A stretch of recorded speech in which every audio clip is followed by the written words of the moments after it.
Nice.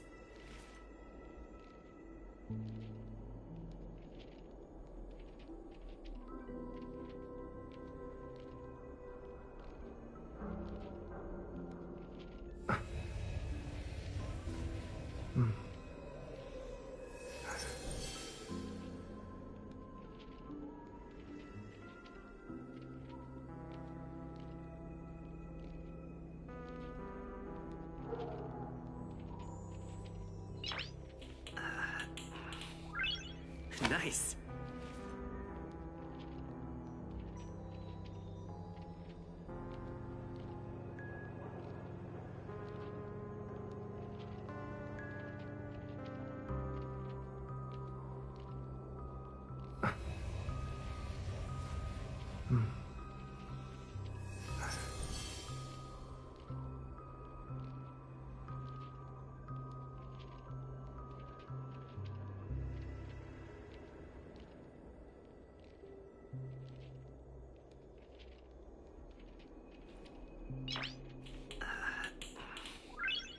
Nice.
I'm really sorry for waiting until now to tell you everything. 2 reasons. Firstly, the script. In the future that Elio saw, Sam and the Astral Express's confrontation was inevitable. I tried to break the shackles of the prophecy, but this is as far as I could go. That aside, there were also my personal motives. I wished to travel with you as Firefly, and not Sam.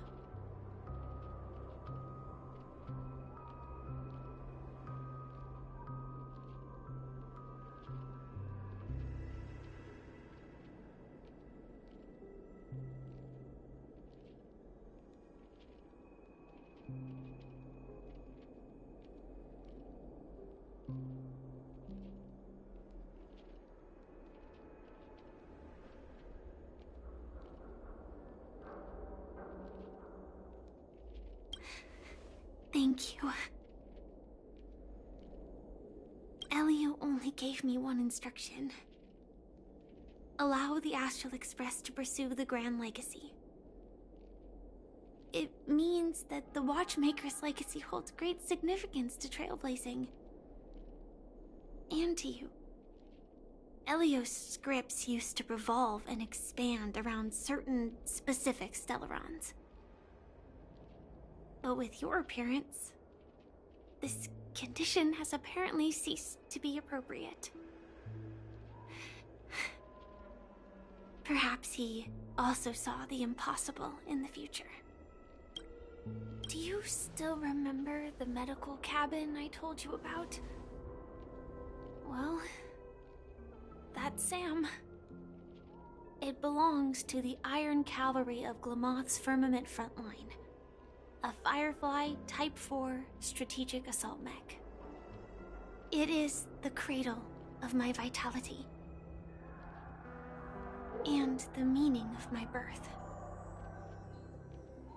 And for the longest time it was...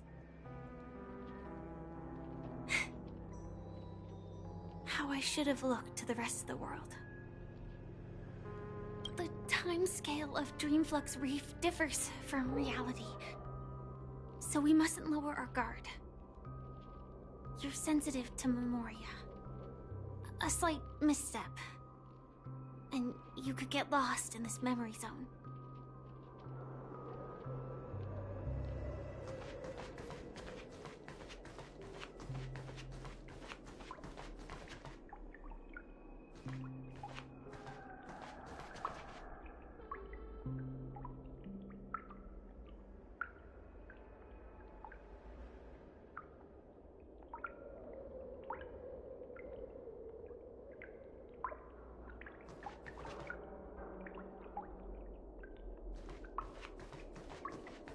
Keep going straight down this alley, and it'll lead to an elevator. It'll take us to the center of the land of the exiles.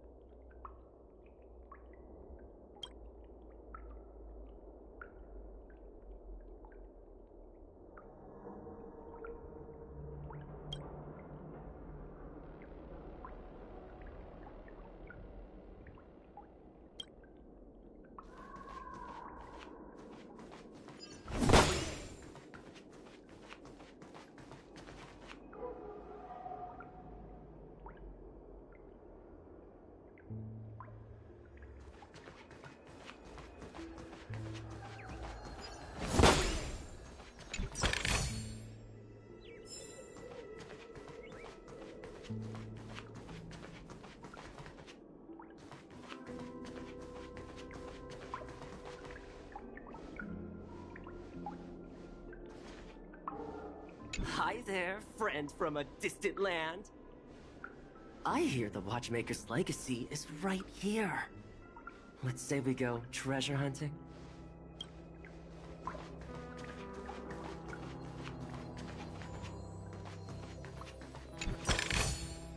Is that all?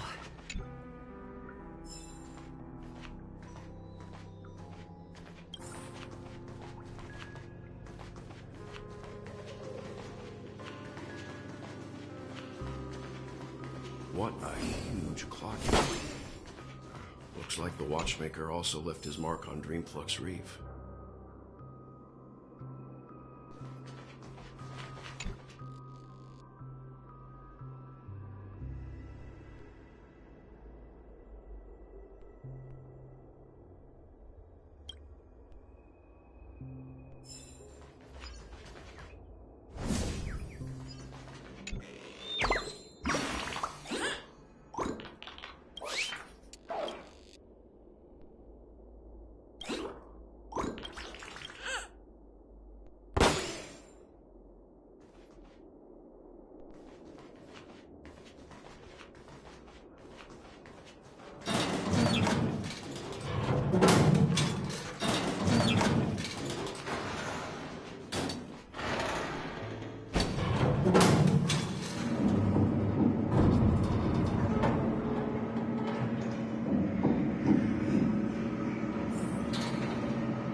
The atmosphere in this fortress is pretty different from that in the beautiful Dream.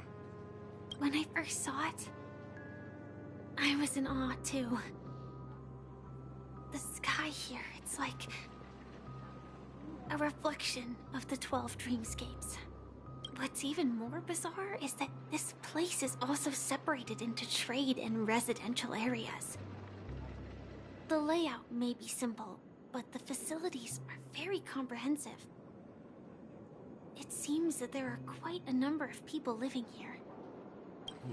Though both dreamscapes have distinct styles, the architectural designs are quite similar. Works of the same hand, perhaps. Hard not to speculate on the connection. But there's no point in overthinking things. Let's meet up with Himiko and the others first. Take a right turn at the end of this road and you'll reach the trade district. There are more people there. And perhaps someone knows where she is. Not coming with us? The Astral Express likely needs room for some internal deliberation. In the meantime, I'll try and locate Gallagher. Sure. Let's reconnect later. Letting her go was the right decision. Further observations are needed before we decide whether to trust her. But first, there's someone I need to talk to. Let's go. I'm sure you've already noticed him. He's right over there. The Reverie Hotel's bellboy. How did he end up here? And right after Miss Acheron severed the beautiful dream. We'd better check, just to be sure. Trash can is perfect for me, and perfectly legal for me to stay in.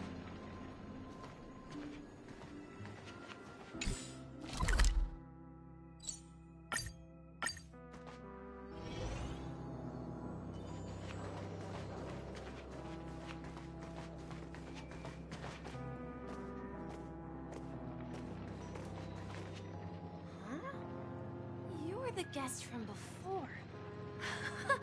We meet again! And a new friend. Forgot to introduce myself. I'm the hotel's bellboy, Misha. Hello, Misha. I'm Welt. We met in a dream. Oh, and who might this be? Tick-tock!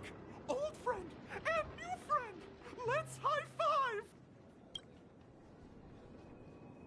Your, memory zone meme? Nope. Clocky is a good friend of mine. We all live here. How did you two get here? This dreamscape isn't supposed to be open to the public. I wonder if it has something to do with Sleepy. So, this is your home? Yep. After my work in the beautiful dream ends, I'll go back home. Commuting used to be more convenient, but ever since travel became cumbersome, Sleepy started ferrying people back and forth between the two dreamscapes. This Sleepy. Can you describe what it looks like? Sleepy is a memory zone meme. Looks fierce and has many eyes. But it's actually really well behaved. Gallagher's been taking care of it. Based on the description, that meme is indisputably death. A nightmare for the family, but for the people who live here, well, that couldn't be further from the truth. Death? Not in a dream, surely. Sleepy's just a little aggressive, and sometimes messes up by fetching the wrong guess. But it would never hurt anyone. I see. Has it brought back any guests recently? Say, in the last day or two? We're currently investigating a missing person case that occurred within the beautiful dream. I see. Then you'll have to speak with Gallagher. But he's currently busy hosting a visitor from the Oak family and specifically asked not to be disturbed. Mr. Yang, the person you're looking for, is it Miss Robin? Just as I thought. Considering what happened with Miss Firefly, this doesn't come as a surprise. If you're looking for Miss Robin, I can lead the way. She told me that she'd be willing to meet with outside guests. If it's not too much trouble. Also, we're looking for our missing companions. A woman with red hair accompanied by a girl with pink hair. Have you seen them? Oh, I haven't. But please, rest assured. Dreamflux Reef is a small place, and it's not as bustling as the beautiful Dream. But its safety is unmatched. How about this? Since it's your first time here in Dreamflux Reef, I'll be your guide and help you find your companions. And then we can all go visit Miss Robin together. She's gone to Mrs. Grace's to visit the children. She won't be leaving anytime soon, so there should be enough time. All right, then. We'll follow your plan.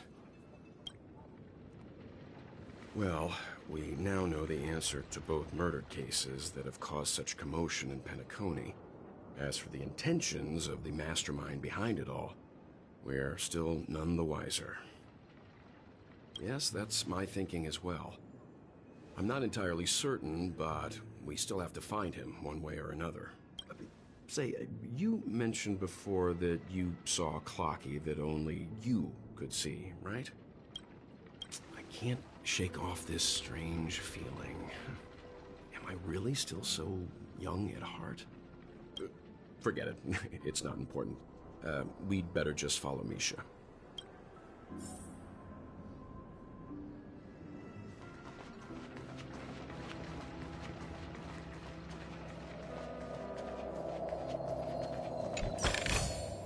Is that all?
and look!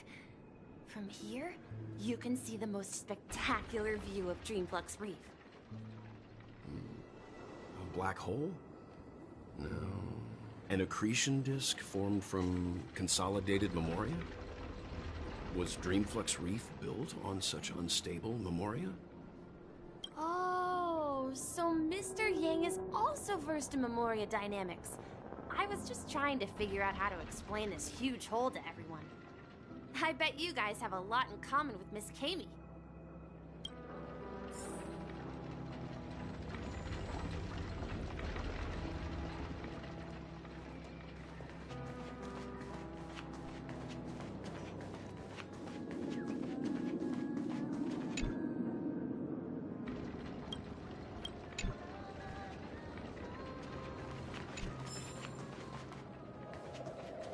Look!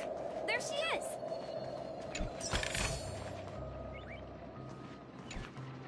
My calculations are finally done. In another 10 system hours, the above dream will swallow the dream below. My hypothesis was correct. This place will cease to exist as the dream devours everything. Who are you all, and why haven't you left yet?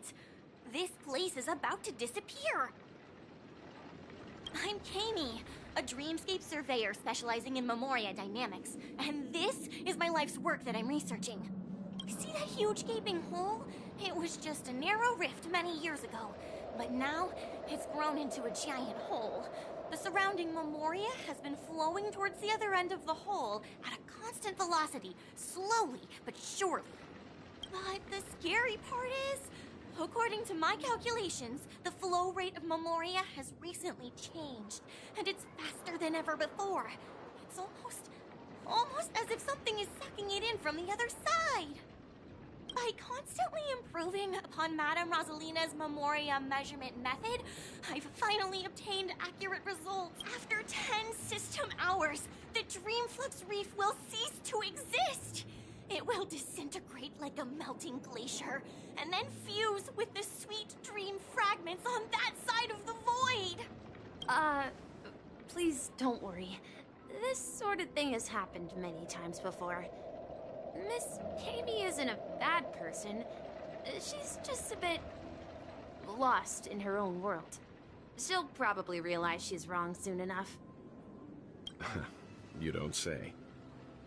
There was something else that piqued my interest. Who is Madame Rosalina? Oh, do you know her too? Or are you also a fan of memoria dynamics? We're very interested in Madame Rosalina's achievements. Could you tell us a little more about them? Why, of course! She's an excellent scholar of memoria dynamics, and the first person to apply memoria rate measurement methodology on interstellar travelers. Regrettably, due to the presence of the Garden of Recollection, ordinary people don't pay much attention to the nature of memoria. She departed this world without much fame, leaving only a few thin journals behind. I came to Penacony to learn more about my idol, and went to great lengths to seek out Dreamflux Reef, all because this is her final resting place. Prodigies always meet their demise prematurely. If only Madame Rosalina had more time, she would have discovered a way to reverse the flow of memoria. I felt it. The source is in the golden hour. There is a certain anomalous presence stirring the currents of the memory zone. I must uncover more concrete proof. I must convince everyone. Does the name Madame Rosalina sound familiar to you? That's right. It seems like she did a great deal of research and calculations in Dreamflux Reef before abruptly passing away. Miss Kami regularly mentions her. I hear Madame Rosalina passed away during the prison war. She could see the Penacony of today. Its people building homes in the memory zone. I bet she'd be really happy. Perhaps. Our destination is the commercial district. That's where the largest crowds gather in Dreamflux Reef. We might be able to find the others there.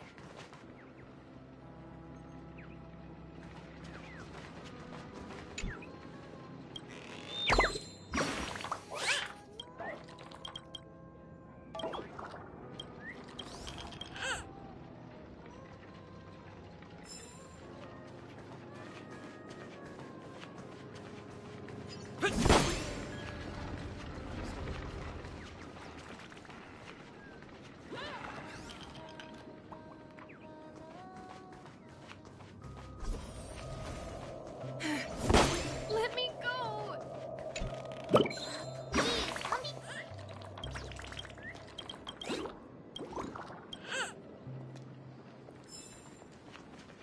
Ghost! There's a ghost! Don't come near me! Oh my. I'm human and so are you. Can you get a grip? Ah, there you are. I've been waiting for you two. Quickly, come help. I bumped into a member of the family on the way here. He was so scared and I just wanted to calm him down. But... Let me go! Let me go! I've only done good in my life. Why can't I rest in peace after death? well, this is how it turned out.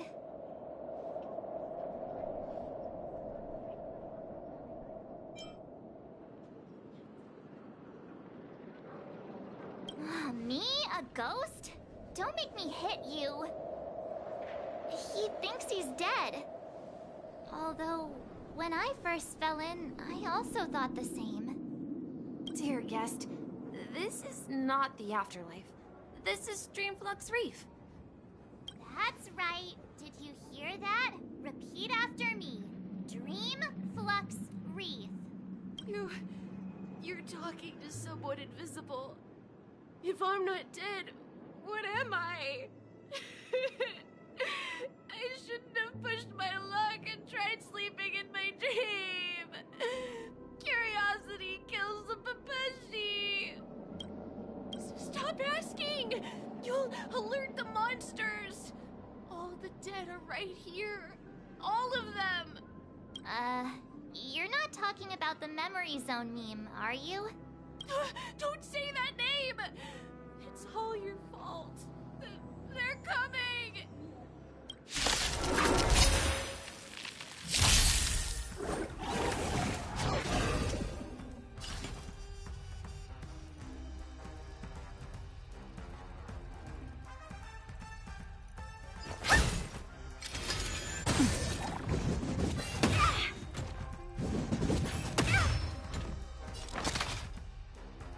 Insanity!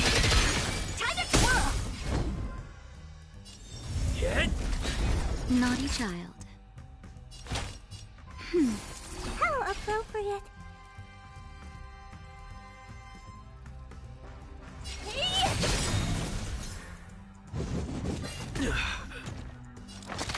Do you know who I am? This big diamond! It's all yours! Time to twirl!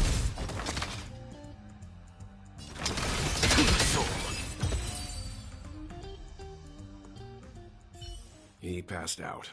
His intense negative emotions attracted the nearby memory zone memes. I see.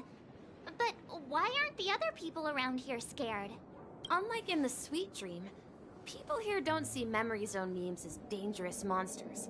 And even if they pose a threat, people can easily escape by forcing a wake-up call. But we can't just leave this man here. Can we take him somewhere safe? We can ask Jessie for help. I've gotten to know many locals while waiting for you guys. Everyone here is living a self-sufficient life. I don't know how to describe it, but this place feels like the real dreamscape.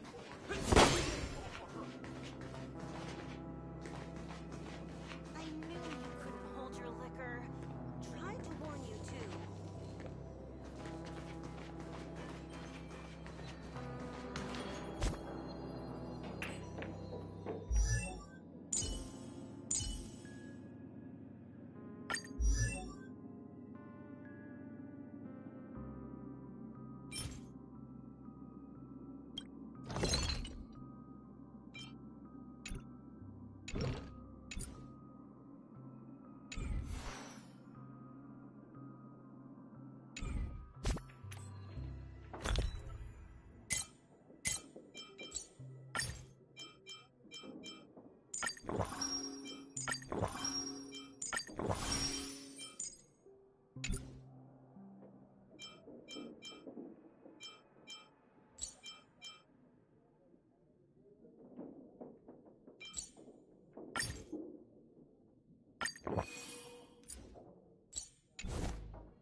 Jessie. Is it evening? Welcome, Miss March. Who might these be? These two are my friends. As for the man lying on the ground, he's a scaredy cat who fainted from fright. I see. Another poor guy who accidentally ended up here. I'll take care of him. There have been a lot of new faces lately. Things must be tough in the beautiful dream. The few remaining havens of freedom in Asdana will soon face trouble. Do such things often happen here? Not really, but they're becoming more frequent now. Guess it's one of the signs of the Sweet Dreams collapse. This man has had quite the shock. Could you help me find a Halovian lady, March? Her songs can heal mental wounds. A Halovian lady? That must be Robin. She's also here in Dreamflux Reef. Huh? Robin? But I thought she... Oh, right. If Firefly is here safe and sound, then it means Robin must be okay too. Misha's about to take us to her to find out what happened. But before that, let's meet up with Himiko. You were with her earlier, right? We met some stowaways in the residential area. Most of them came from neighboring star systems. I heard that places like Dreamflux Reef are scattered throughout the memory zone of Asdana, like islands in the ocean. They existed before the family arrived. I also heard that when Dreamflux Reef took shape, it was the center of all dreamscapes in Penacony. If that's true, it's no wonder there are so many similarities between this place and the Sweet Dream. Himiko must be gathering information. Let's hurry up and get going.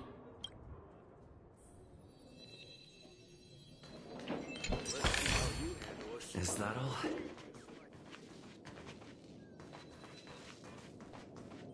I knew you couldn't hold your liquor. Tried to warn you.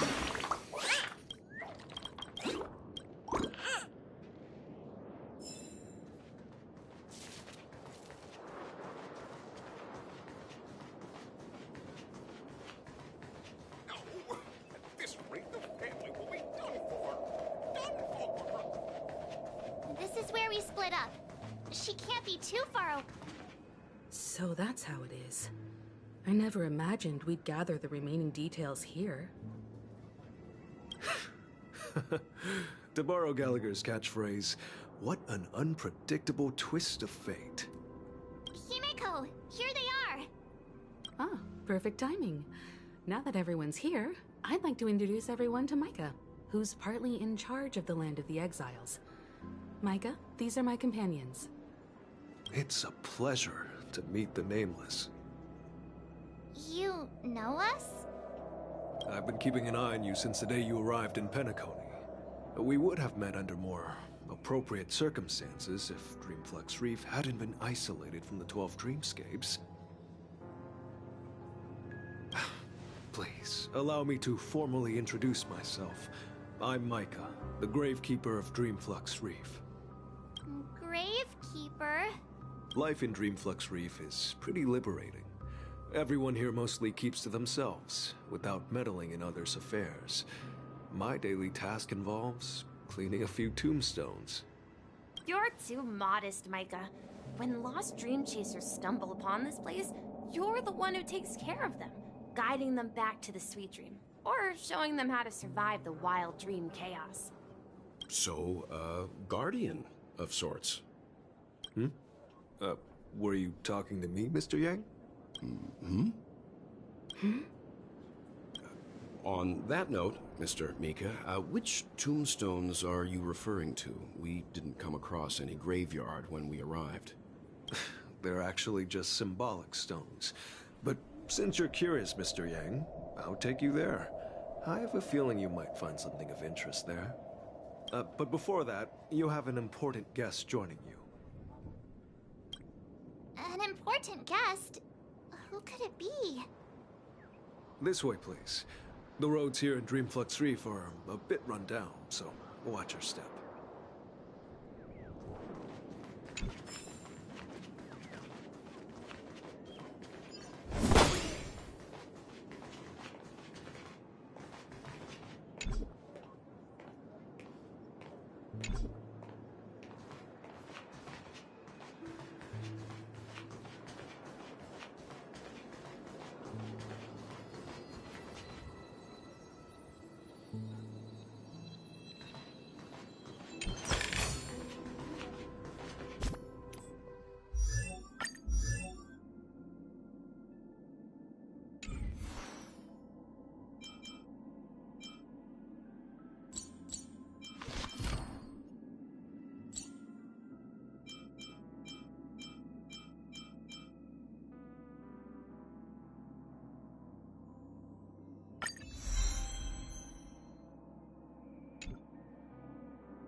So this is the so-called freedom of organic life forms. I'm beginning to understand.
There she is.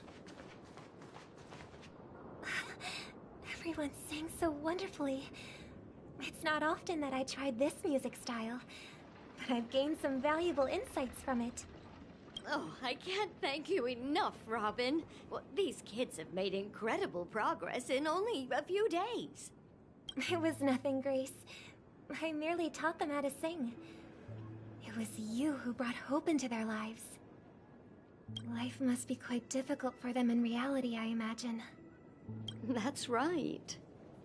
Whenever it's time to say goodbye to these kids, they're reluctant to leave. But I've explored every corner of Dreamflux Reef, talked to everyone I met, and they all told me the same thing. This shattered dream is not worth clinging to. It seems you truly are a child of the Harmony. Emma and Andy are orphans I took under my wing. Carol there, with her blind eyes, used to work at a nutrition center in the outer ring of Penacony. And as for Gary, he's been living with autism since he was a child. They're not old enough to enter the sweet dream managed by the family. If we compare people to birds, these kids are like fledglings with impaired wings. But in this dream, well, they can fly freely. Even if they stumble along the way, well, they're still relying on their own strength.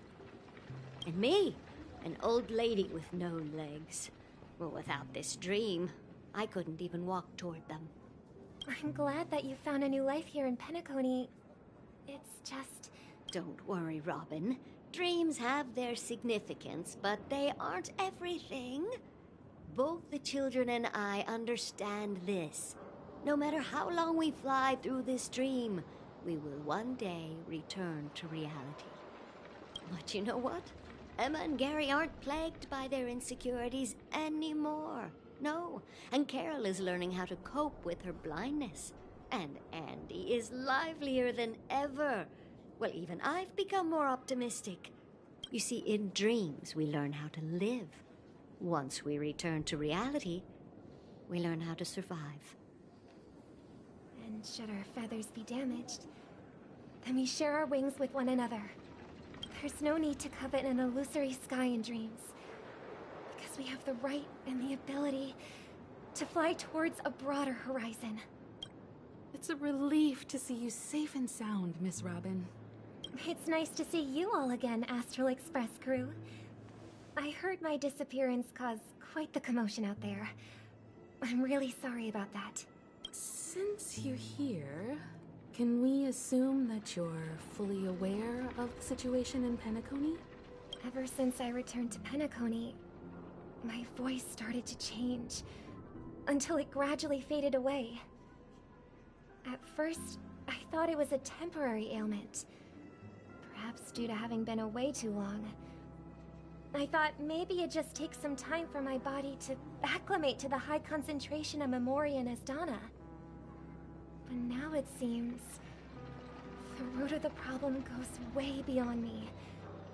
There are elements around me that don't align with the Harmony. And losing my voice is just one of the signs of the Sweet Dreams collapse. The Sweet Dreams collapse. That memo keeper mentioned the same thing. So it's real. While I was away from Penacony, the boundaries of the 12 dreamscapes kept expanding outward. Whenever I mentioned the anomalies in the dream, all the family heads refused to talk about it. Only my brother was willing to respond. Later, I discovered the secret letters from the IPC ambassador, which further convinced me that there are hidden secrets beneath the surface of Penacony. So, following the clues in the Oak family's dossiers, I found my way here. The land of the exiles, concealed by the family under the guise of death. A dream within a dream, where Penacony's past is buried. Hearing you speak, it sounds as if your voice has made somewhat of a recovery. I hate to admit it, but the Harmony in this place resonates more broadly than within the Sweet Dream. It's regrettable, but the family has experienced betrayal. The traitor, or traitors, abandoned their original principles and, using the name of Harmony, exploited people's weaknesses to turn Penacony into the planet of festivities, trapping everyone in the illusion of the Sweet Dream. This is not the strong defending the weak, but rather the strong exploiting the weak. A world without equality won't ever be favored by the Harmony. And naturally, those voices blessed by them have lost the ability to sing. Could there be another force influencing the family's shift in philosophy, Miss Robin? Considering what happened with Acheron, it's difficult to conceive of another entity within the realm of the Harmony capable of influencing everyone. Unless a power surpassing that of an emanator is involved.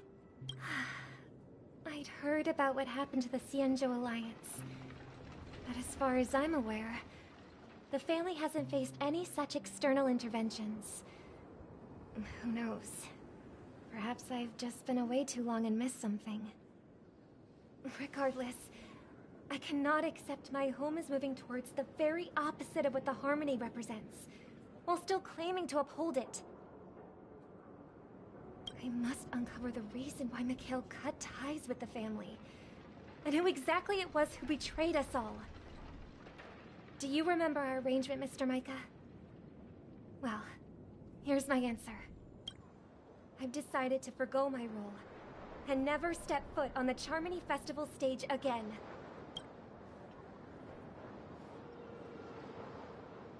Look here, brother. A little bird. Looks like a fledgling Charmony dove. But Charmony doves don't live here. So how did this little bird get here? Maybe its parents abandoned it? It looks weak and frail. Why don't we find something soft and make a nest for it?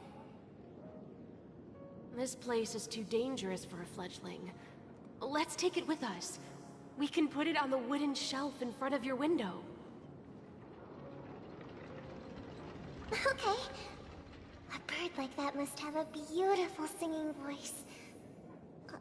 But where will it live? I'll ask the family head to build a cage for it. A cage? But then it won't have the freedom to fly, right? Let's see.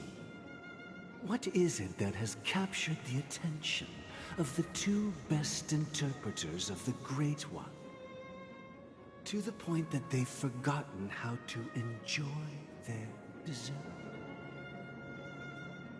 Oh, poor little thing. Doesn't look like it's doing well.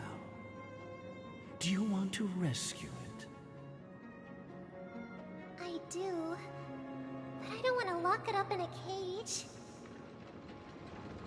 Why?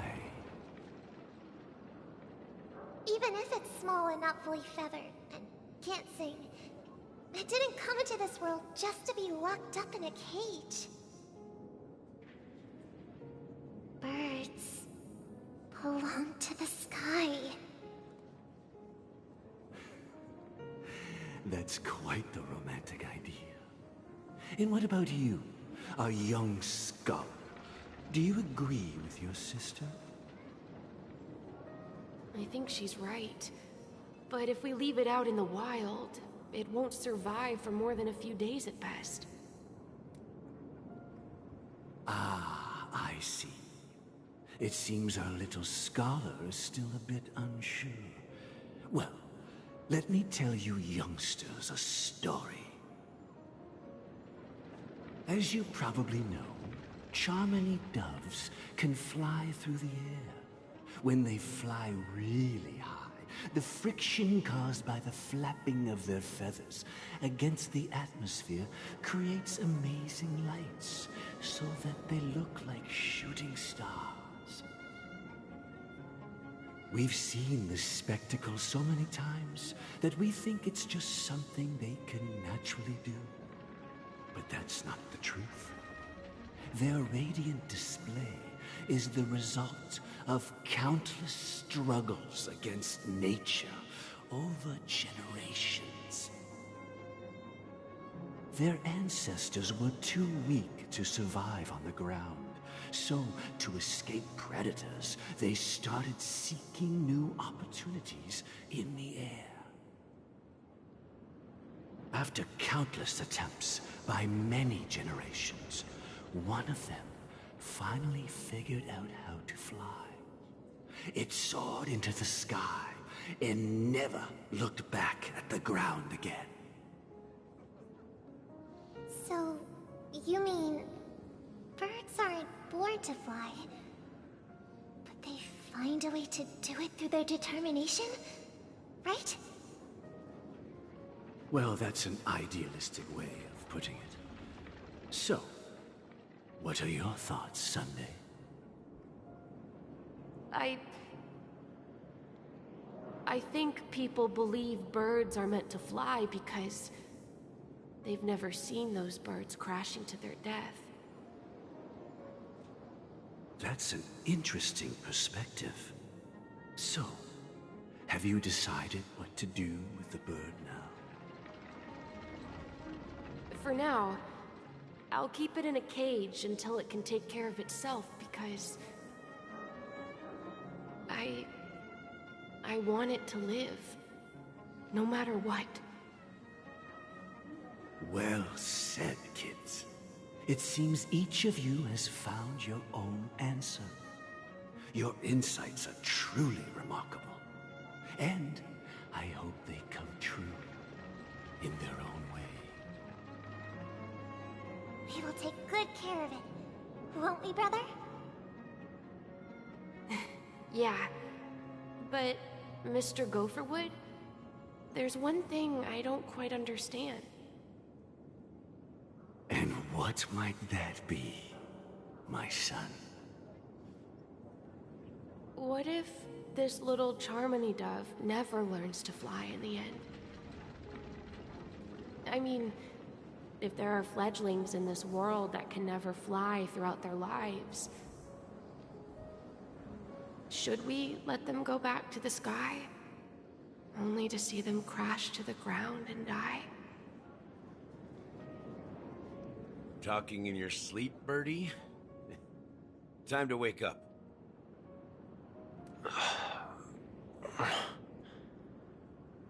You look a little unsteady. Need a hand? I'm still alive? Yeah. Happy about that. Where is Robin? Tell me. Now. I knew that was going to be the first thing you'd ask. Don't worry, your sister is here, safe and sound. She's probably walking around the streets now. If I were you, I'd be more worried about myself. After all, right in front of you is the guy who just stabbed you in the chest with a dagger. If you wanted to kill me, you wouldn't give me the chance to speak. Just tell me your demands, lackey of the Watchmaker. So, you figured out who I am, huh? No wonder you had the guts to go against the Dream Master and the Four Families. Looks like I made the right choice. Choice? You are aware of my plan, conceived through my fictionology. Time is running out, so let's drop the charades. I'm suggesting we cooperate. Cooperate? What makes you think I'd cooperate with you? The fact that the famous Robin has chosen my side. Plus, some clues about a traitor and a bright future for Penacony. Any of that catch your interest? I find it hard to believe a man who's full of deception. Fine. You don't have to trust me. What you should trust is the sense of justice inside of you. Show me Robin first. All right, as you wish. Here she is. Huh? What's your trick this time? Just kidding. I mean, this lady will lead us to Robin, right? And the crew, too. There are too many people who you owe an explanation. That'd be great. Please follow me, Honorable Oak Family Head. Now, all the actors are on the stage.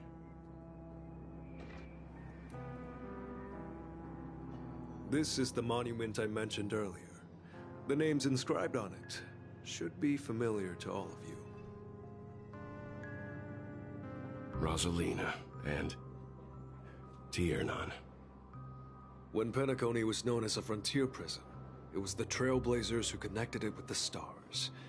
They were the heroes who saved Asdana, and their names deserve to be immortalized, not just on this small stone tablet, but in the annals of history for all of time.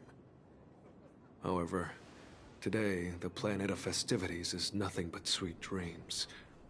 That heavy piece of history is all a distant memory. Just like that prison. If their names are inscribed here, then that means... According to Micah, they died long ago. Rosalina was killed during the War of Independence. She ventured alone into the heart of the star system to investigate the flow of Memoria, but she never returned. Tiernan was a skilled gunslinger, strong and reliable. He led the people through countless battles, but he didn't live long enough to witness the arrival of true peace. In the decade following the war, Penacony faced challenges internal and external. To protect Asdana, Tiernan picked up the way of the Trailblaze again, and led the Letmoth family to explore beyond the system, only to be surrounded and wiped out by the Swarm. Though I had expected as much, the tales of these heroes truly are sorrowful. True to the title of Trailblazer, they spent their lives venturing into the unknown.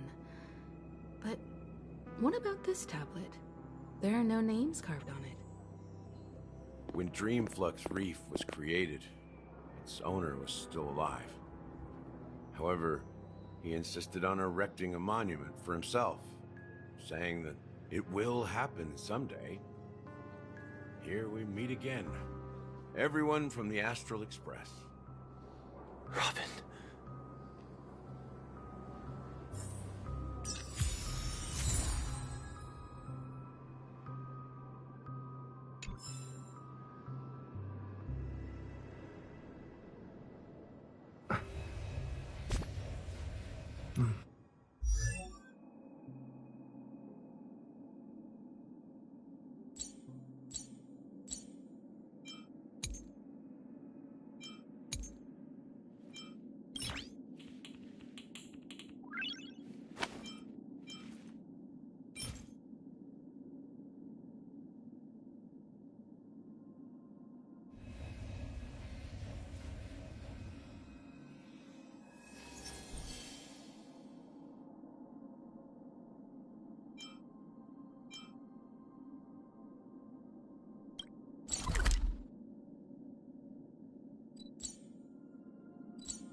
Trailblazer, do you need help with something?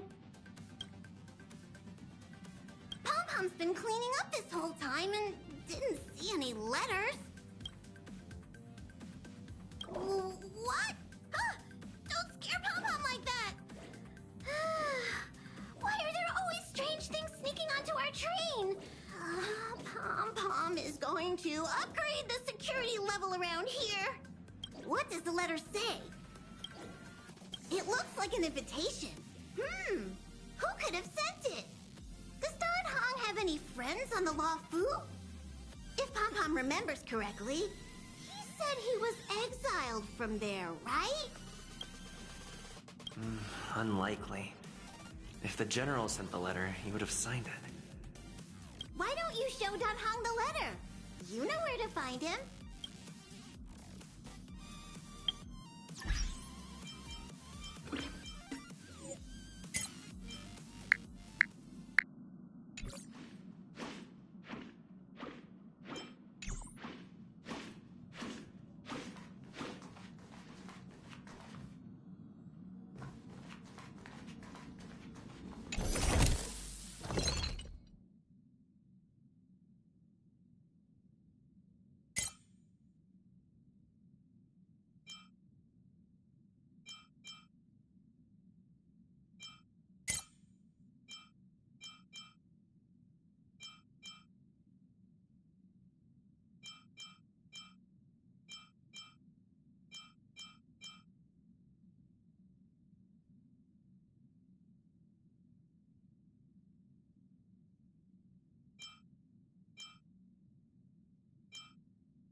It's still early. Where to now?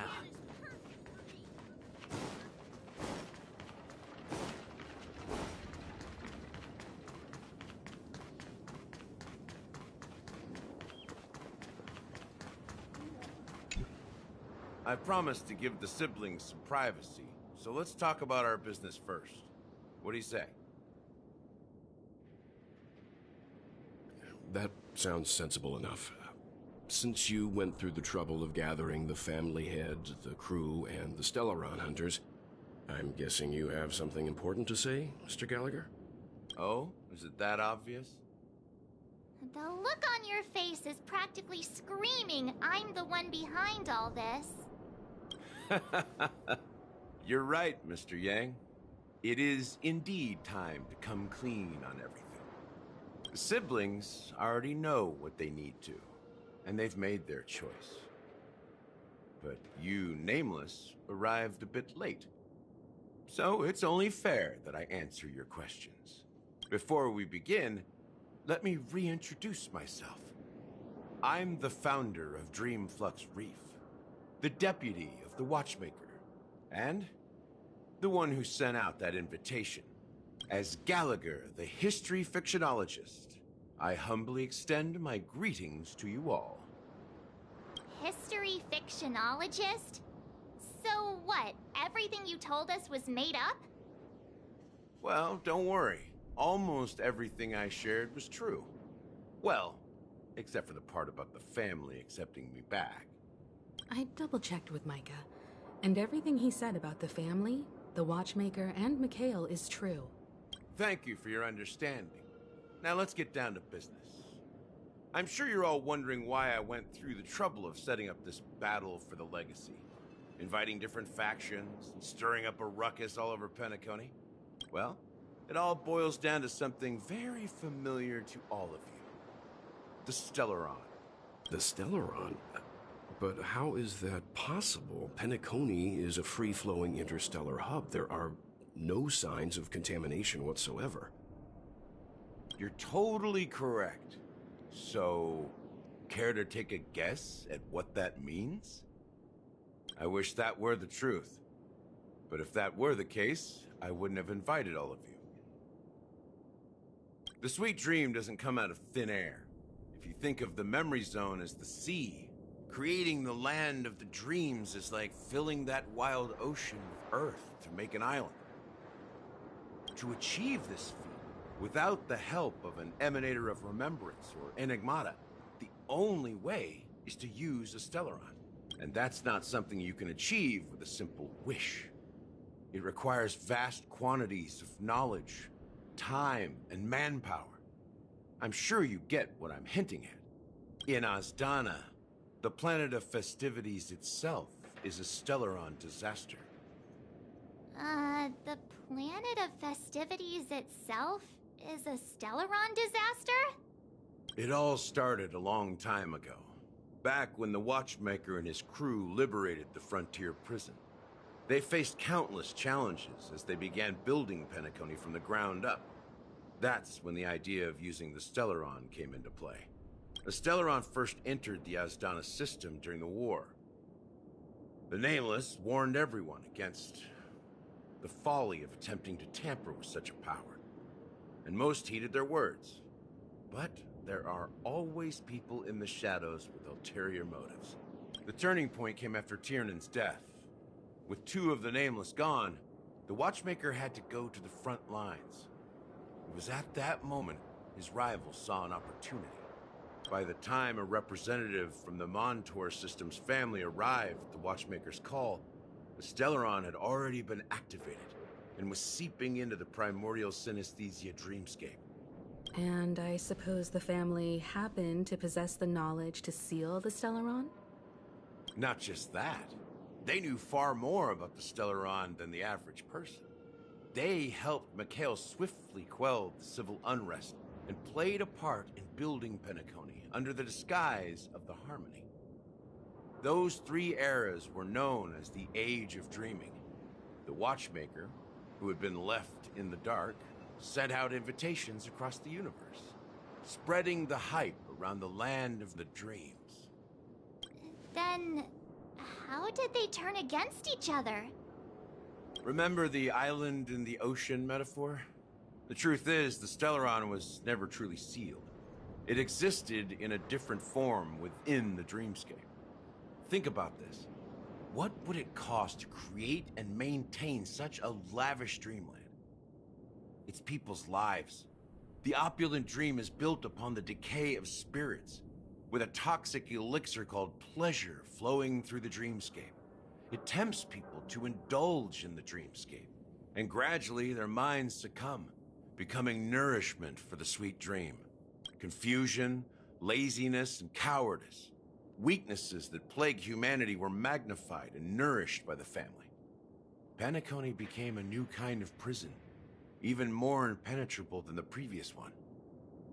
Sadly, we realized this far too late.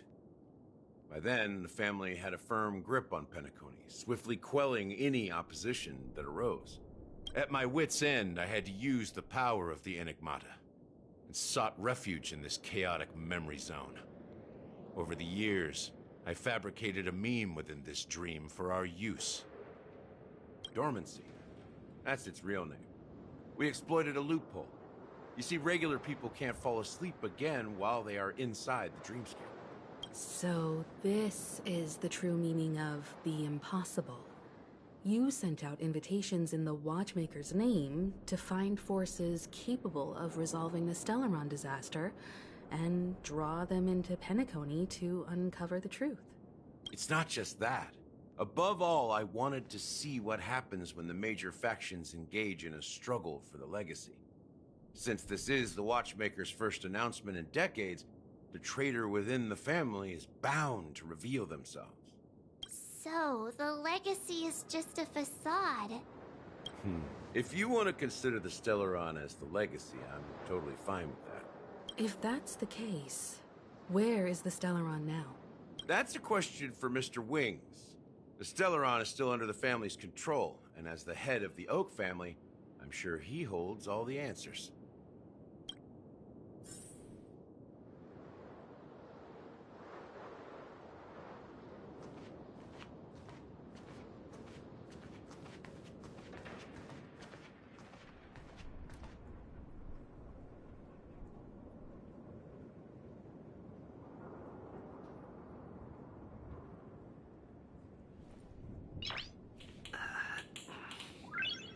Nice.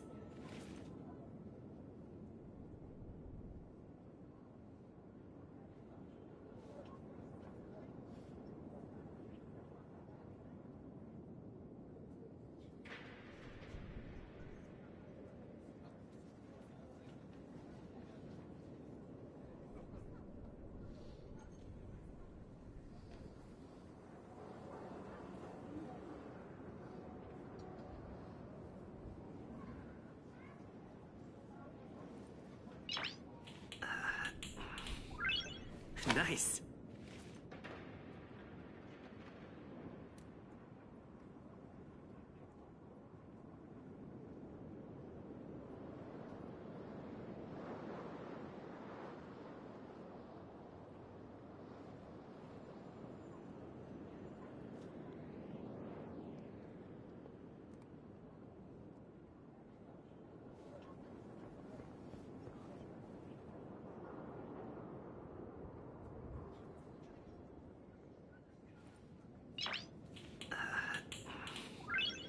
Nice.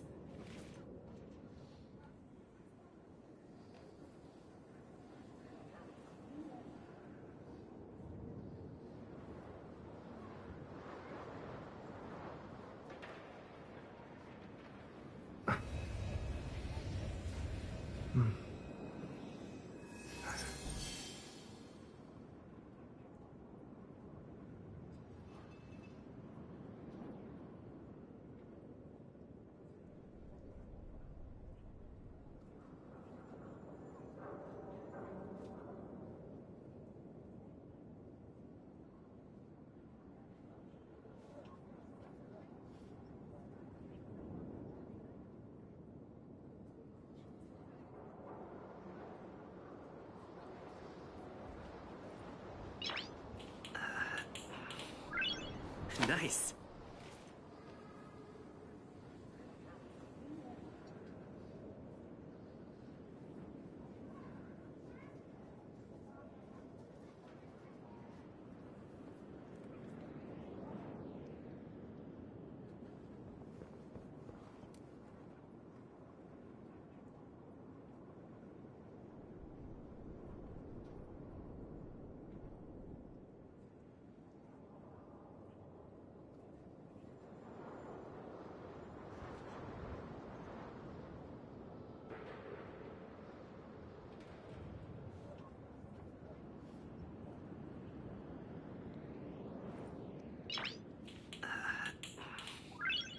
Nice.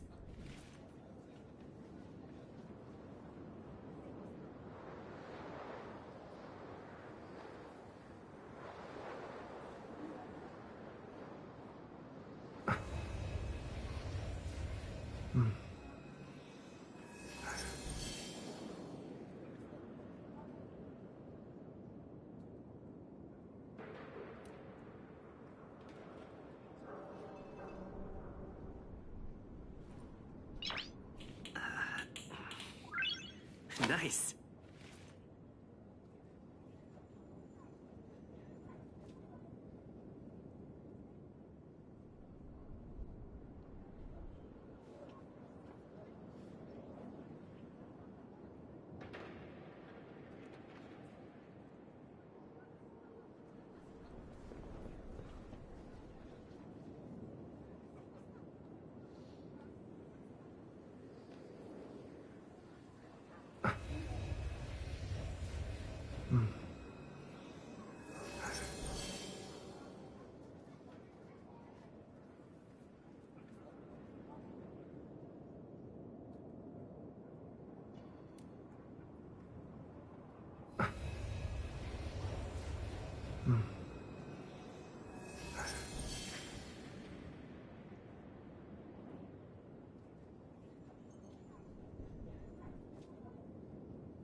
Nice.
Nice.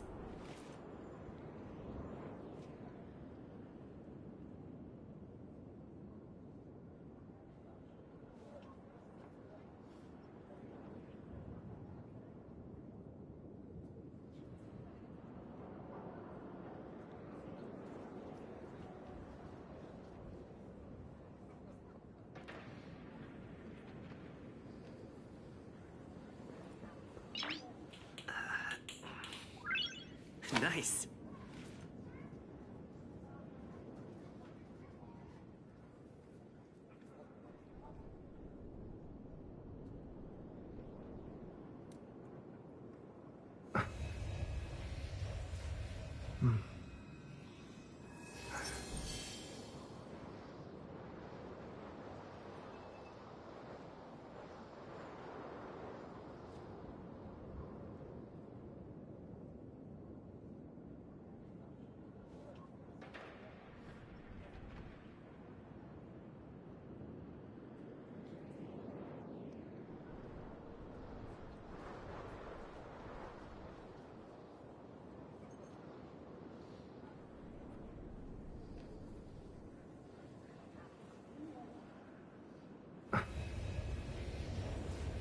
Nice.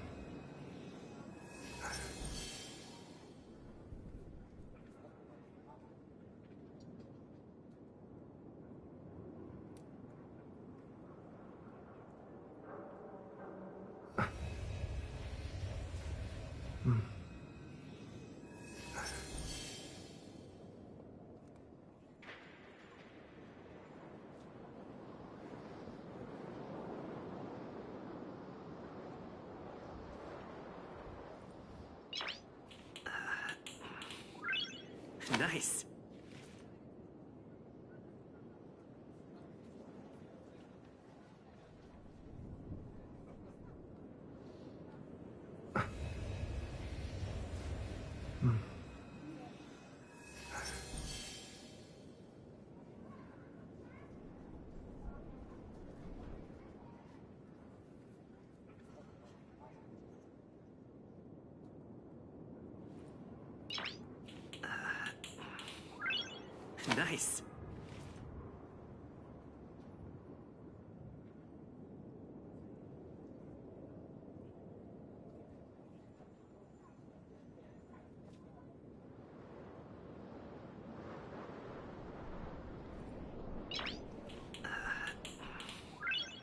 Nice.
Nice.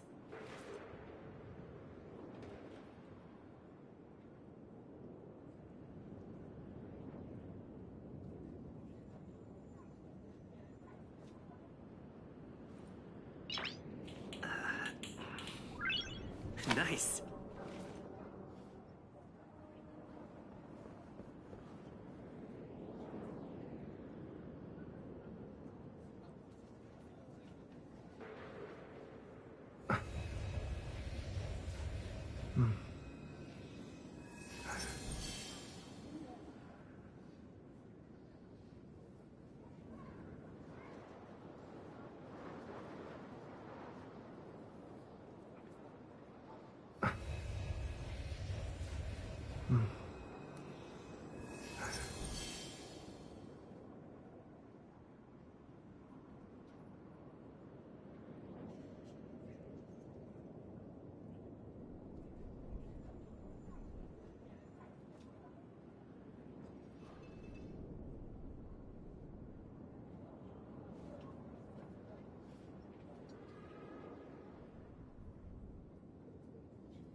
Nice.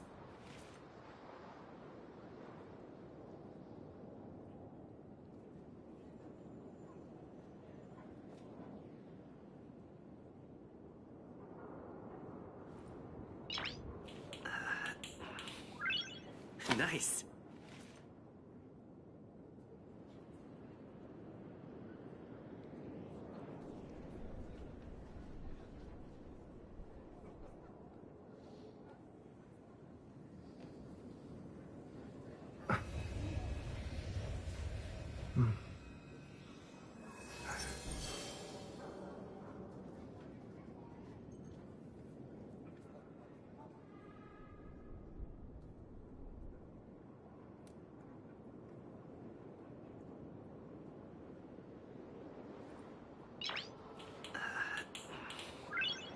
Nice.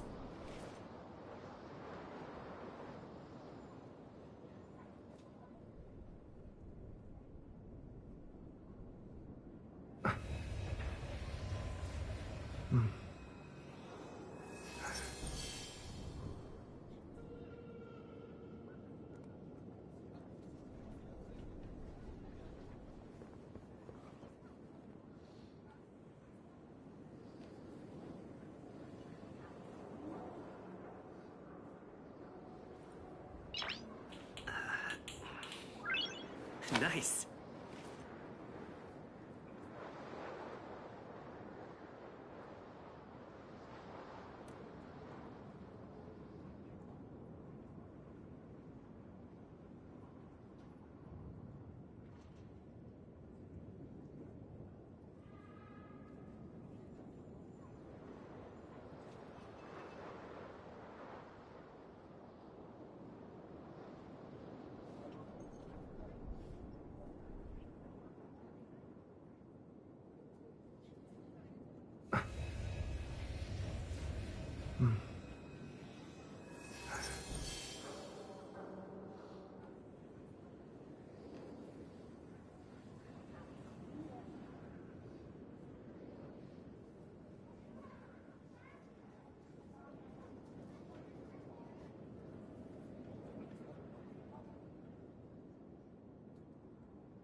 Nice.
Nice.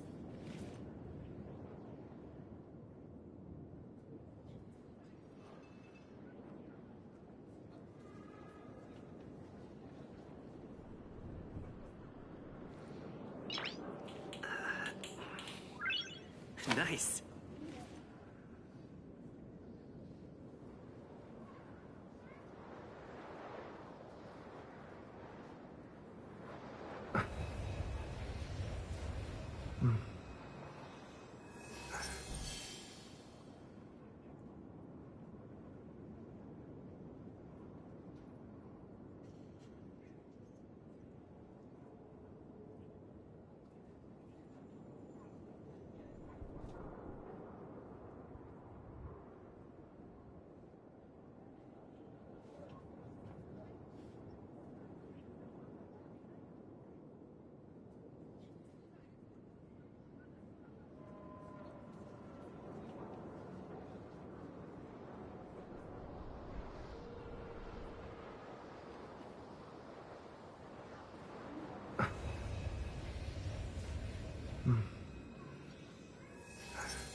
Nice. Nice.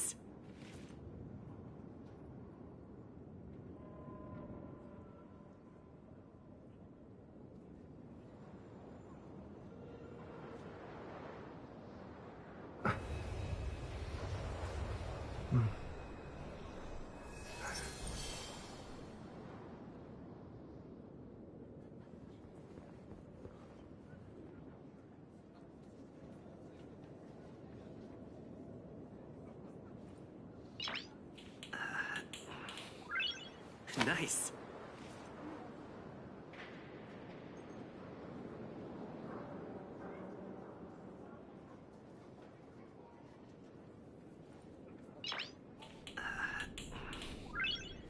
Nice.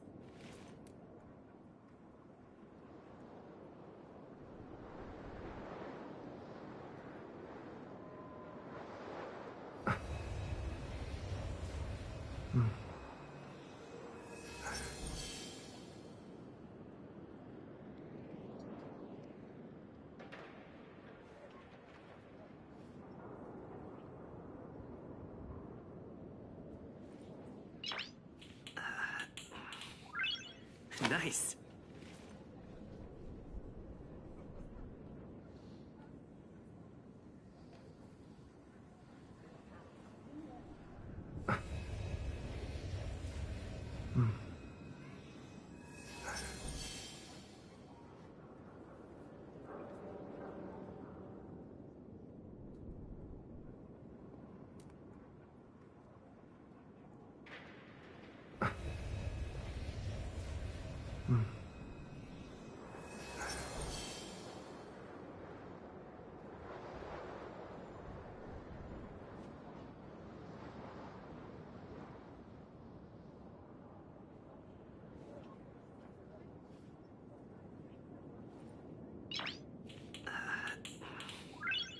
Nice.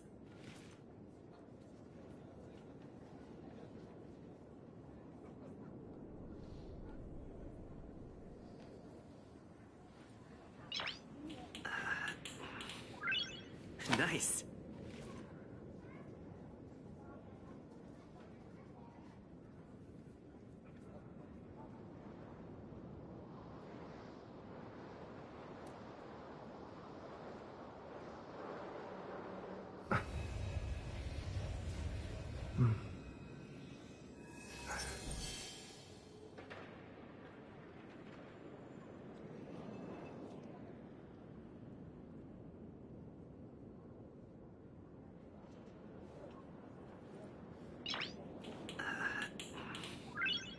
Nice.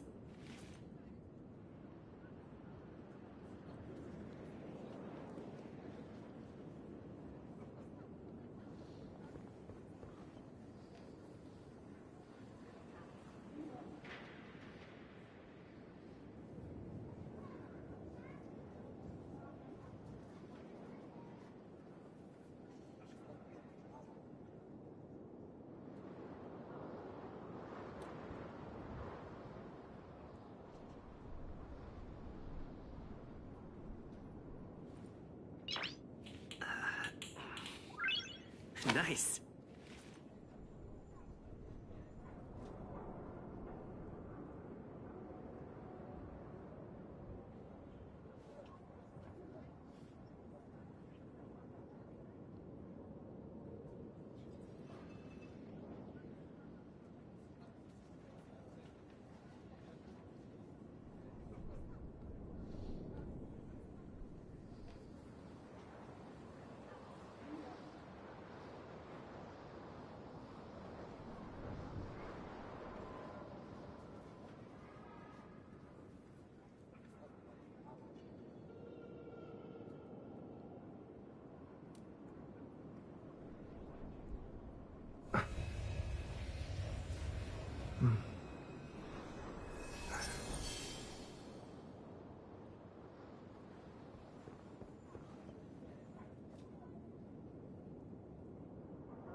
Nice.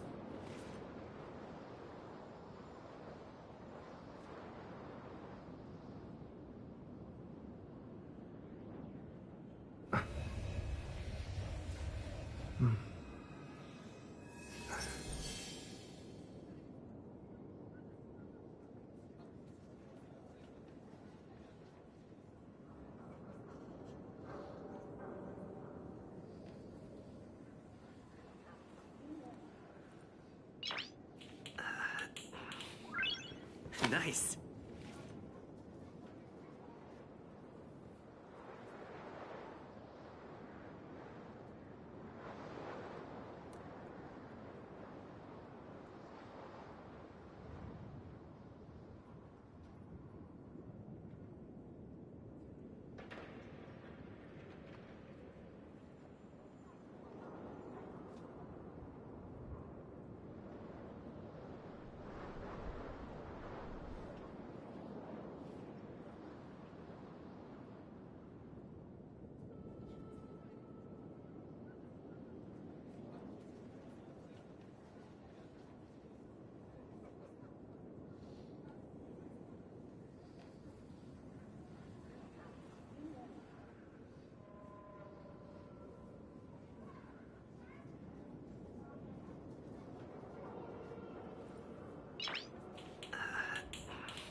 Nice.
Nice.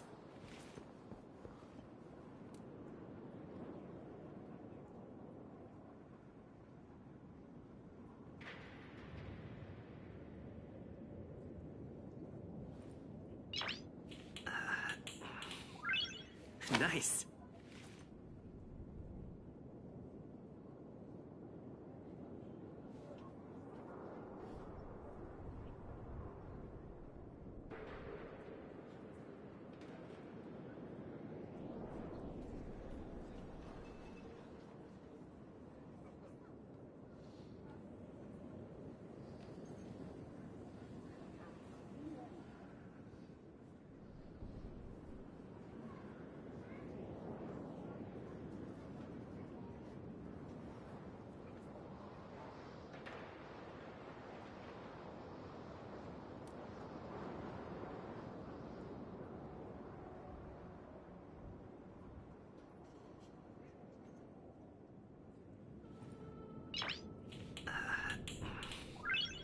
Nice.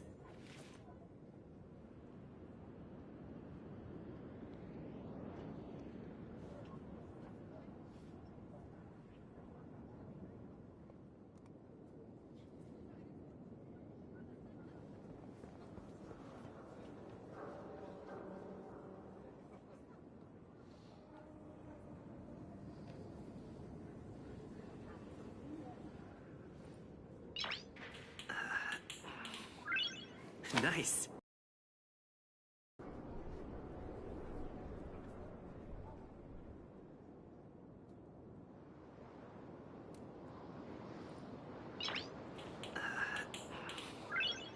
Nice.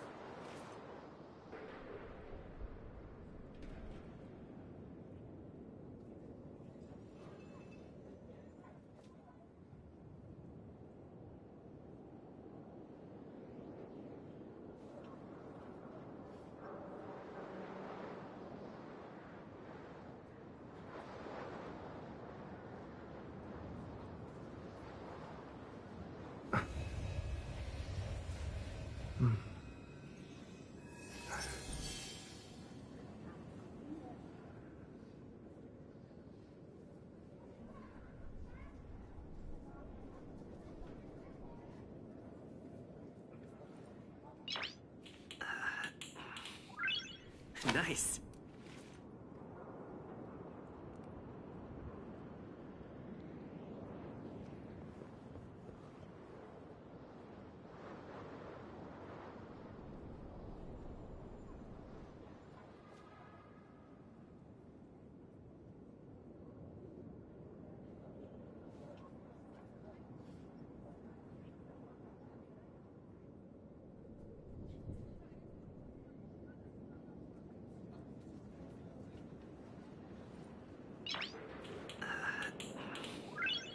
Nice.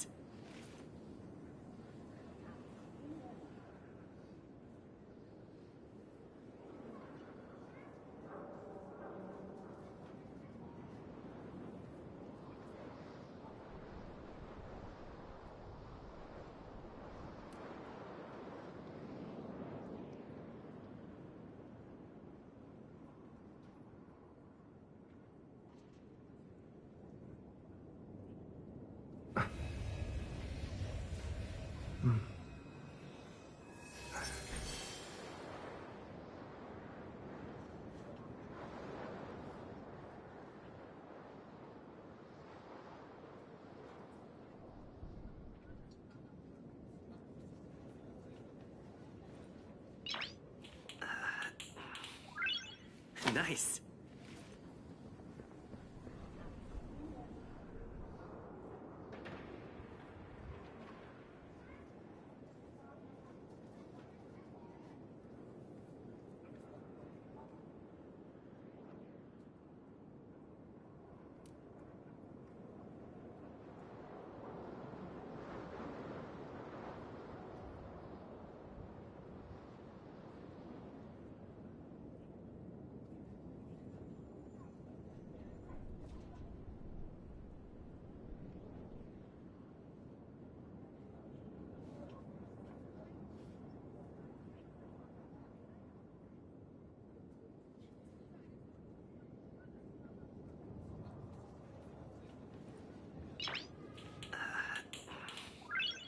Nice.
Nice.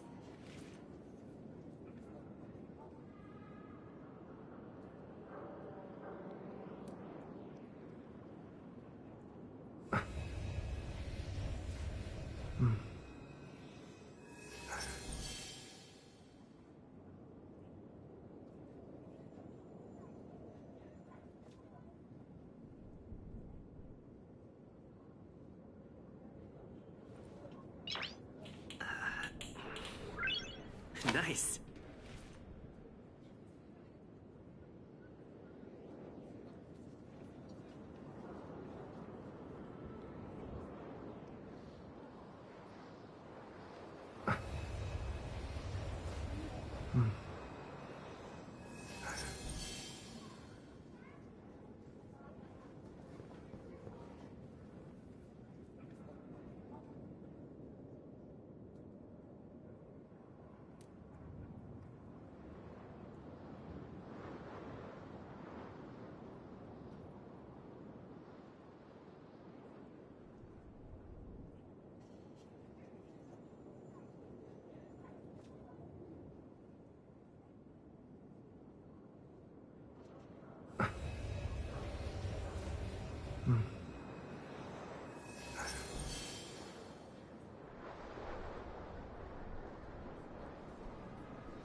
Nice.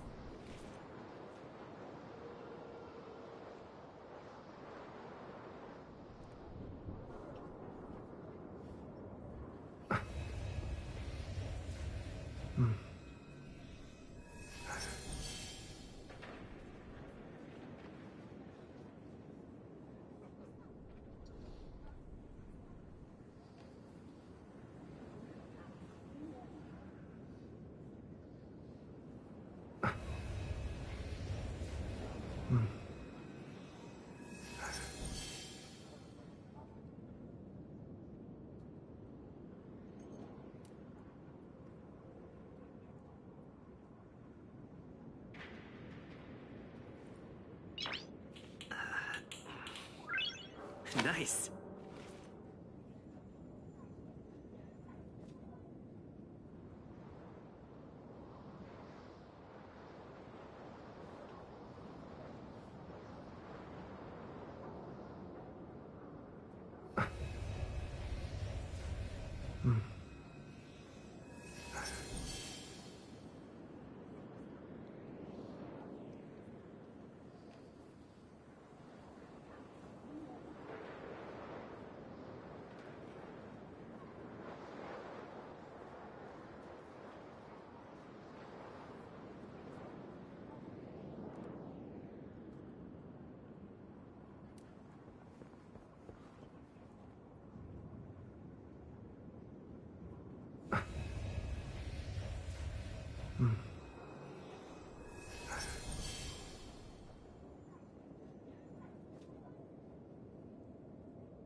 Nice.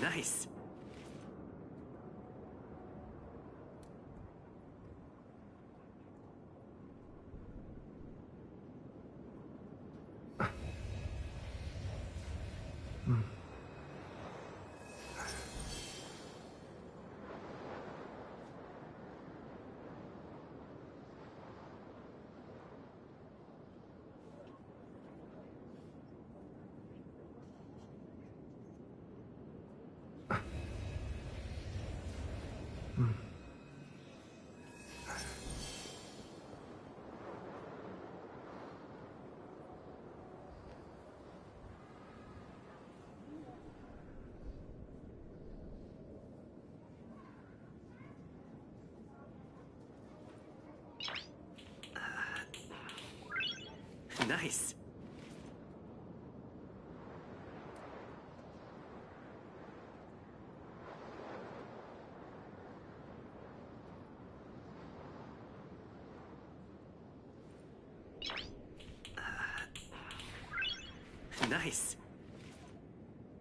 Nice.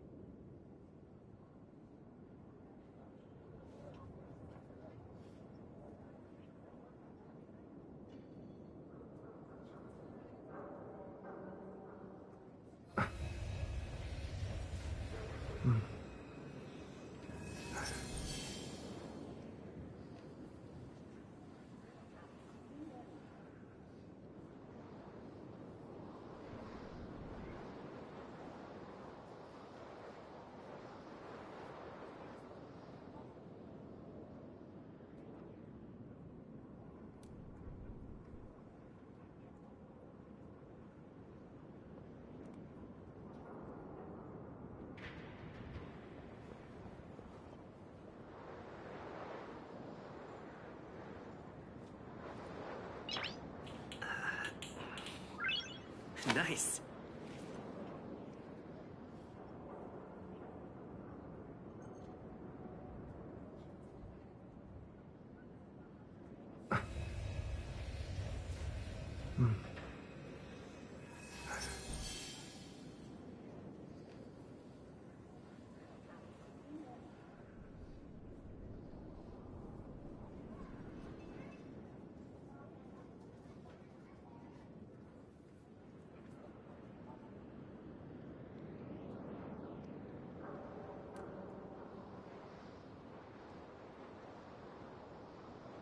Nice.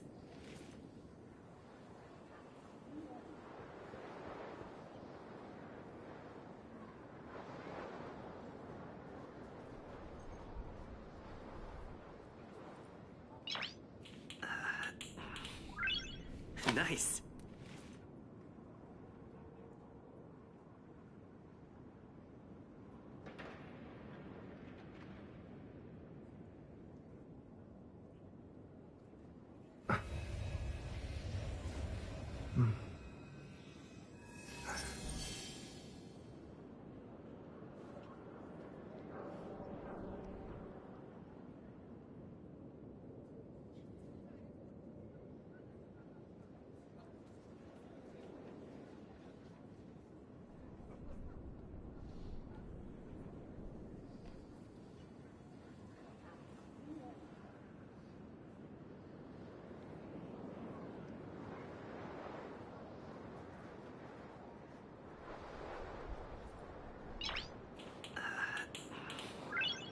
Nice.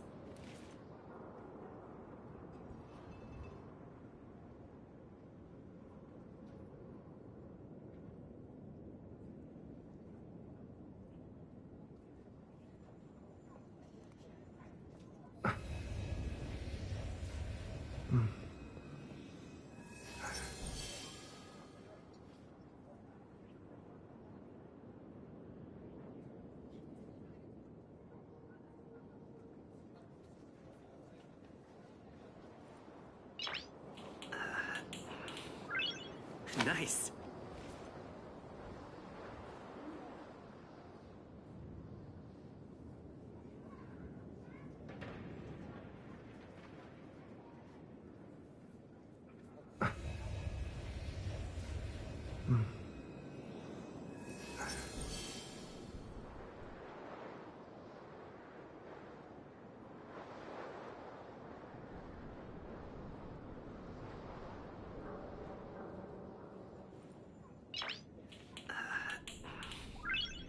Nice.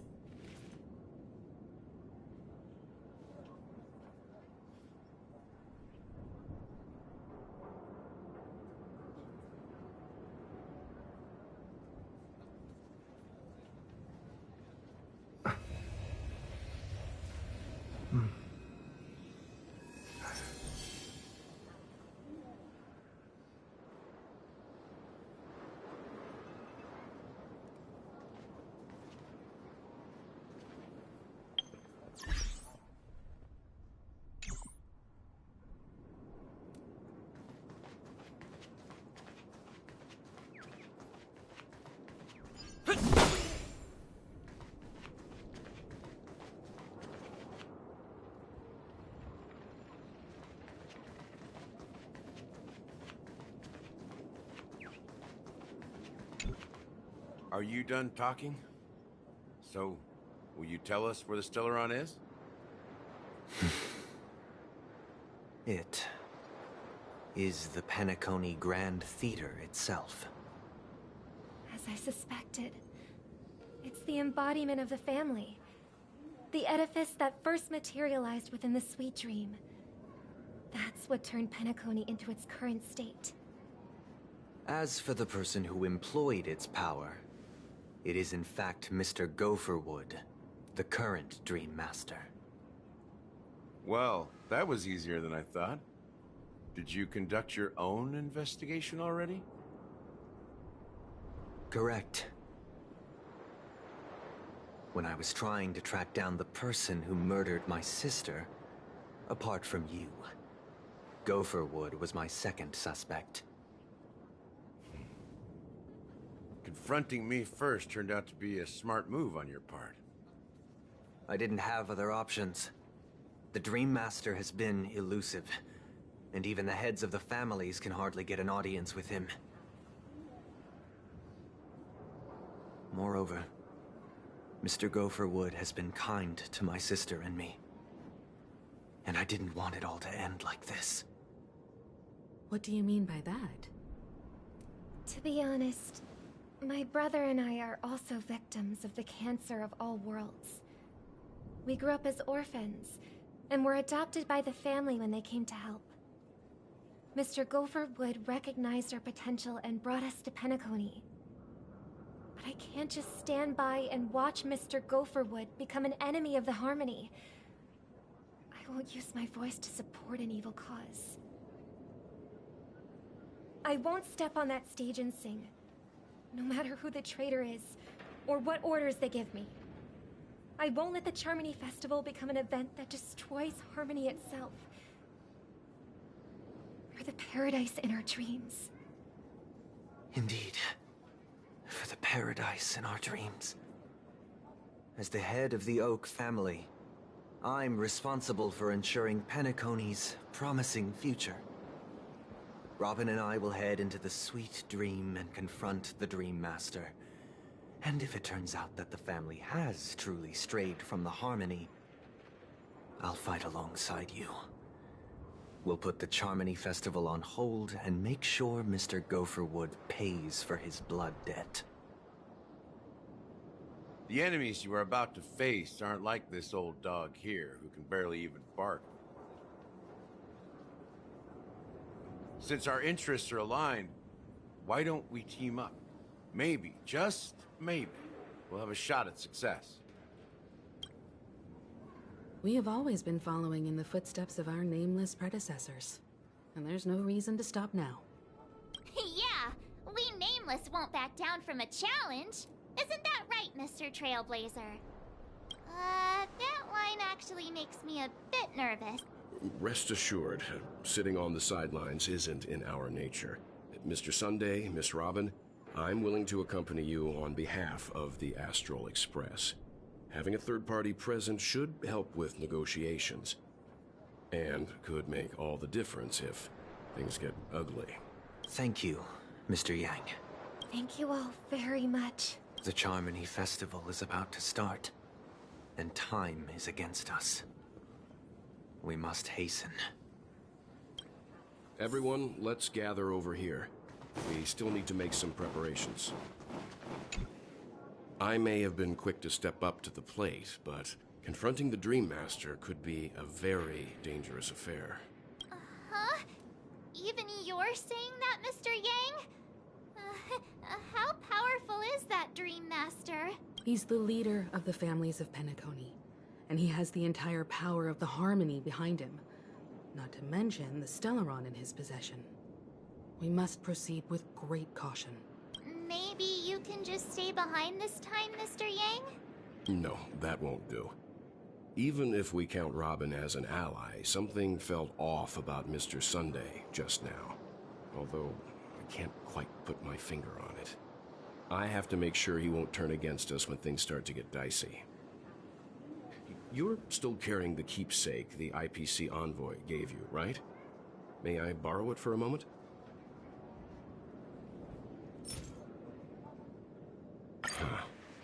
I knew it. As I suspected, this chip Aventurine gave to you is actually a miniature transmitter. If I'm right, he intends to use it to track your location or contact you when needed. As it so happens, this may actually be of some use in the current situation. Aventurine? Is he still alive? And what does he have to do with our mission to confront the Dream Master? Remember what I said earlier? Working with the IPC is a way to keep the family in check. If negotiations go south and the family show their true colors by going after the Stellaron, I'll use this transmitter to send a message to the IPC. It'll be just the opportunity the IPC ambassador was hoping for. The only question mark in all of this is Aventurine's current status. But the IPC is always listening, especially senior strategic investment department heads like him. Getting the message across shouldn't be a problem. Good luck to you, Welt. Well, you take care too. If anything goes wrong, don't worry about me. Just make sure to seal the Stellaron. Spoken like a true hero. Even if the Dream Master is innocent, the family's corruption runs deep. I won't make the same mistake Mikhail did. Let's wish him the best of luck. Don't you have something else to tell us, Gallagher? Why would you say so?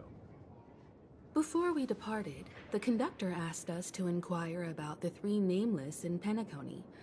We've already collected intel about Rosalina and Tiernan, so the only one left is Legwork. If I'm not mistaken, we've already met him somewhere, haven't we? It's not enough to say meet, but the answer is pretty obvious. After all, I've hinted at it in quite an evident way.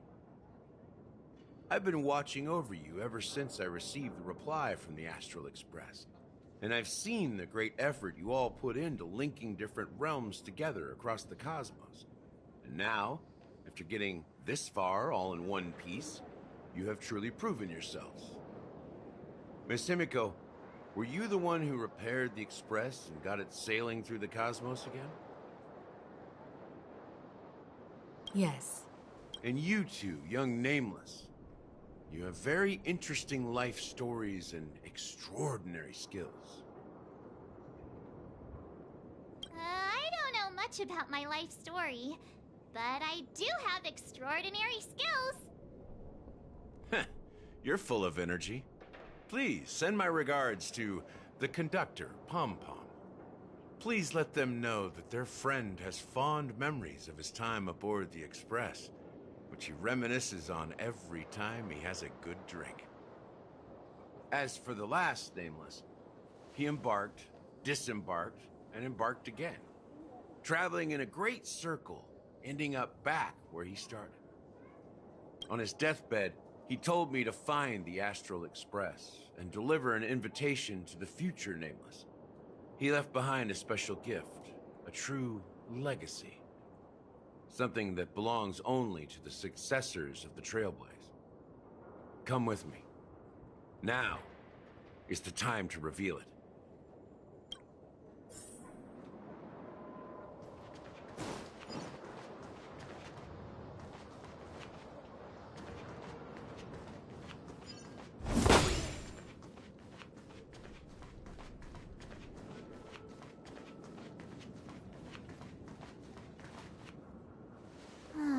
Back here again. Sometimes I feel like you're still alive, old friend. Like you've still got so much to say and do.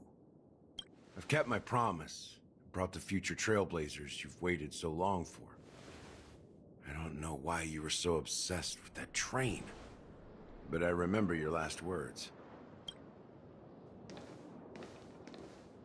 Don't let us down, old man.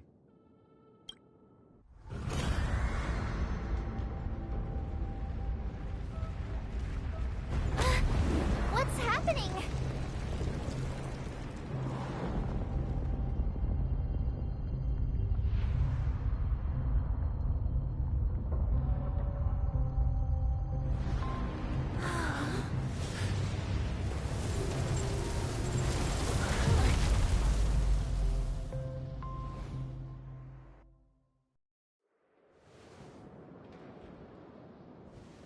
Go ahead.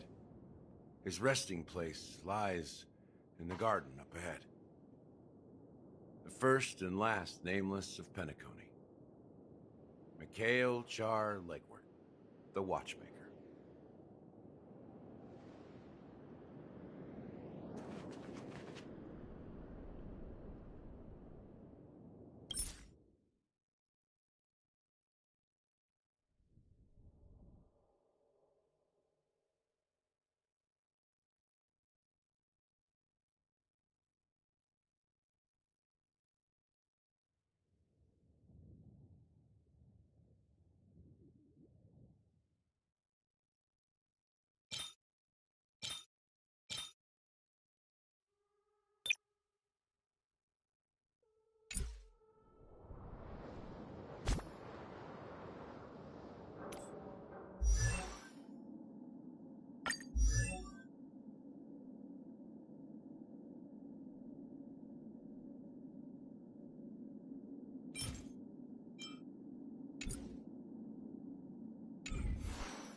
this divine power, I reforge all things! Time to twirl! Nap time. Get soul. Insanity. Time to twirl! This big diamond! It's all yours! Soul.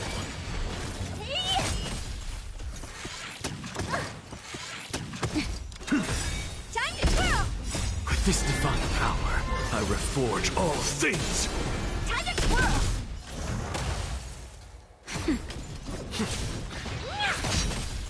Insanity.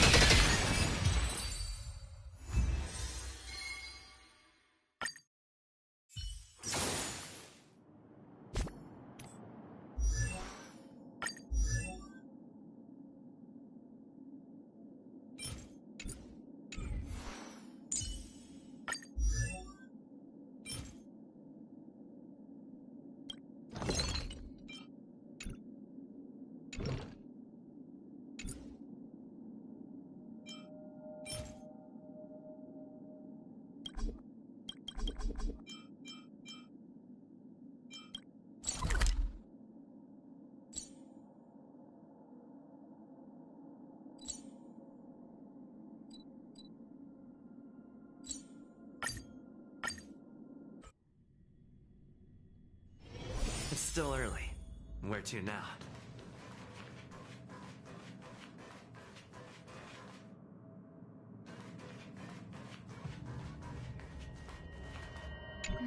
What's next on the agenda?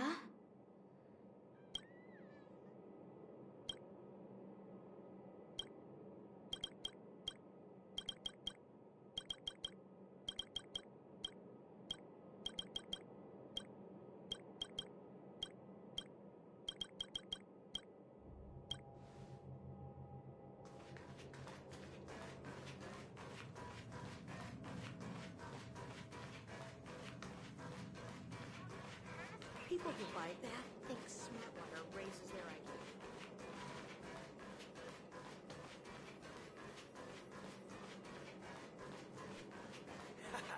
I have 10 life insurance policies on the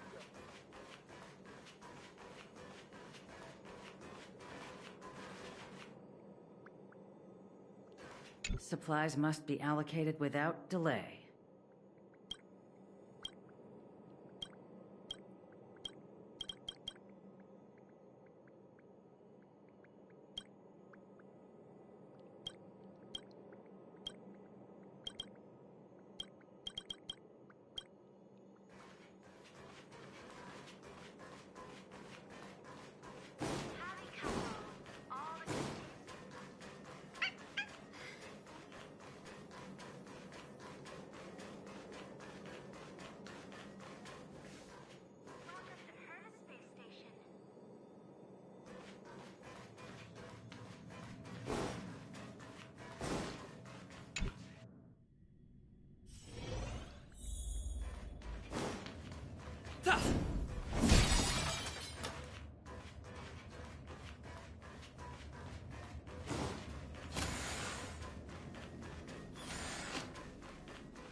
Will of Preservation!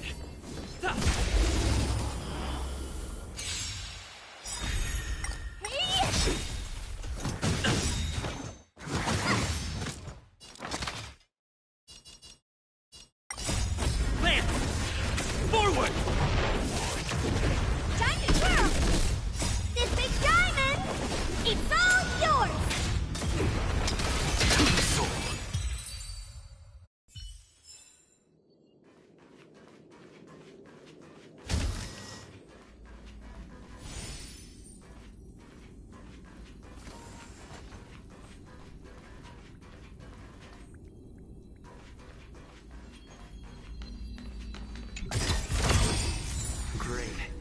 more the better.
Will of Preservation!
Will of Preservation!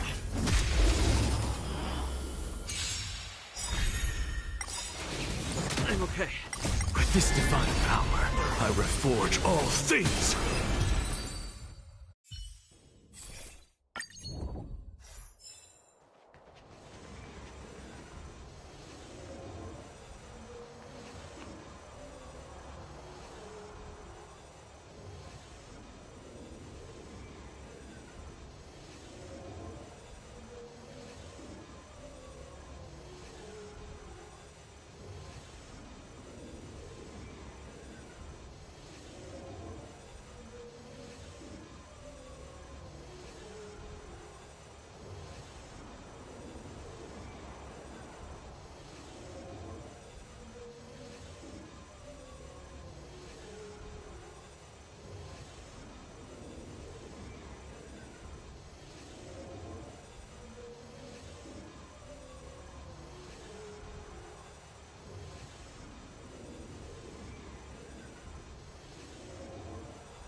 We need a strategy. Will of Preservation!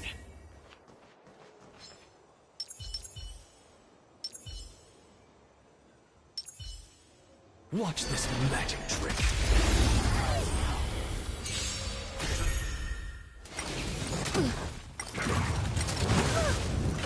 Stay back, Clara. Insanity. Nap. Hit! Commencing annihilation. Help me, Mr. Swirl!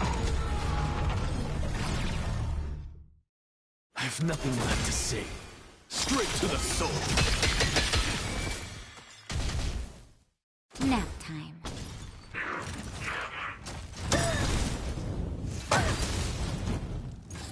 As you command. Flaming lance! Forward!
Sink into insanity.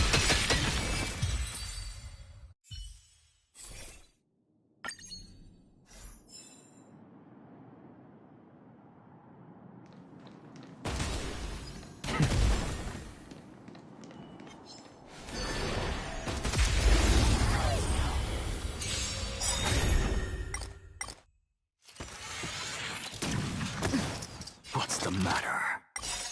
With this divine power, I extract the world's purity to reforge all things!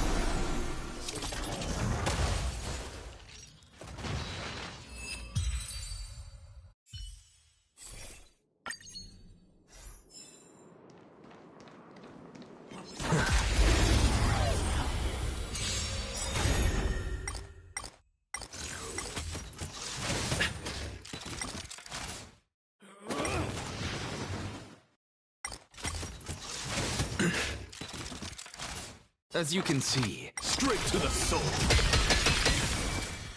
You're in bad shape. Defend the weak. Hide.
Sink into insanity.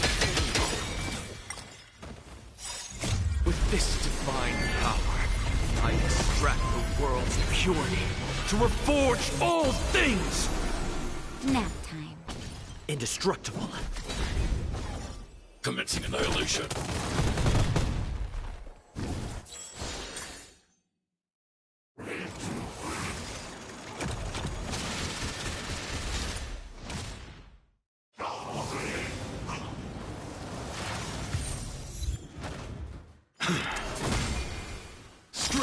soul! You're in bad shape.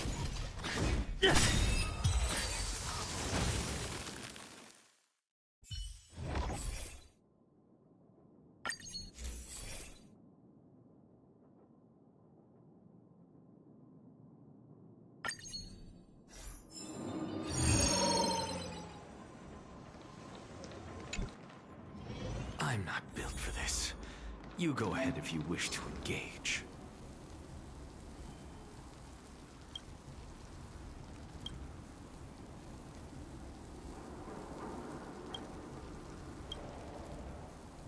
Watch this magic trick.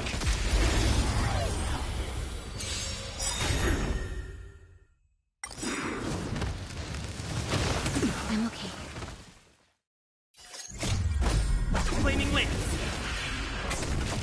Forward!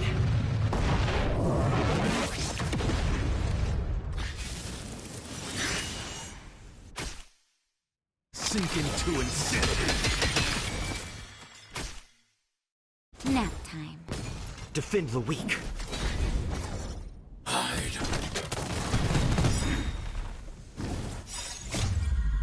Help me, Mr. Swirl!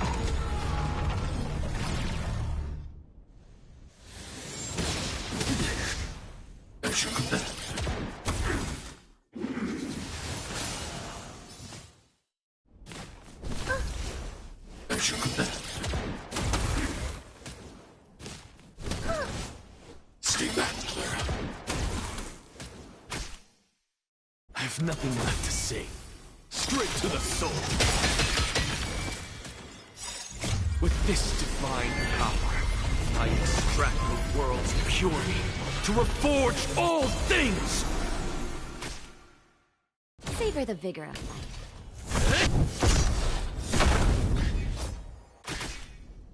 Commencing annihilation. Sink into insanity. Straight to the soul. Nap time.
not built for this.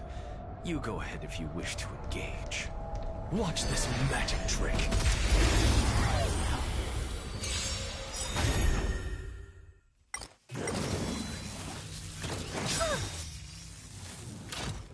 Stay back, Clara.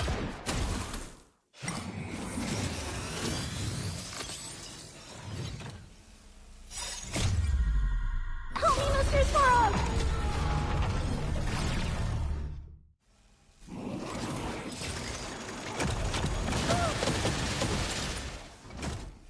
As you command.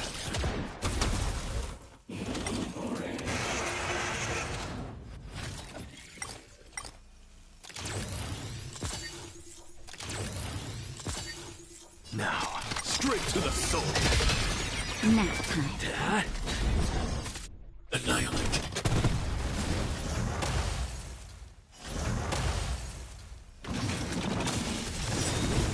As you command. Lance! Forward!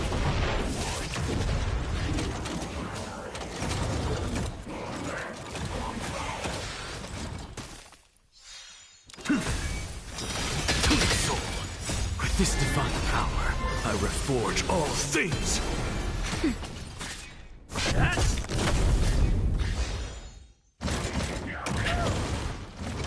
Stay back, Clara. Hide. Help me, Mr. Sparrow! Insanity! To the soul! I'm okay.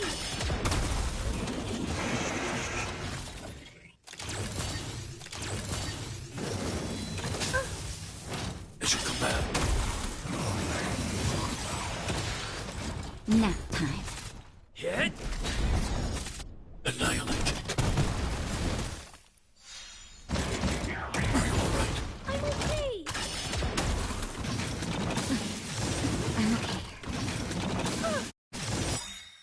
Are you alright? I'm okay. Just a little something. Think nothing of it.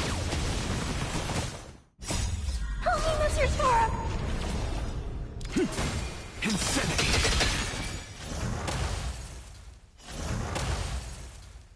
With this divine power, I reforge all things!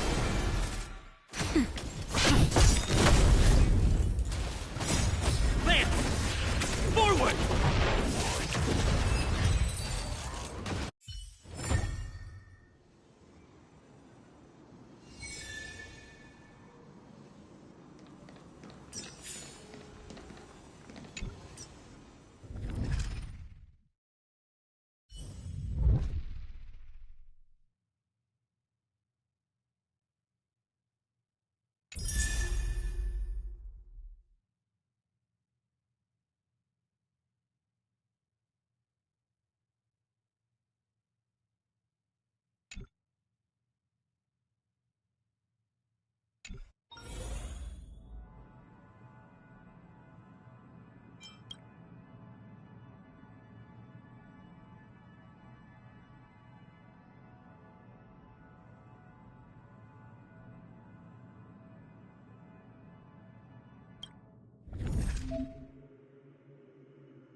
Nice.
Define inspiration?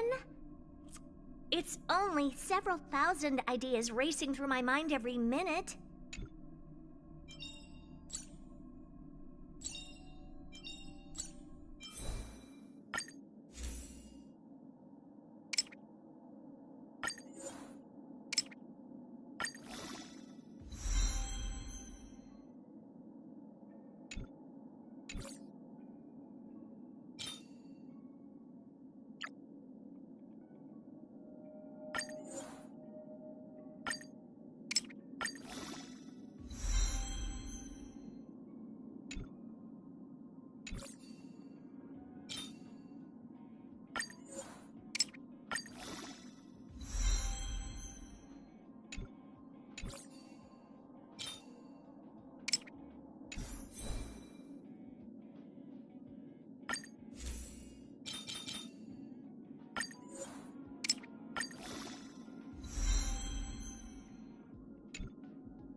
It's still early. Where to now?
Sure enough, the Watchmaker is the third Nameless.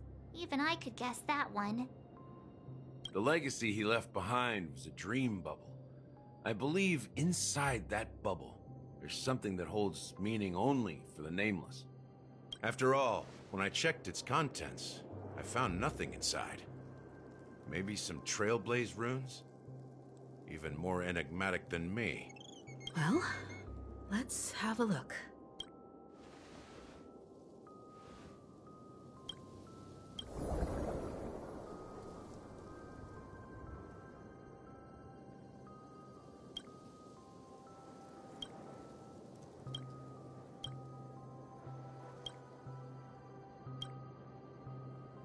Wait, what's going on?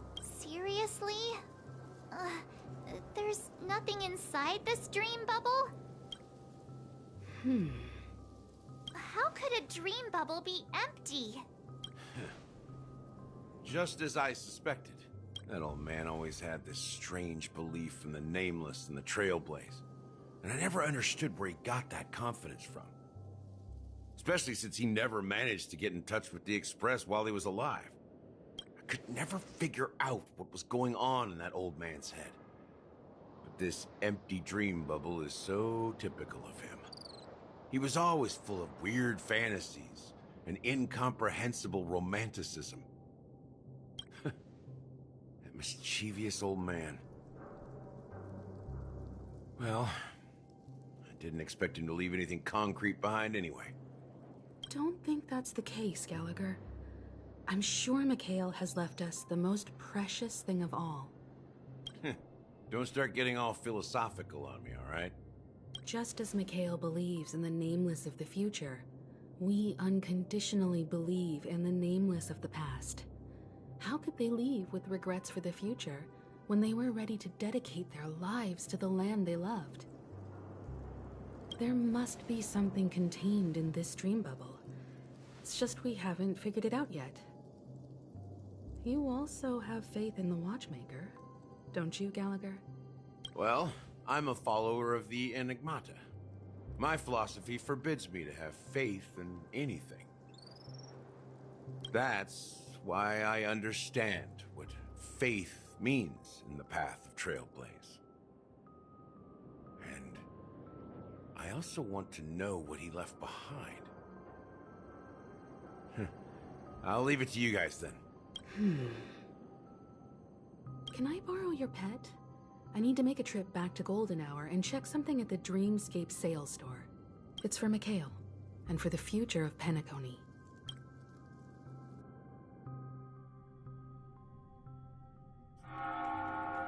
Welcome to the Reverie Hotel. How may I help you? Greetings. We're the Nameless from the Astral Express, and we'd like to check in. The Astral Express? But I thought... Yes, my companion's already checked in. My name is Dan Heng, and I believe my personal information is recorded in your system. I see, but your companion said you wouldn't be coming due to a change of plans. Now the plans have changed again. And you are... Me? I'm Pom Pom, a new Nameless who's also with the Astral Express. He's my fellow Trailblazer. We responded to the family's invitation before he boarded the Express, so he wasn't registered in your system. Is it possible to accommodate him as well? Oh, I see. Another one of the Nameless had a similar situation. Seems like a lot of people are joining the Trailblaze these days. Since there's a precedent, it shouldn't be a problem. Just give me a second to contact your companions.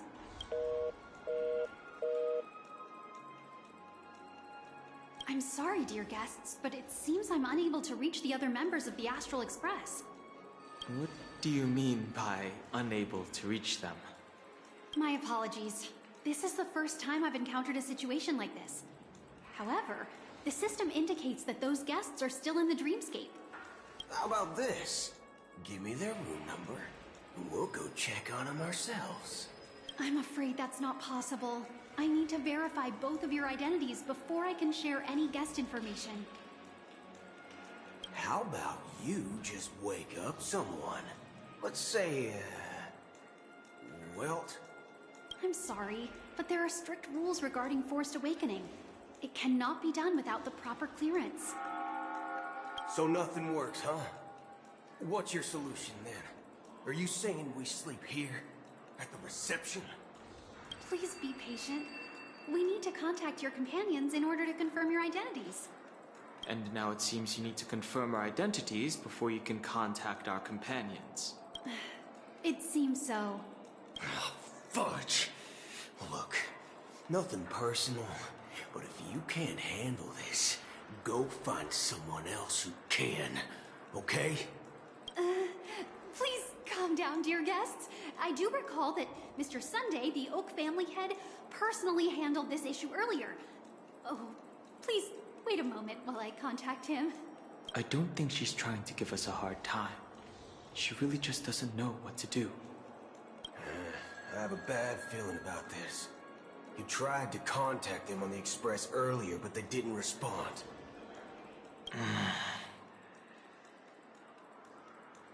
Something doesn't seem right. I need to leave for a moment.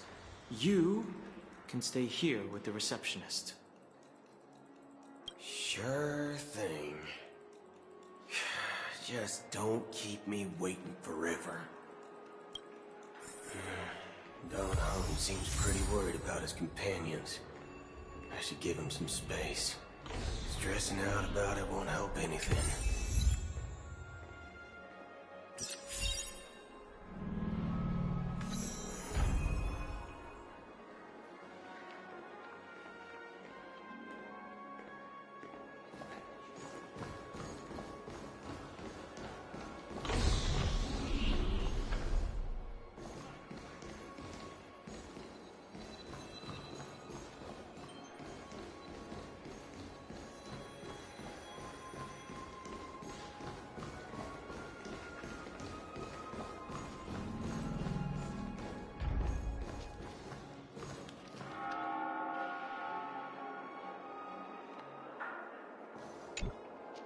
The Charmony Festival is about to start! I'm so excited! Hey! You guys here for the Charmony Festival too? Well, I didn't come all the way here specially for the festival. Honestly, I don't really even know what it's about. But I heard it's a lot of fun!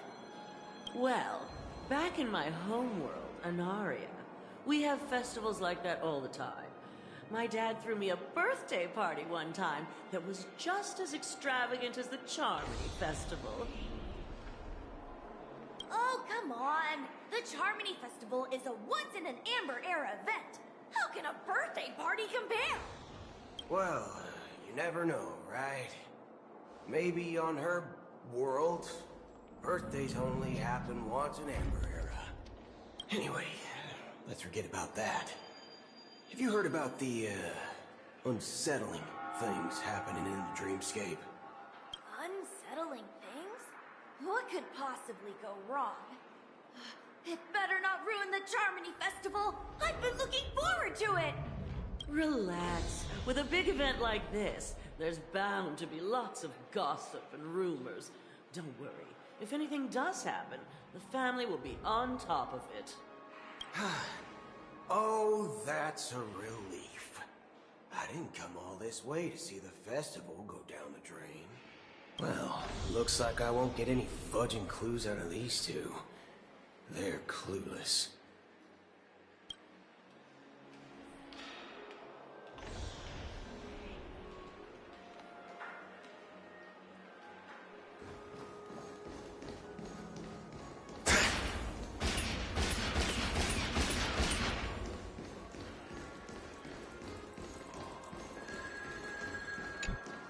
Greetings. I'm Cody of the Bloodhound family, head of security for the hotel. How may I assist you? Hello. So, there's something I wanted to ask about. I've been hearing some unsettling rumors about certain incidents that might affect the Charmony Festival. do you think there's anything to be worried about? I've traveled all the way from the Hayai Federation, and I don't want my trip to be ruined. What do you mean? Wait. You haven't heard? I'm not sure where you heard those rumors, but they're completely baseless. I can assure you, as a representative of the Bloodhound family, that everything is going smoothly for the Charmony Festival. At present, all of the families are focused on making sure the festival starts on time. Even the Dream Master himself has arrived. So don't worry, your trip won't be in vain. That's a relief to hear. She doesn't appear to be acting. So, it seems that even the hotel staff are out of the loop. Back already? Hasn't she returned yet? Nope. I'm starting to wonder. Sending her to contact Sunday was a good idea. Neither the staff nor the guests seem to know anything about what's happening in the dreamscape, and wherever we go, all we see is people enjoying themselves. Definitely not a good sign. I agree. Another unusual thing is that the Oak family is supposed to be in charge of organizing the council and managing everything inside and outside the dreamscape. I walked around the hotel, but didn't meet a single member of the Oak family on such an important day. Well, I'll be forked. If I remember correctly, the head of the Oak family is that Sunday guy, right? We shouldn't linger here too long. Let's go back to the Express for now. Not so fast. Have you ever robbed VIPC, bro? If you run away now, everyone will be chasing after you. Are you suggesting we sit here and do nothing? I wouldn't say do nothing. But let's stay put for now. Even if the family has ulterior motives, they couldn't have anticipated us showing up here. We're the surprise factor for them. They don't want to attract unwanted attention from certain outsiders, so they won't do anything reckless. See? The IPC lackeys are keeping a close eye on this hotel. If I were a family member, I'd find an official excuse and keep the surprise factors here. If we just wait here, that would be like walking into their trap. Of course, we don't need to walk into their trap. I gave a backup plan to the Memo Keeper. If it turns out we won't be allowed to enter the dreamscape, she'll order a drink for me in the VIP lounge at the hotel. In reality... a secret signal. That's right. Oh, a concrete object can indeed help the Memo Keeper establish a connection with you. But Boot Hill, if you have more backup plans in the future, I hope you'll let me know in advance. I'm sorry. But it's one of my quirks. I have too many unreliable friends. And if I reveal that I have backup plans, things can go awry. And that would leave all backup plans completely useless. How do we get into the VIP lounge? This is where my street smarts come into play.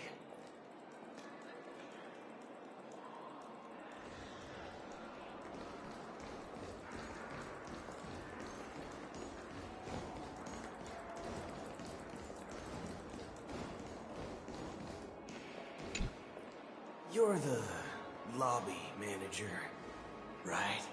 Yes, I am. How may I assist you? We're the Nameless from the Astral Express. We wanted to check in, but there's something wrong with your system. The lady at the front desk said she would contact the manager, but now she's nowhere to be found. Now, we've been waiting here forever, without any food or water. What the fork, man? Is this how the family treats its guests? Is this your idea of street smarts? Starting an altercation? It's called standing up for your rights. I apologize for the inconvenience. Please wait while we try to contact Mr. Sunday. I'll arrange 2 premium seats in the VIP lounge so you can rest there while you wait. See? Just like that. Just don't call yourself Nameless next time. Wow, this bar's something else. Certainly worthy of the planet of festivities.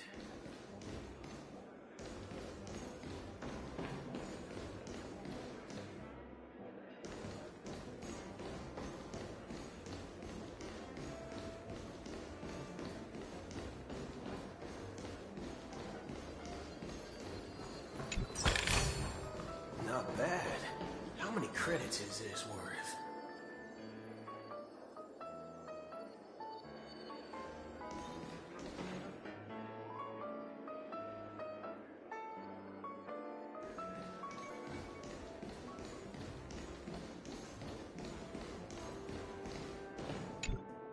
Good evening, gentlemen. Hey, I have an order for a bottle of Hasdana's White Oak. Can you help us find it? Hasdana's White Oak? I think there might be a misunderstanding. We don't serve that here. Oh, no way. Are you sure you're not mistaken? If someone had reserved such a beverage, I would definitely remember it. It sells for hundreds of thousands of credits per bottle, after all. I couldn't afford to cover for such an item if it were broken or lost. That's strange. Well, could it be that the memo keeper couldn't afford it? Then what should we do now?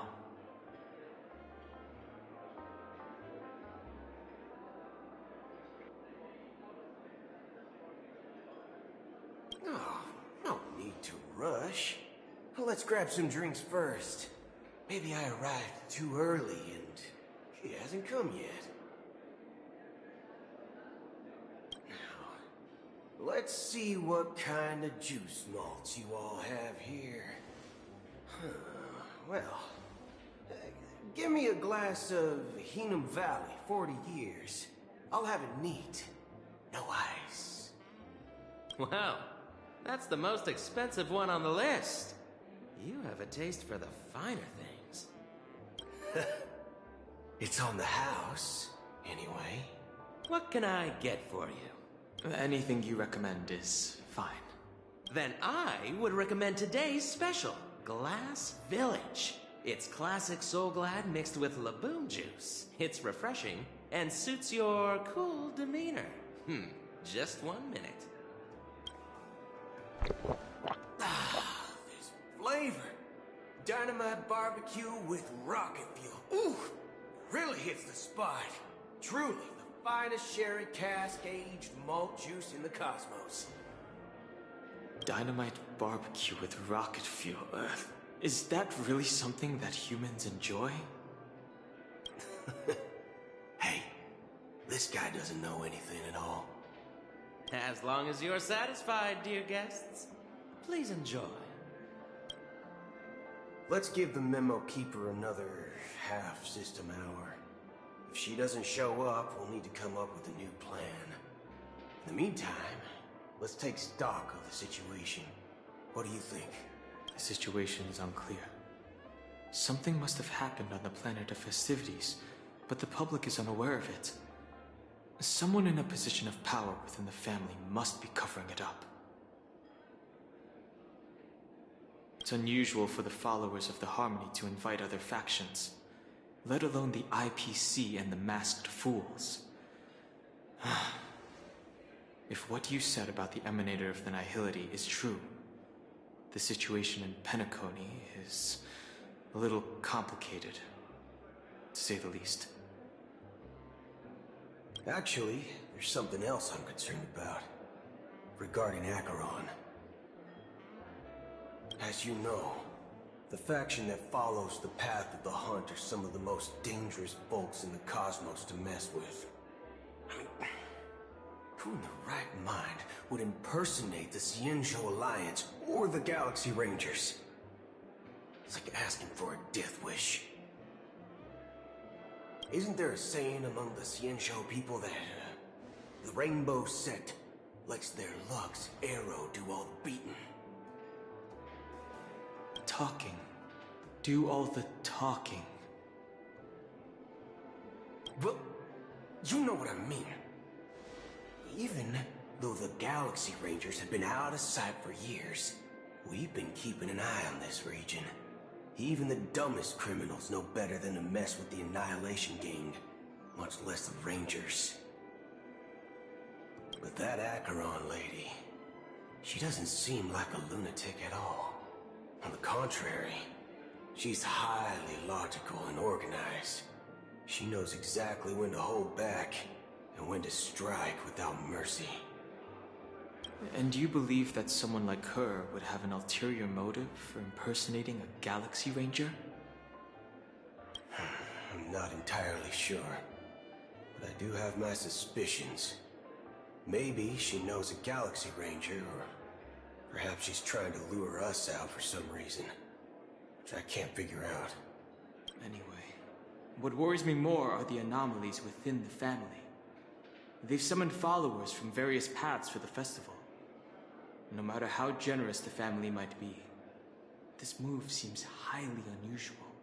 Unless the invitations weren't sent by them. If that's the case, it's even more intriguing that the family insists on organizing the Charmony Festival, despite the chaos. Maybe it's Shipei the Harmony pulling the strings. You find it beyond human understanding because it wasn't arranged by humans at all. People do stupid things out of irrational impulses. They abandon their principles when self-interest is involved. They believe in things they know they shouldn't, and fudge, they even break their own rules. But Eons don't. They stick to their determined path and never turn back, even if they reach a dead end. You think Shipei's will is behind all this? It may not necessarily be Shipei. There's definitely some higher entity involved. I know it may sound pessimistic, but if human free will were reliable, it's much simpler when you boil it down to the eons and paths. Like how Lon always follows the path of the Hunt, or how the Express stays true to the Trailblaze despite Akavili's disappearance. But in my opinion, Akavili's fall holds significance for the Nameless. Oh, so you're saying the Nameless now have to take responsibility for their own choices because their absolutely right leader is gone? Exactly. I believe the purpose of the journey isn't just about following a path that's always considered absolutely right. It's more about doing your best to choose the right path for yourself among countless possibilities, even with limited insight and judgment. I don't know what you've been through, but I agree that people must take responsibility for their choices, because no one else can do it for them. That's why the Galaxy Rangers need to uncover the imposter and figure out her true intentions. Just in case. I have a backup plan if the Memo Keeper doesn't show up. This is my final backup plan. I promise. You sure have a lot of cards up your sleeve. Well, going back to my old career would make things a lot easier.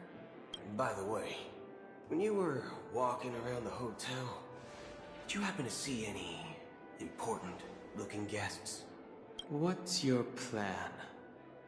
It's simple. We just grab some hostages and use them as bargaining chips with the family.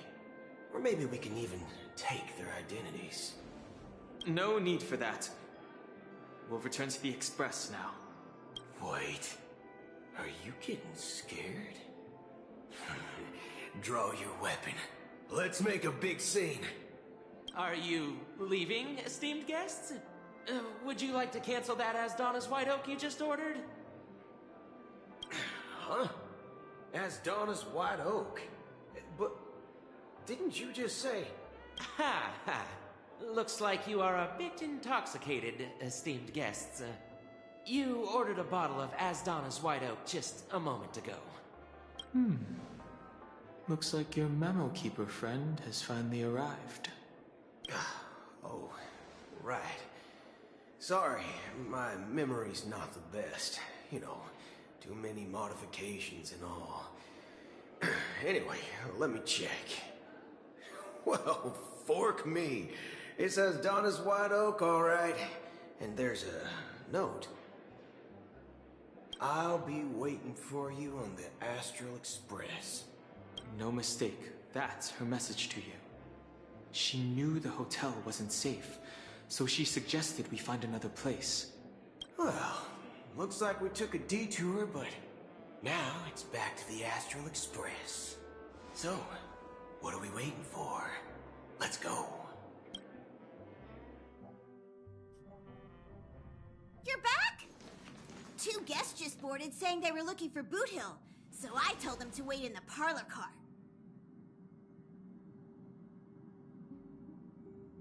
Oh, just in time. 2 guests?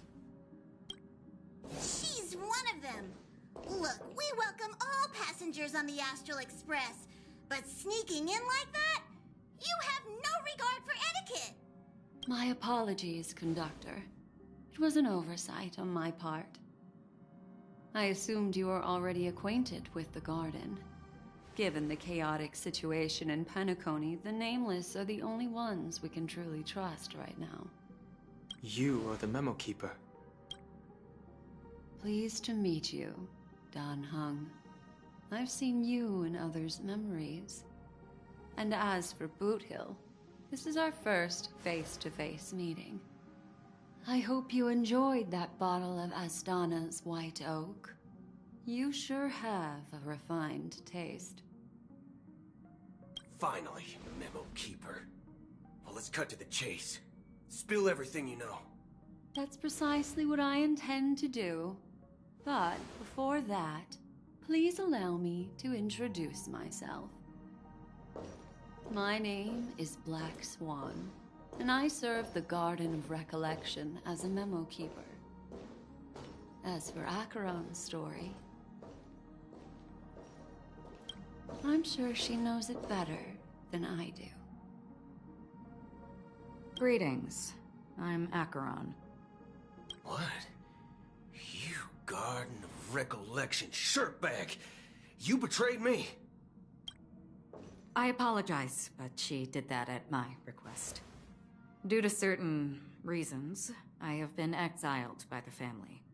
Thankfully, this Memo Keeper came to my aid and helped me escape their surveillance unnoticed. To be honest, it was more like stalking than helping. And the process was far from unnoticed. But we did escape.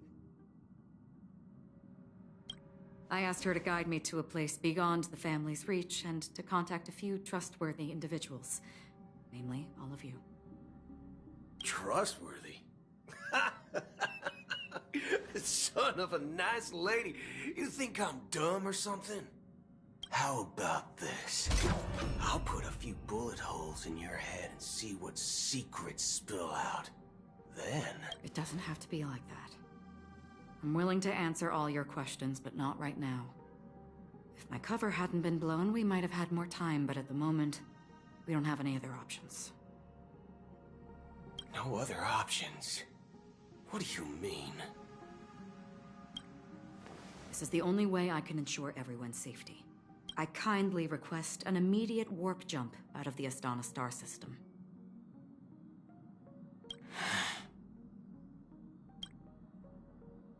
This passenger is requesting... As far as I can tell, she's not a threat, and seems to be telling the truth. I've briefly traveled with your companions and know their whereabouts, Dan Heng. Please rest assured, your nameless companions are safe, but they need our help. As for Boot Hill, you may have guessed. I've been waiting for you. Galaxy Rangers are known for their elusive nature and limited contact with each other. So this was the only way I could reach out to you. Only by doing this can I find a true Galaxy Ranger and fulfill a long-standing promise. To return his relics to their rightful owner. Someone once told me that every rainfall is like a gift from the heavens, a sign of their mercy upon the world. Raindrops are said to be the tears of the gods, shed in response to the sorrows of the world. Their constant pouring is a reminder that the gods haven't abandoned us yet. So, how long has this rain been going on for? I used to believe, just like you, that it would eventually stop. Years and decades passed. And in the end, such hope faded away before the rain did. Looks like the god you mentioned doesn't exist after all.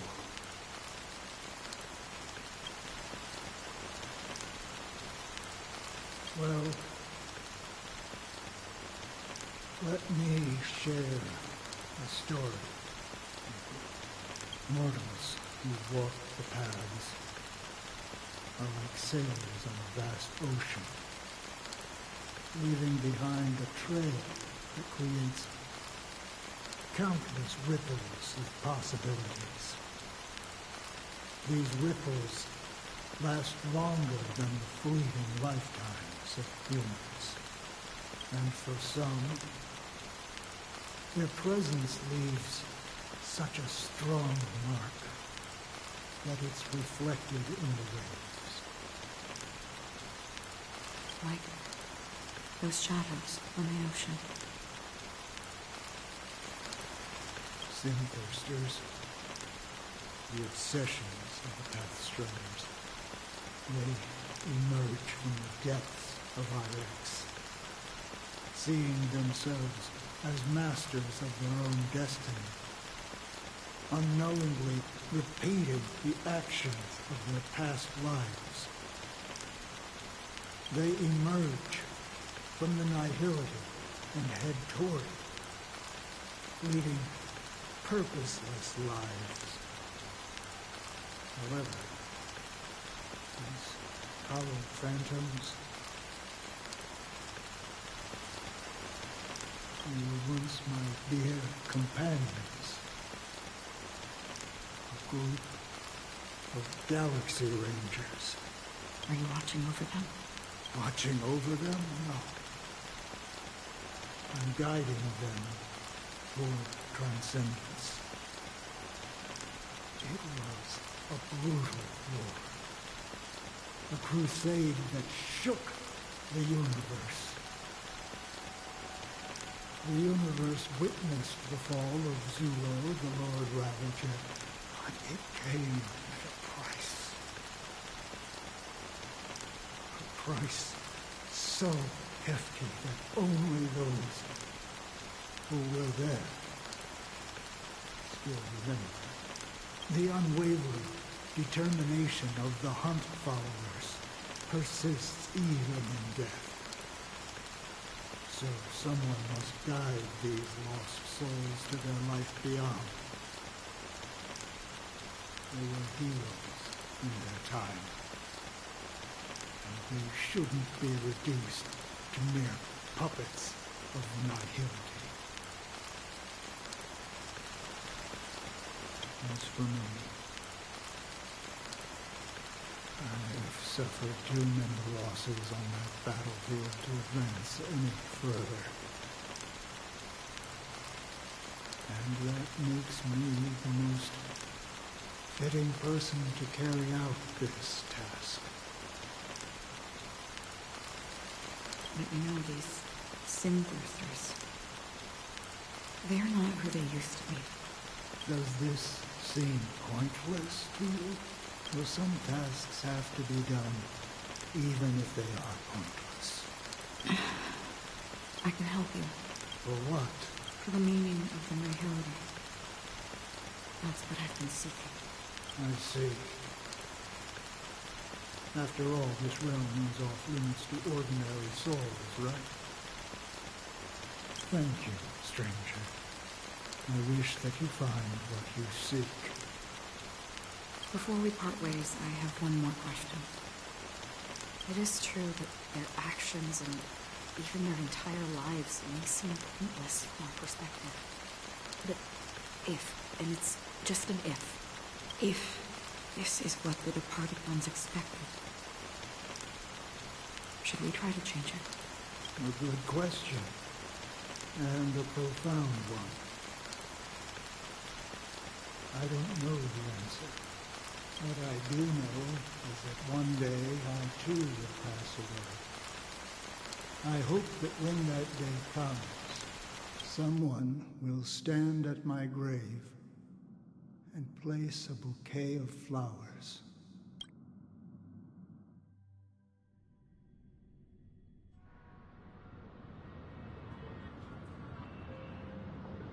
When I appeared as a child, my speech, mindset, and soul reflected immaturity and innocence.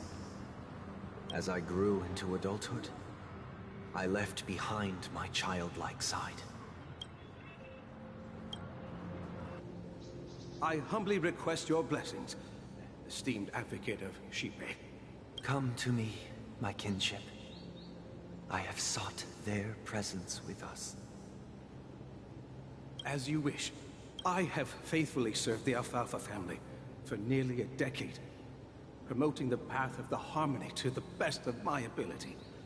However, I made a mistake yesterday. While I was preparing dinner for the family head, I accidentally dropped a prepared dish on the floor. Out of laziness, I lied and claimed that everything was ready.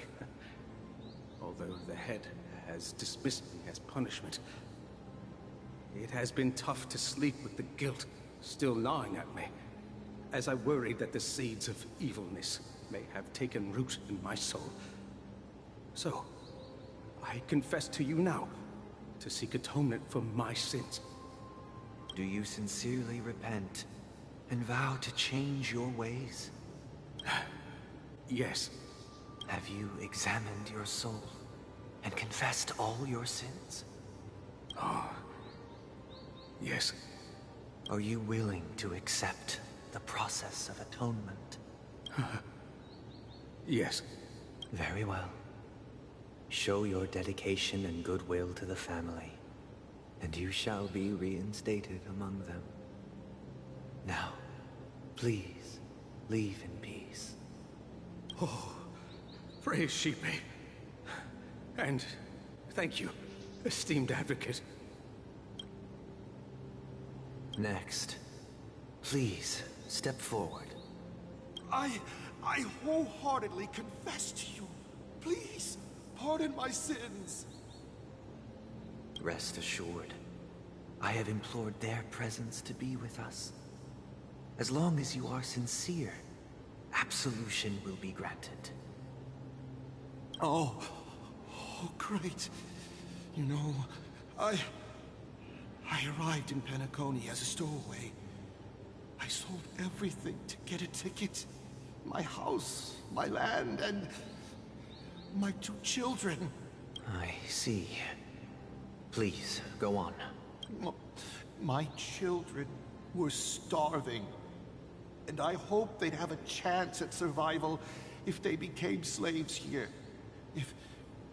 If I can strike it rich here, I'll lift them out of that situation and give them the life they deserve.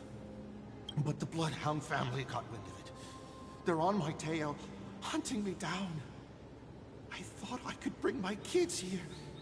It was all my fault. All my fault. The family is ready to forgive all sinners. I'll ask the Bloodhound family to cease their pursuit. You don't need to live in fear anymore. Oh, thank you. Thank you. I'll work my hardest to redeem my children and make them part of the family. Praise the Harmony! Next, please step forward. Hey! Long time no see, Mr. Sunday. The most esteemed individual in Penacony, and the next leader of the Oak family, right? I have sought their presence with us. Let us proceed. Sure. Let's just get this over with. I have sinned. Please forgive me. I wasted half a pizza at breakfast, and a bottle of Soul Glad. That's it. Nothing more. When we wrap this up, I've got a Robo-Ball game to catch, you know? Do you seek to atone for your sins through good deeds? My sins? Starting to sound like a saint, huh? Well, let me tell you something.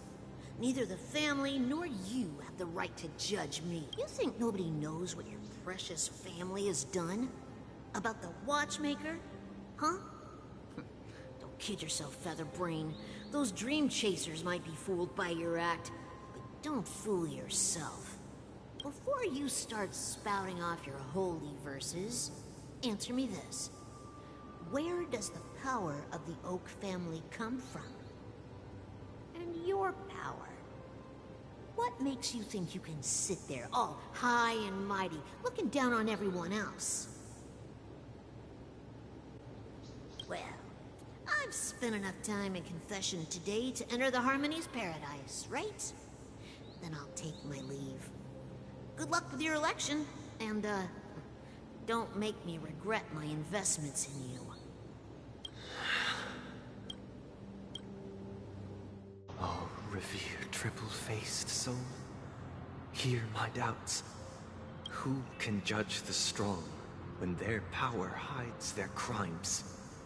Who can vouch for the weak when they will pay any price to survive? Who can comfort the purest souls when even they get led astray?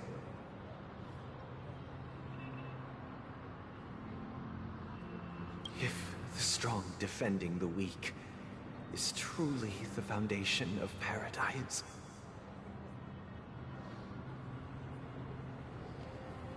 then who is responsible for the suffering and anguish in this wretched world? Brother? Brother? Brother, are you all right?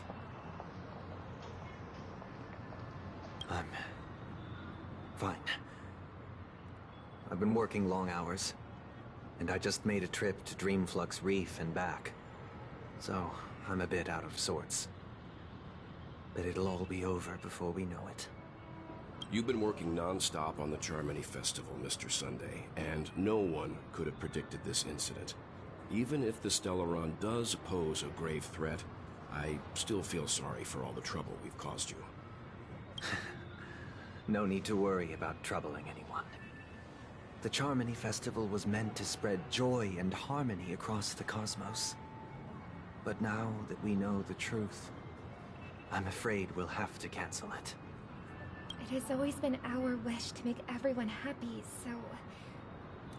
we'll do our best to explain everything to the Dream Master. I'm sure he'll understand.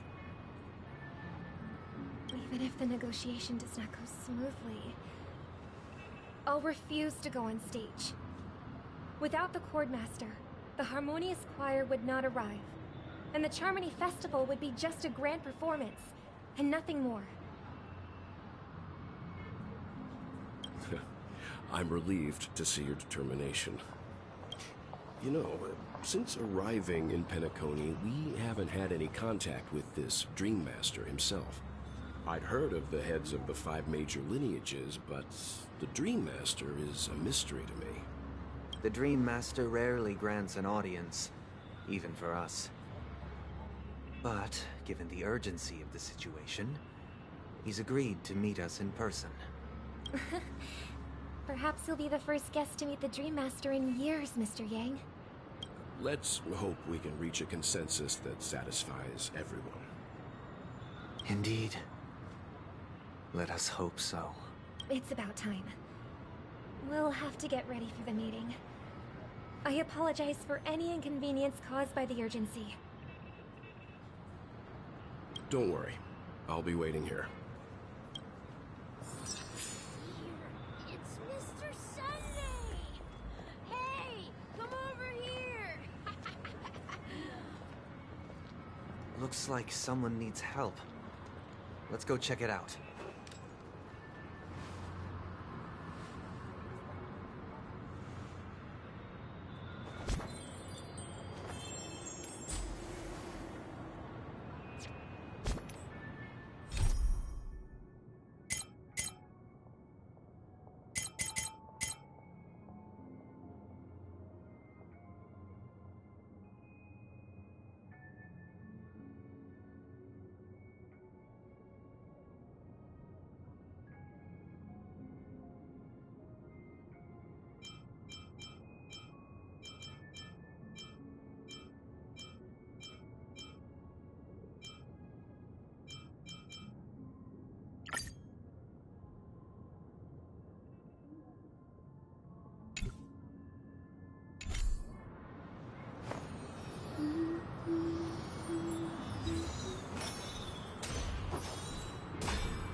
Mr. Sunday.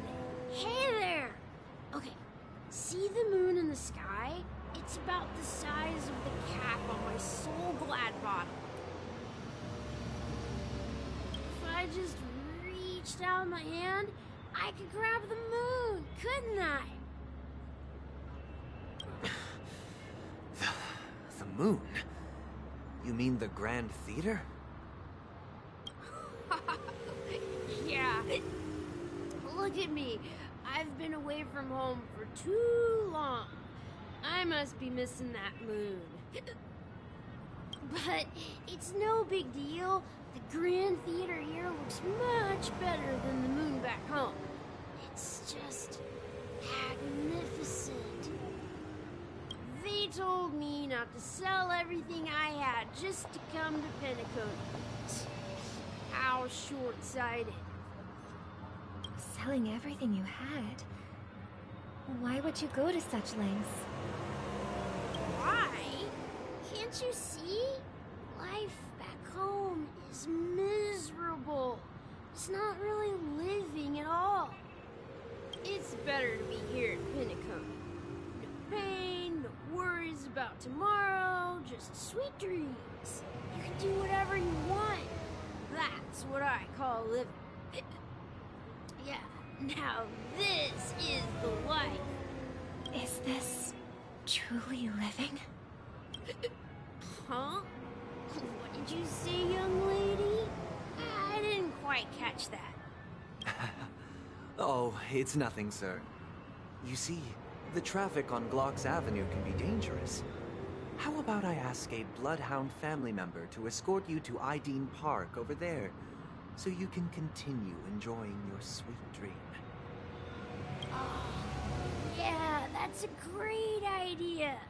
Wow, no wonder you were the leader of this sweet dream. You're totally a lifesaver. See you around, Mr. Sunday, and it was nice chatting with you.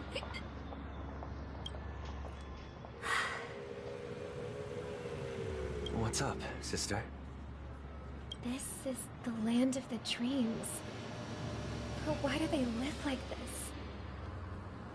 The man we ran into, he doesn't seem happy at all. Even though sweet dreams are nice, they're just illusions.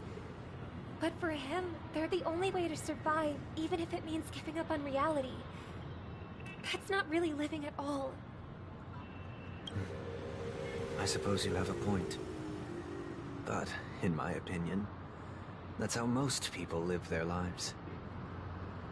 Why do you say that? You think that man is not actually living, but that's not quite accurate. Even without Penacony, people create their own illusions called self-value. People believe they have a predetermined value to fulfill. Gaining value means gaining power, and those deemed worthless are seen as the weak. However, value doesn't come out of thin air, and there's a limit to it. To accumulate value, people have to take from others. So, the weak get exploited and oppressed. Are you suggesting that this is not how things should be? Exactly. But, ironically, people don't think there's anything wrong with it, because they uphold the illusory notion of self-value, and even the weak believe in it. The survival of the fittest. That's where all the tragedies in the world come from. People come to the sweet dream in Penacony to escape from that reality and find solace. No tragedies exist here, only happiness, although in its nascent form. Isn't that the same paradise we yearn for in our dreams?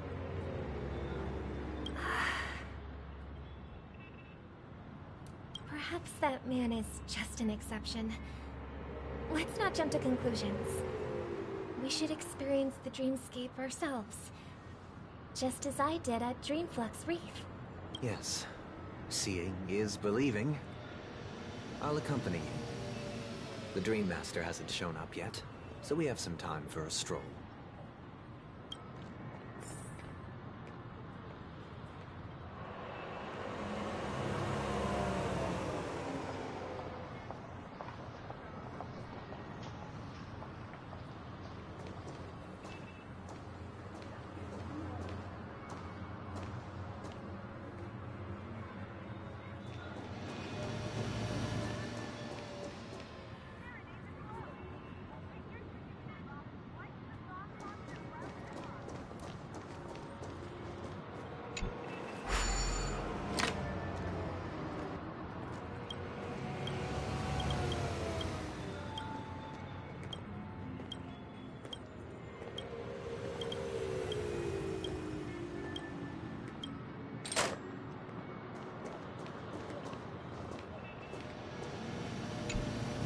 Glad to meet you again, Robin.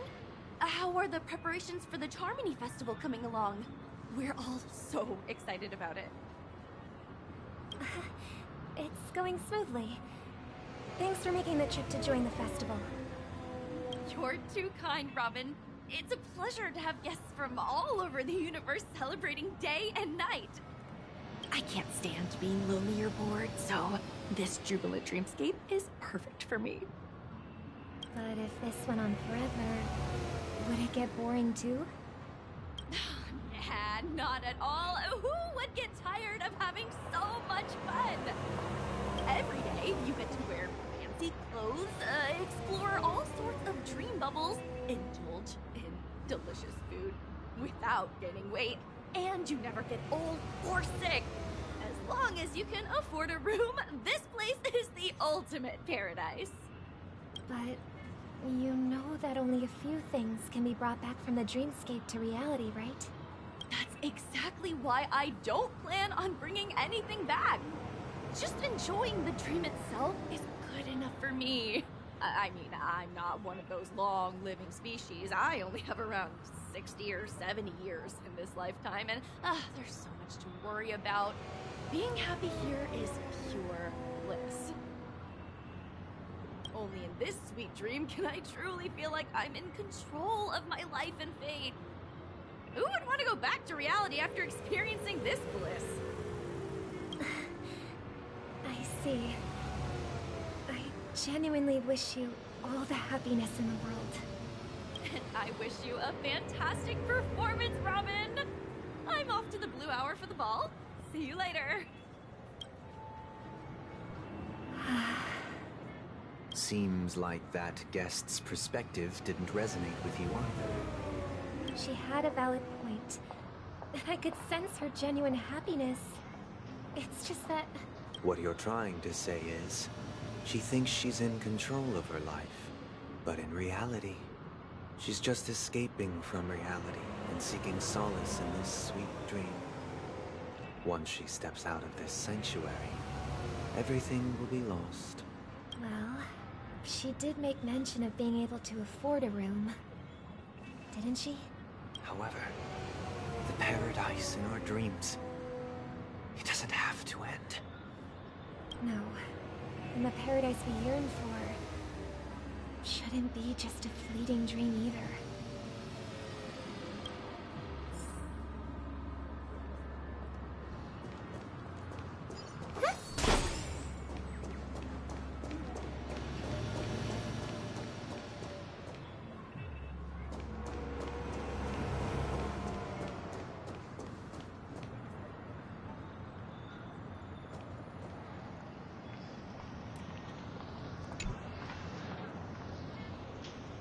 The scenery in this dreamscape is truly breathtaking, isn't it? Oh, Robin. Can't believe I'm meeting you in person here. What an honor. You're right. Even though time stands still in this dreamscape, it always feels fresh. I find something new every time. A philosophical mind. I hope I'm not intruding. Oh, not at all. I yearn for meaningful conversations, especially with someone as esteemed as you. It's my pleasure. No need to be formal. just speak your mind.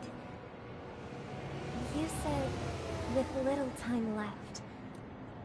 Please, forgive me for being blunt. But is that why you came to Penacony? Yeah. I was part of a war, and while escaping from the Sarkosian mothership, I got exposed to some radioactive materials. And then, all my comrades died, and my hometown was wiped out by neutron bombardments. I couldn't bear to live. Everything I knew gone. That's when I heard about a possible solution here, so I came. How heart-wrenching. I hope the family has been able to help you. They have, and I'm truly grateful for that. They provided me with a comfortable room, most advanced life support devices in the cosmos, and a stellar team of caregivers. My physical body is now in the dream pool, sustained by life support. The me you see here is whole, rational, and no different from any other person. But I can't say the same for the me in the hotel room. The true appearance? No. I hope you never have to witness it, Robin. So, you'll be living forever in this dreamscape, right? Just being able to live at all is good enough for me. Whether it's in this dreamscape or not, well, I don't really have much say in the matter. My world has been torn apart, and my life could end any second. So, even if this whole place is an illusion, it's still my paradise. And I'll treasure every moment I spend here. How I envy those everlasting things. That old man's story. It's so tragic. Fortunately, this sweet dream gives him joyful memories to hold on to for the rest of his life. That's precisely why this sweet dream in Penacony exists. However, even this sweet dream has its limitations. While it provides solace to the disillusioned, it can't completely eliminate pain in reality. There will be a way out. Penacony is already on the right track.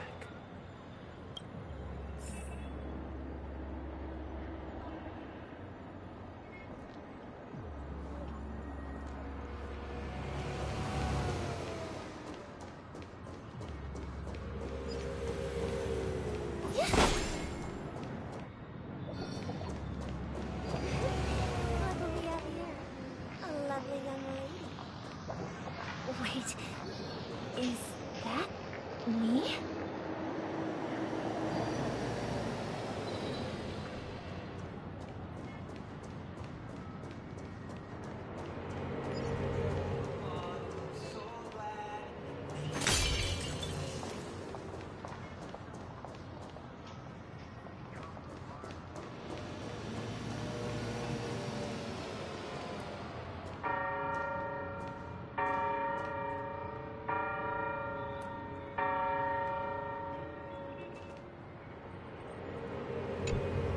Brother, what a surprise to see you again. Show yourself. Your trick won't work on us. I've heard that a skilled mass fool received an invitation too. That must be you, right? Did you enjoy yourself? Barely. The people here are way too gullible. A little bait is all it takes for them to bite. And they run away at the slightest hint of danger. In other words, they're naive and cowardly. Now that you've had your fill, it'd be wise to leave before it's too late. The music of the Harmony doesn't tolerate discord. What? Now that you have the real Robin, I'm useless? Oh, how disheartening. Stop so much for the family. You should be thanking me, because if it weren't for me cleaning up this mess, Penacony would still be in shambles. Don't you think? That was a personal request from the head of the Iris family, and it has nothing to do with us. Step aside and stop causing trouble for the Charmony Festival. The Charmony Festival? You think you can scare me? You think I've no idea what you're planning? I don't care what you're thinking, Chicken Wing Boy. But I'm pretty sure lovely Robin won't be appearing on stage. After all, you're well aware of what a sorry state this dreamscape is in under the banner of harmony. Penacony, the land of the dreams. Is this truly the paradise you desire? Stop it. What's the rush, Chicken Wing Boy? Did I get to you? Our paradise is none of your concern, Masterful. Leave now, or the family won't tolerate you anymore. All right. I'll go. But Robin, I suggest you seriously consider this. Do you really believe those living in dreams can escape pain and find true happiness? Well, I've done my part. And now I'm simply waiting for the fireworks to begin. Here, the last 2 gifts for both of you. And don't lose them. If by some unfortunate chance the Charmony Festival starts against all odds, remember to use them during the show. And it'll be thrilling. Bang! I heard a raven cawing in the distance. It seems the Dream Master will arrive soon.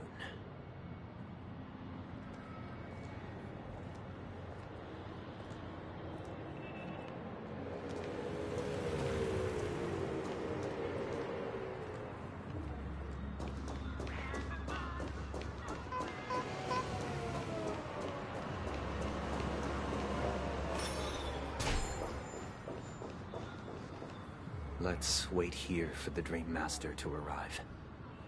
Okay. By the way, brother, I heard you no longer have a sweet tooth. Back when we were kids, you used to steal my desserts. Seems like a lot has changed during my absence. What exactly happened? Well, someone has to stay awake even in this sweet dream. But that someone doesn't have to be you, or anyone in particular. You're carrying too much on your shoulders, brother. The paradise in our dreams. It shouldn't be like this. Penacony is nothing more than a dream. It can't erase the worries and pain of reality, or bring true happiness. It only offers an escape from reality. Nothing more. Remember the old man we met earlier? Without this dream, he might have completely lost himself. That might be true, but even without Penacony, he could have chosen another path. As far as I know, the Intelligentsia Guild has been promoting their rehabilitation techniques for a long time now. That path may have been more ordinary and challenging, but now he's in a comatose state, and the sweet dream has become sort of end-of-life care.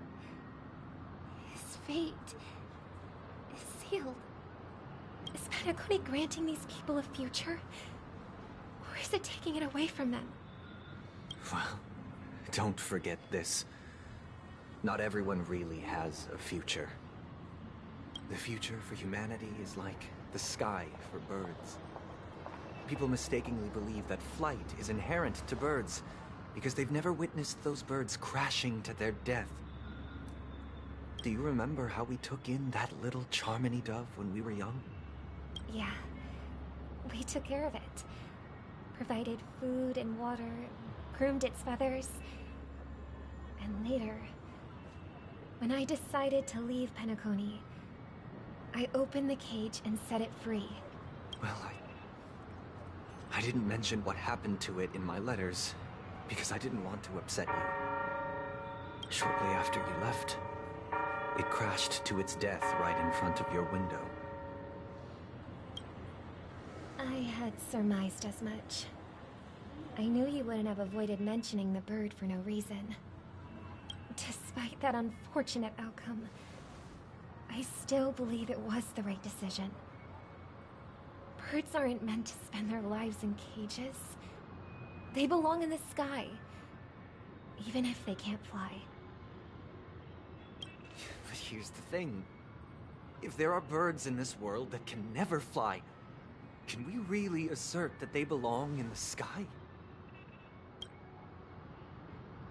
Are you implying that the same goes for humans too? Let's take the Astral Express as an example. The Nameless made tremendous efforts to bridge worlds, gaining fame across the universe. However, only a few extraordinary individuals can endure such a perilous journey. That's because the pursuit of the Trailblaze exceeds the capabilities of ordinary humans. Otherwise, why would this path be filled with broken rails, an abandoned express, and even a fallen Eon? That's just sophistry. If that were true, then only the powerful would have the right to determine the future. Unfortunately, that's exactly what happens. Another name for the future is self-value. While this world has its fair share of heroes who inspire people and garner admiration for their heroic deeds, the majority of ordinary people will never become heroes in their lifetime. Some are born weak and vulnerable. Some find themselves trapped in unfortunate circumstances. Some fall victim to malice and cowardice. When it comes to survival, everyone is equal. And the weak can only watch as their value gets constantly diminished by external forces. That's why we should care for the weak and support them as if their suffering were our own. That's what the Odes of Harmony have always taught us. While the Harmony holds noble aspirations, the strong will always be strong, and the weak will always be weak. Even in this carefree dream. Human nature contains greatness, but it also harbors inherent weaknesses that can't be eradicated. In the end, if people can't even secure their own survival, they won't care about the illusory future of equality. As long as the law of survival of the fittest prevails, there will always be fledglings crashing to their death. But if people don't live for the future, do they merely exist for survival? If even you, my brother, don't believe that the Harmony will save the weak, then which Eon can make our dreams come true? People often forget that when the first bird took flight, the entire world envisioned a future where no more fledglings would ever crash to their death.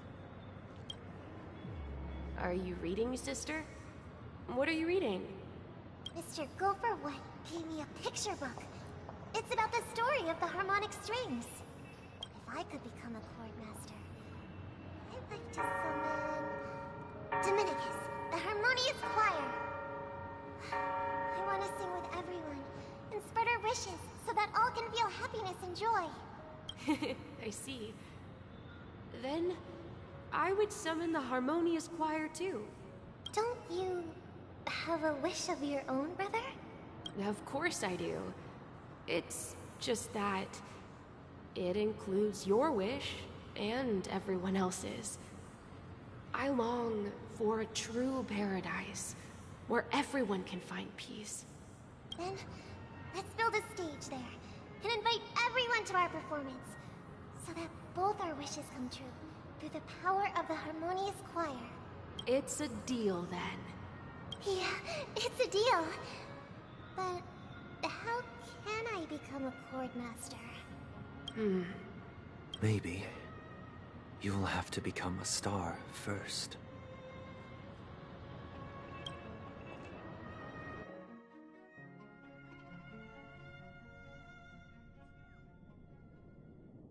You're back sooner than I thought. Any results? Yes. And now, it's up to us to forge ahead. Huh. Since his last will has now been conveyed, my final mission is complete. But pardon me if I sound curt. It's good to have determination. The path Mikhail left for you is not an easy one to tread. Why else would he have chosen to sleep in solitude, staking everything on some nameless in the future? But you have the numbers, and in numbers comes strength.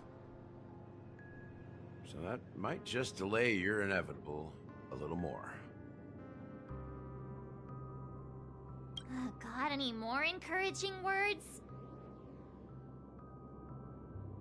As I see it, relying on Welt's negotiations alone is far from enough. Regardless of whether the other party will be compliant, negotiating simply allows us to meet them as equals and won't grant us an upper hand. Penacony is our rival's home turf, and we already have very few chips left to play with. Rather than idly sit around while the family's got us blocked off, an offensive approach might be a wiser course of action. We're more familiar with the Stellaron's properties than most, and since it's the key to stabilizing the Sweet Dream, it's vital to the family's interests. By attacking their core interests, they're bound to retaliate hastily. And as the saying goes, haste makes waste. That's right. As long as we pose a threat to the Stellaron, either with words or otherwise, we have a chance at gaining the upper hand. But the problem is, on the eve of the Charmony Festival opening, how exactly are we going to get close to the theater? Family security will be airtight, and if we brute force it, even if we succeed, it's too risky. So, no one's gonna say anything? Then I'll raise my hand. I know the answer to this question.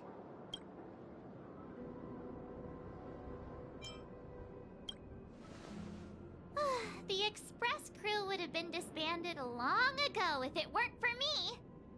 So, I heard that before the Charmony Festival begins, there'll be a pageant to kick off the festival. It's called the Soul Glad TM Festivity Auditions, or something, and it's going to be held in the moment of Scorch Sand. As long as we clinch the top spot, we'll be able to attain the title of Festive Superstar, and be able to personally bask in the graces of Miss Robin. Not that that's important. What's crucial is that we can enter the Grand Theater before the audience arrives. So, how do we go about participating in these festivity auditions? I've already procured special invite tickets from Miss Robin's fan club. To tell you the truth, I had been preparing to join the auditions all along, but now it looks like even if I scrape through, I probably still won't have the chance to shake Miss Robin's hand. So they're still running this thing, huh? It was originally just a publicity stunt, set up by Mikhail to drum up attention. But it looks like it might be worth a shot. We'll follow Marge's plan. Mr. Gallagher, will you be joining us? I'm afraid I won't have the time. As a virtual character, I've already completed my final mission. Whether Penacony can awaken from this dream is all down to you. Should we ever cross paths again? I'd love for you to visit the Express. All right. I'll have to add to that databank of yours you've got on the Express. And Miss Firefly, we thank you for all your support. We're faced with a formidable enemy. As long as the Astral Express and Stellaron Hunter's objectives are aligned, we're willing to cooperate with you. We've already come this far together. I'd like to join you for the rest of your journey on Penacony. I'm pleased that we can finally fight shoulder to shoulder. I couldn't ask for a better ending. This is also the spirit of the Trailblaze.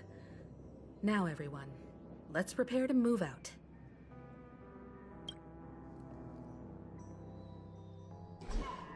Ladies and gentlemen, welcome to Scorched Sand Hall. This is where challengers thrive and dream chasers shine, all under the watchful eye of the entire universe.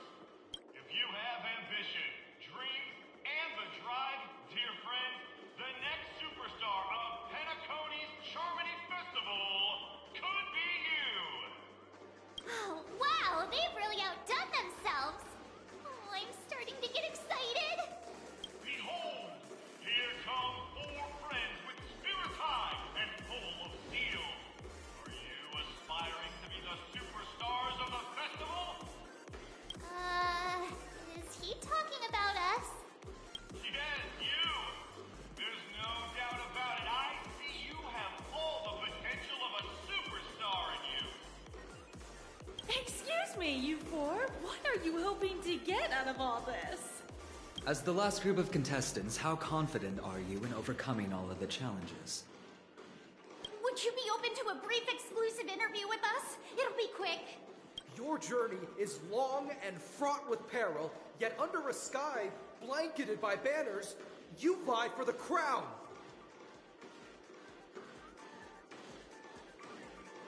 The sword and rose! Protect the beauty! The beauty, the beauty! Magnificent and majestic! A knight's head is hard as steel. Brother Lance Focus is stubborn as a heel. We don't all have to be winners. But if we don't have fun, we'd all be sinners. People are pouring in. Kinda feels like all sorts of baddies are showing up. Let's get in there quickly and enter the competition. Ladies and gentlemen, please, make way. Make way. Coming towards us now is one of Penacony's top 10 wealthiest tycoons, and the Soul-Glad Business Empire's founder, Mr. Ideen. Allow me to introduce myself. I'm the director of Soul-Glad's factory, Ideen Lena. My 4 friends, introduce yourselves to the audience across the cosmos. Hello, everybody. I'm Himiko, a nameless from the Astral Express, and these are my companions. Don't you guys need to hide your identities? I can't hide it anyways. Penacony is plastered with our posters. And because the Astral Express is so well known, the family won't dare to make any rash moves.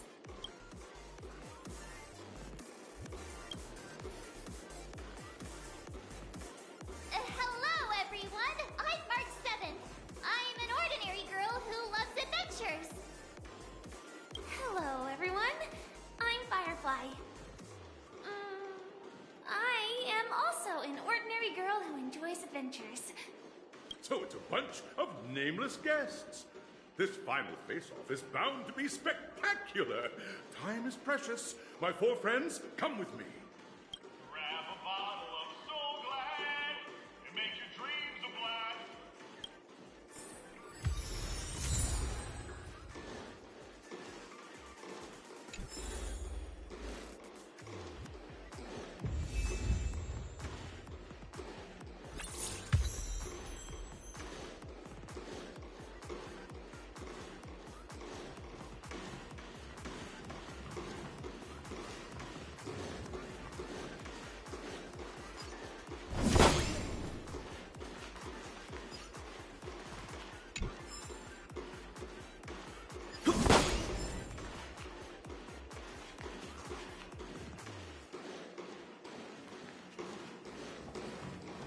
This place is buzzing. That's right. This event is a miniature representation of that time known as the era filled with dust.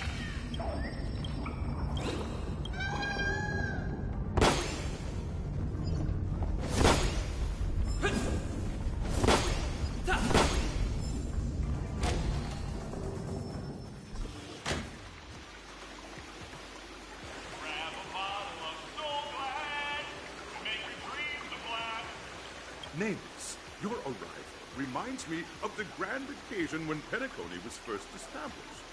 I was still a young, bright-eyed lad back then, lured here by the watchmaker's ads, full of zeal and ready to make my first fortune in life. Once, during a particularly grueling day, I passed out and was resuscitated by a drink from Mr. Sousa. That sweet taste has since been etched in my mind, and that was what drove me to create the Soul Glad that we all know and love today. The dream-chasing era was truly a wondrous time. Oh, I miss those days, and the watchmaker. Scorched Sand Hall is my homage to that time of boundless possibilities. I wholeheartedly hope you make it to the finish, and emerge as the next superstars of Penacony.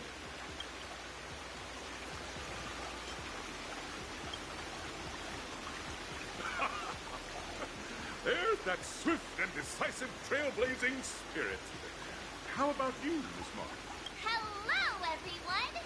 Next up, get ready for the Mega March 7th Adventure, where I'm going to break the speed run world record! Trailblazing into the uncharted and challenging the limits. That's Miss March 7th for you. I hope that by the end of this journey, everyone will have achieved the outcome that they hoped for. Ah, a wonderful wish. Miss Himiko.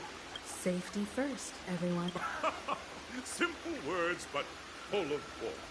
Waiting for you are 3 stages, each connected to that era. The first 2 stages offer 2 distinct paths to choose from, with unique challenges on each route. And in the last stage, you will face off against a champion who has defended the title to this very day. A beloved contender whose noble virtues are unrivaled. Those are the rules. Simple. Everyone clear? Now, I hereby announce that the 33rd Scorched Sand Festival of the 20th season, sponsored by Soul Glad Enterprises, has started.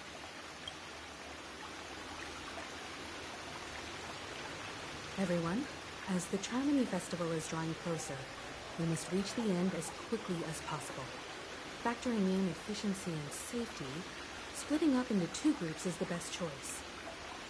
March and I haven't known Miss Firefly for too long and aren't overly familiar with her. It'd probably be better if the 2 of you paired up. Fine by me. Let's do it. All right. I don't have a problem with that. We'll split into the assigned groups then. Let's not waste time.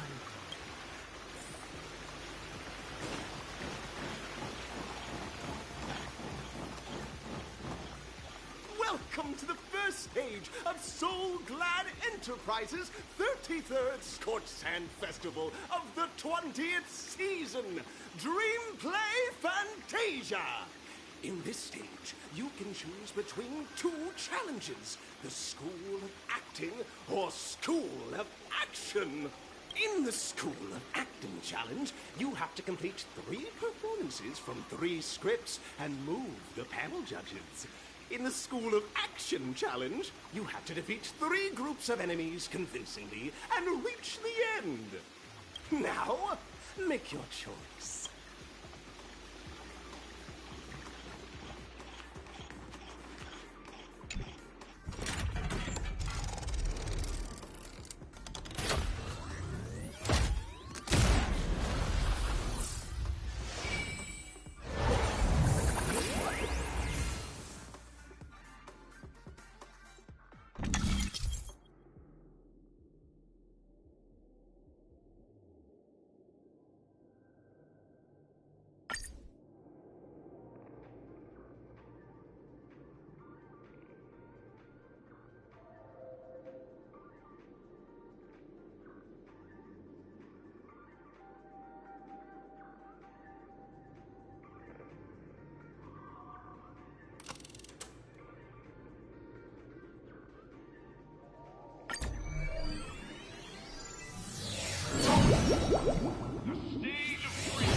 For those who dare to dream, welcome to the School of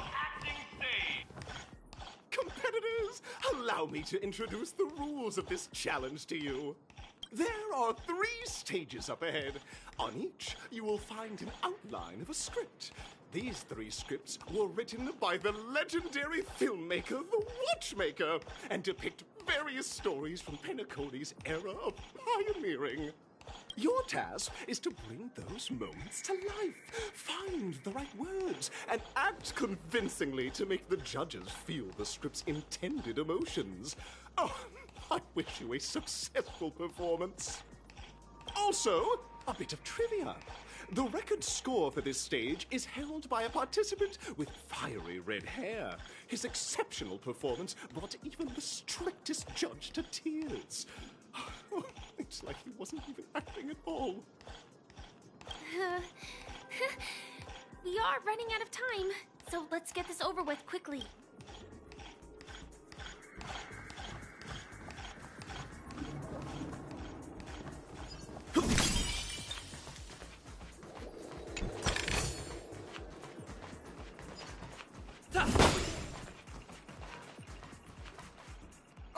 Just take a look at this pair! Such star quality.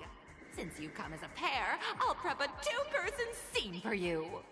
You two, are you ready?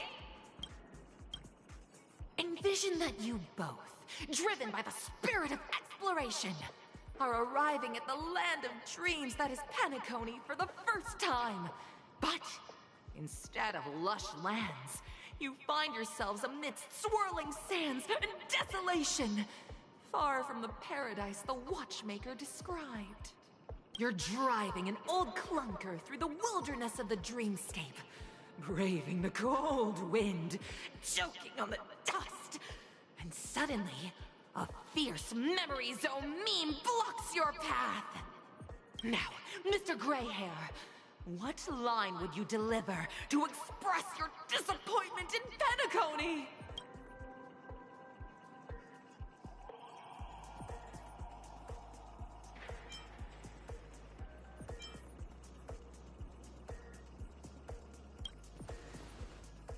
Very good. Now, though you're disappointed, your screen partner is conversely very enthusiastic. Now, young lady, you will say... This is great! I love living on the... wild side! Very good, very intense! And then, we cut to the story's next scene. You find a job mending the rails, but the days are long, and your endurance can't keep up, and you finally collapse in the endless expanse of desert! Suddenly, sweet rain falls from the sky, wetting your lips and rousing your spirits. Now, Mr. Greyhair, what line will best express your surprise at this moment?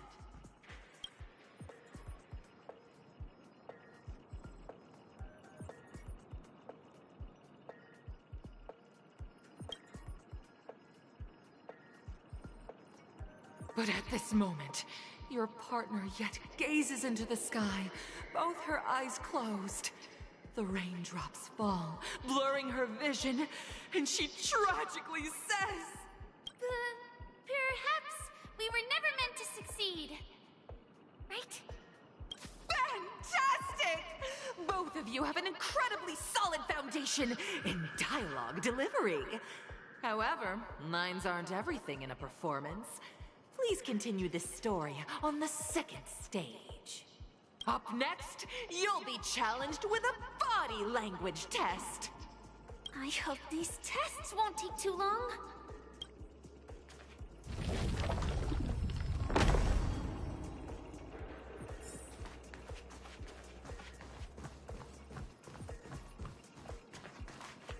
Here, you two are required to skillfully utilize body language to portray the story context I've laid out for you. Picking up from where we left off, a heavy downpour saves you both stranded in the desert. This rain quenches the anger in your heart. You look to your companion, now completely devoid of fighting spirit, wanting to comfort her.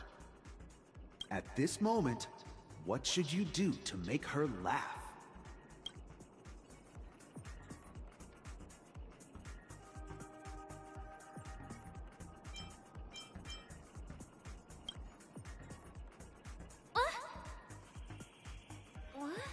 right answer. Your companion sees you rolling about in the sand and thinks about the arduous obstacles along this journey. She can't help but let loose a laugh, rekindling hope in her heart. And so this girl... I'm gonna get back on my feet and keep moving forward. A tug at the heartstrings! The story continues to develop. The heavy rain leads you both to sense a business opportunity. So you start venturing into the umbrella industry. But just as the business begins to pick up, competitors start flooding the market with low-priced goods, squeezing your market share. You have no choice. The goods you stockpiled at high prices have to be sold at a loss. This is a pretty self-destructive move, which drives your business to the brink of bankruptcy. At this moment, what would you, who refuses to admit defeat, decide to do?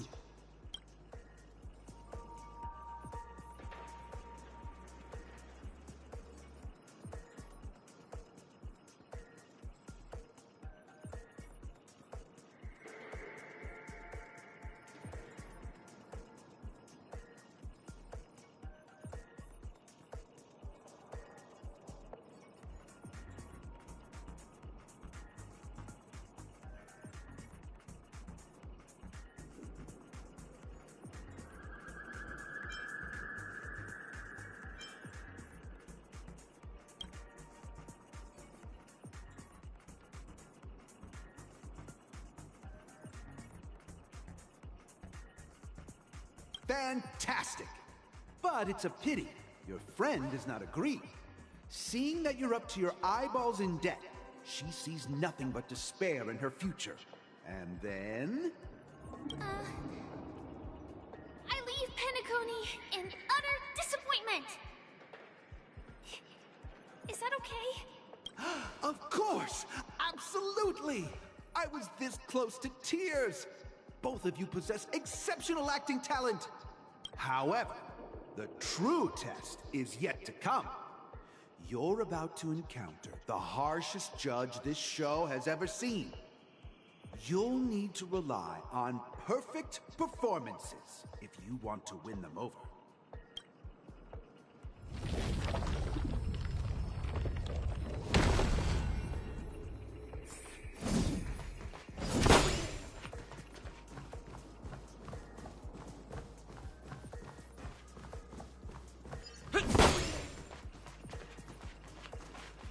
Welcome to the final stage. Actually, all the scenarios that you previously encountered were all from the film Once Upon a Time in Dreams. Two companions arrive on Penacony with nothing but a dream. Their desire for achievement is met with continuous setbacks. Ultimately, one continues on, despite spiraling into debt, while the other concedes defeat and leaves. Many years later, their paths cross once more in the thriving Penacony. Yet, they refuse to acknowledge each other because...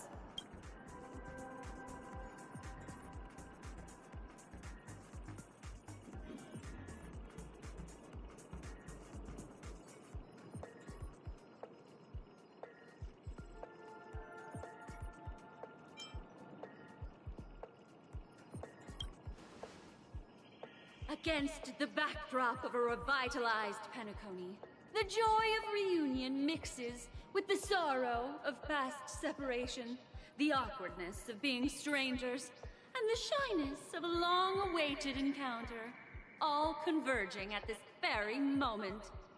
Give it a shot. Try and convey this bittersweet scene to me. Bring it to life with precise and emotive acting.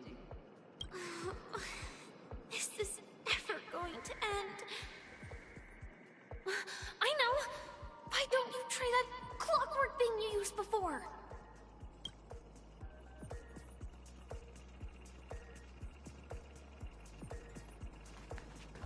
Your performance is far from satisfactory.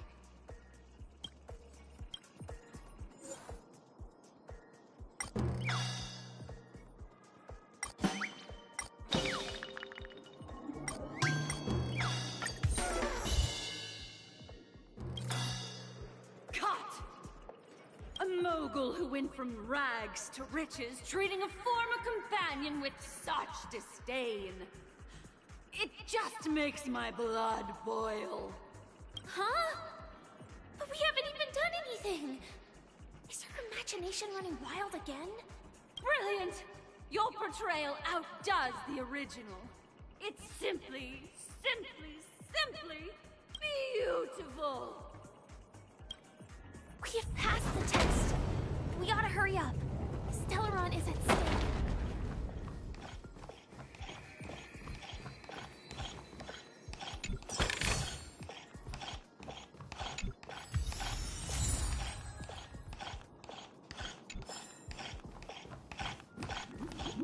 Congrats to both of you for clearing the stage, but more importantly, are you having fun? Fun is more important than success. Look at the time! You finished much faster than that red-haired contestant did. That red-haired contestant? Who is that exactly? You'll find out eventually, but only if you clear the next test first. Welcome to the second stage of the 33rd Scorched Sand Festival in the 20th season, sponsored by Soul Glad Enterprises. Gunfire time!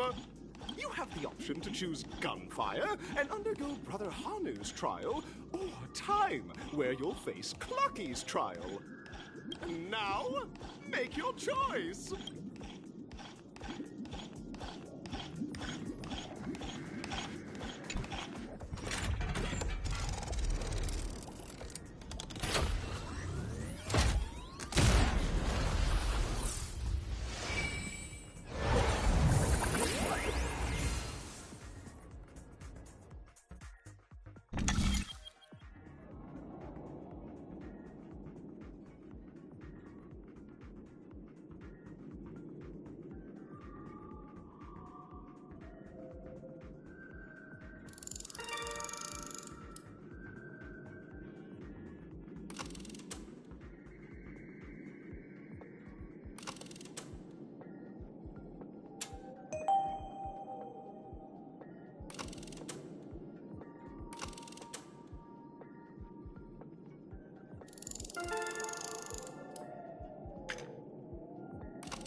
Dear friends, welcome to the enchanting universe created by the Watchmaker.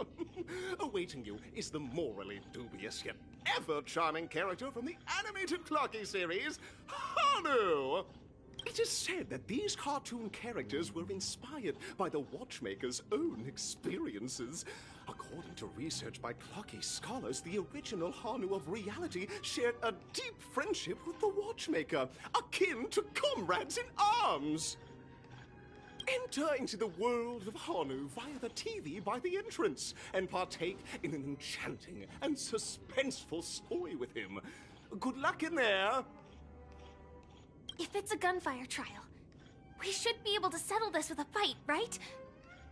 I hope this won't waste too much of our time.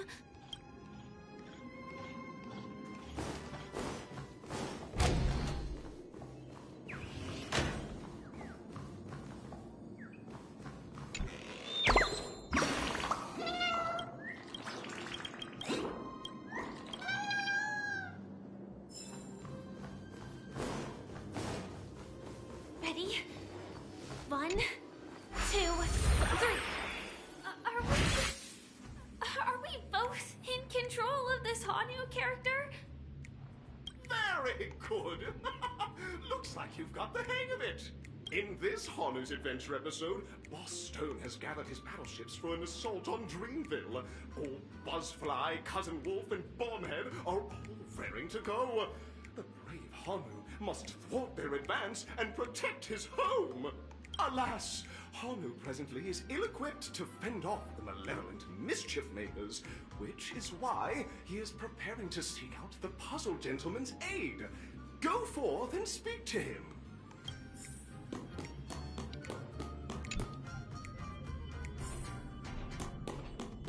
Oh, brave Hanu, you look like you could really use some help.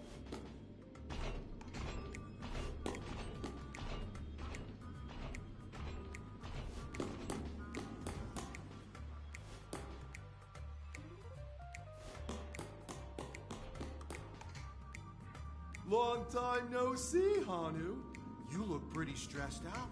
How about an intense and thrilling game of Dream Jigsaw to blow off some steam?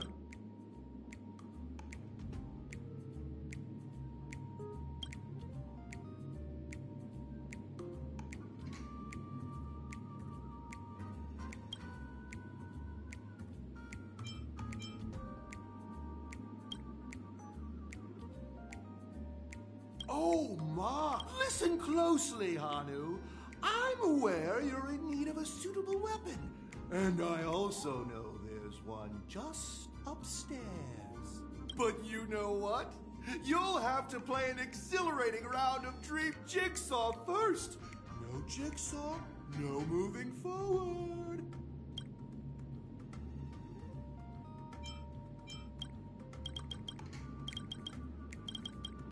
Now, Skirt, I can't wait. Let's stay alert and make sure those monsters don't spot us. Look up there! If we can push that thing down, do you think that would do the trick?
Finally, that's all the jigsaw pieces. Let's hurry back.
Oh my! The exquisite sensation of perfect alignment! My organizational itch has been quite thoroughly scratched. Hurry now, Hanu! Touch that TV set and transform back into your own self. Then head upstairs. Your weapon awaits you there. Are such haphazard instructions really okay?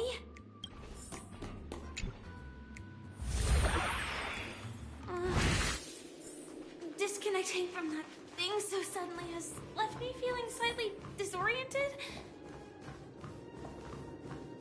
Is Hanu?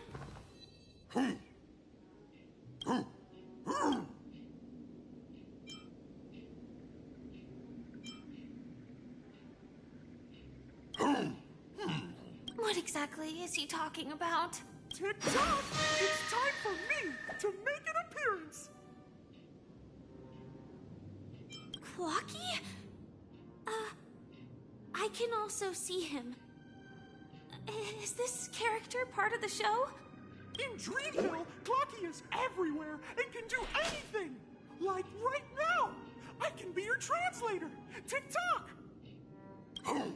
Hanu says, battle! We must do battle! The enemy is at our doorstep, and we have no path of retreat for the future of Dreamville! Touch that suspicious-looking TV right now!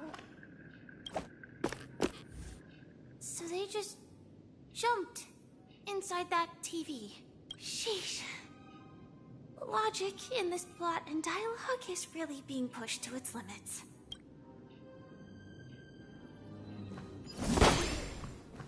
Well, here we go again.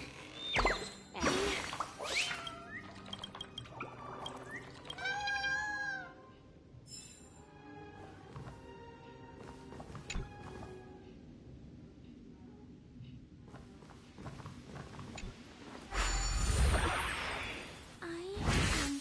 Gradually getting used to this. Oh, did someone say high-level movies just now? That's right, pal. The upcoming script is just exploding with all sorts of high-level shenanigans. Last we saw, Hanu was preparing for battle. Suddenly, he hears heavy footsteps coming from the hallway. Malevolent mischief makers have broken into his home. But brave Hanu won't go down without a fight. He instantly sprints for the storage room, ready for a do-or-die showdown against the baddies. But we still don't have any weapons in hand. Guess what? Hanu's favorite bazooka just so happens to be in that storage room. So there's a move. What a coincidentally convenient plot twist. It'd be even more awesome if the organizers allowed me to wear armor.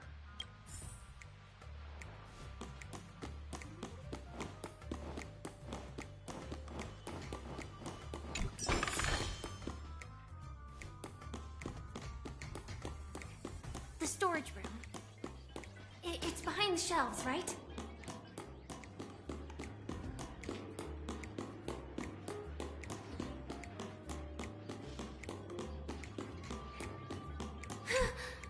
I wasn't lying.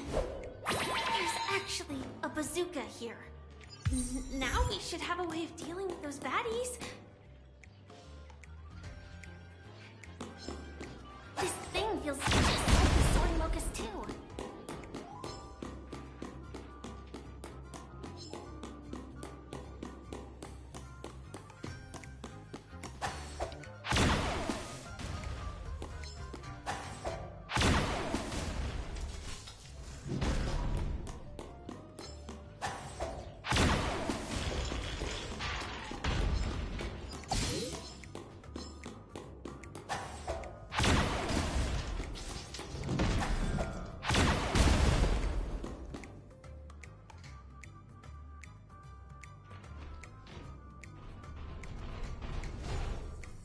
Careful.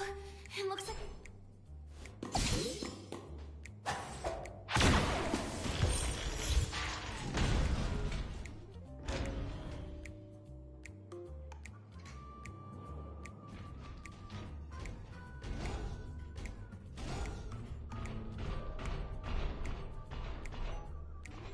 Here we go again.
Oh my!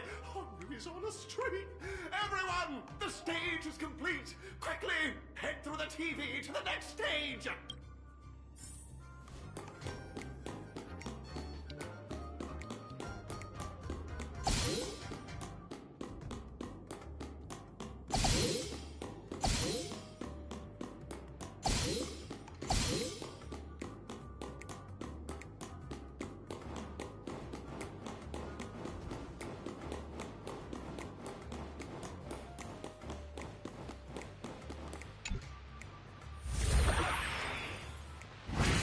Well, that's that.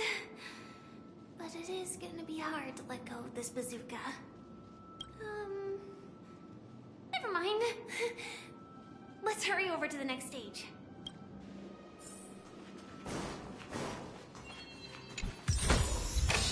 Great. The more the better.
Is that all?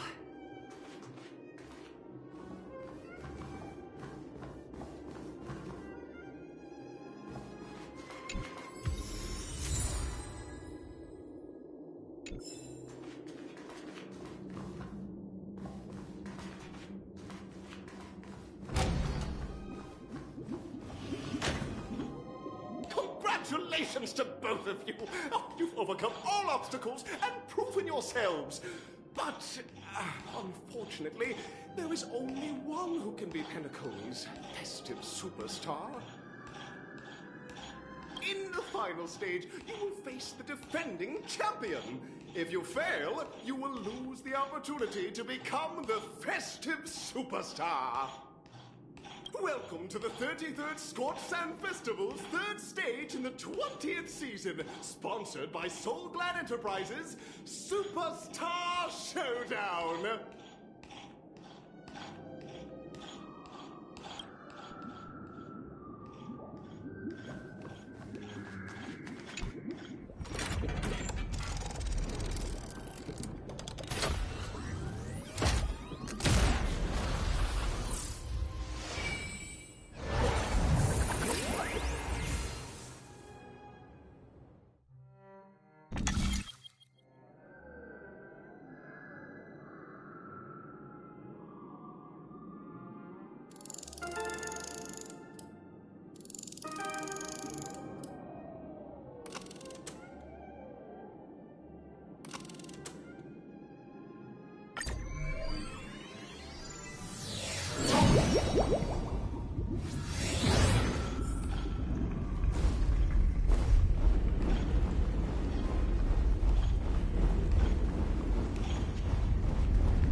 I just saw someone extraordinary.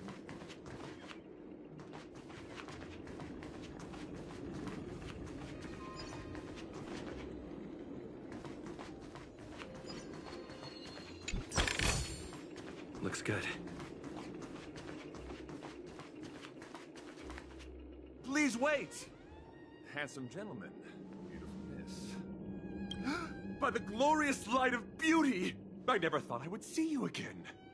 In such turbulent times, your kind faces are as spring's gentle breeze, bringing solace to my scorched heart. Are you a Knight of Beauty?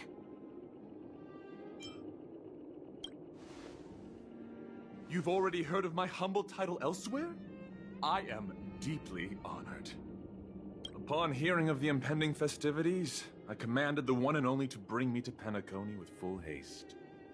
Alas, in a cosmos unguarded by the beauty, disorder prevails. Thus my passage was delayed by tending to the sick and injured. Fortunately, the mini-rabbit mech pilot, stray cat duelist, galactic ninja, and quad-drive Intellitron, along with 32 other souls in distress, all emerged from their predicaments safe and sound. I then led them all here to revel in the harmony with the countless other splendid beings. I do not deserve such praise. Unfortunately, that dashing IPC ambassador, whose radiance matches that of a beautiful peacock, remains in a woeful state. Ugh, how I wish he too could partake in this splendid occasion. Okay, let's get back to business. Since fate has brought us together, it stands to reason that you both seek the accolade of the audition's victor, correct? Though upon arrival I was once mistaken for a towering silver-armored fugitive with fiery red flames due to my lack of eloquence. It matters not, for all these trials stem from the land of the dream's beauty. What matters is that I now stand before you. Our paths have crossed. I, Argenti of the Knights of Beauty, am humbly requesting a battle with you both, in the name of the Code of Chivalry. If I am fortunate enough to emerge victorious, kindly grant me passage to the Crown of Victory, and recognize that Idrilla, the beauty, is the most peerless beauty of them all. Dear friends, behold, please ready yourself for this trial set forth by the beauty. I'm just a frail scholar.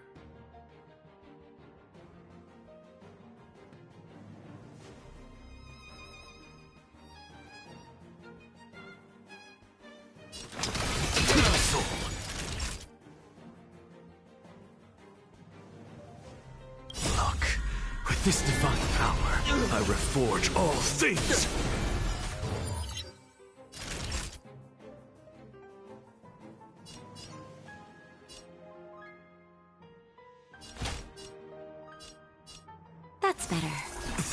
the ready, and I'll give you what you need. Let the duel commence. Put forth all your might.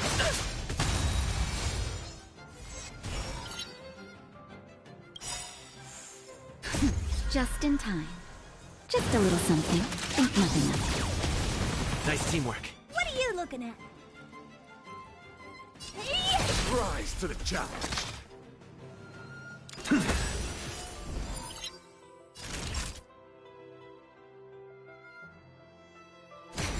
I'm on guard.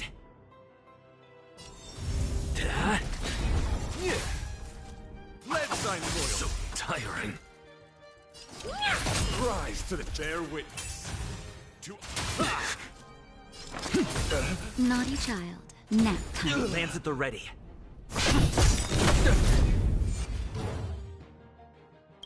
Lance ablaze. Lance! Forward! rise to Time the to challenge.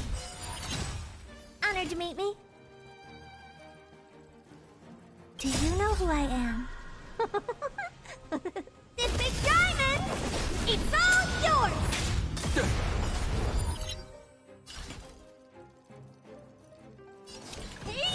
Rise to the confess. Insanity! Time to twirl! Look, the show has begun. With this divine power, I reforge all things. Rise It's time. to the challenge. Hit! What are you looking at?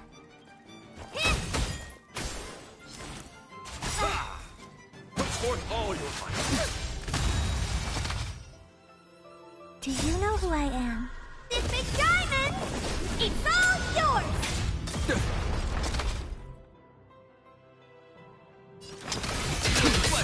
Insanity! Your convictions, friends, are indeed on. It's a pity. The laurels of victory belong to a driller. Lands at the ready. Just in time. Just a little something. Think nothing of it. Nice teamwork.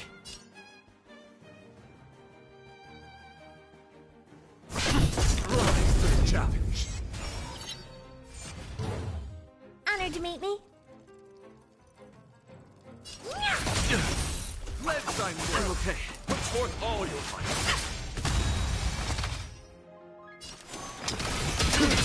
Naughty child.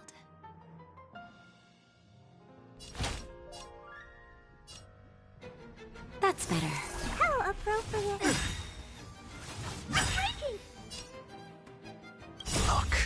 Look, with this divine power, I reforge all things. Time to twirl!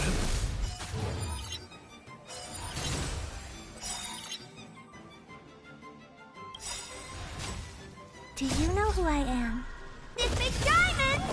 It's all yours!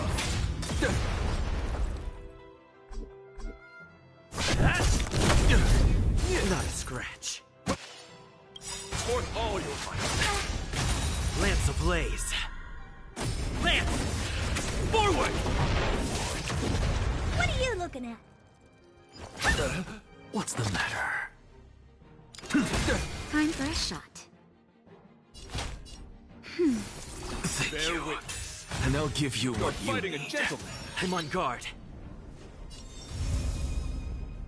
Time to twirl! Just a little something. Think nothing of it. Thank you. And I'll give you what you need.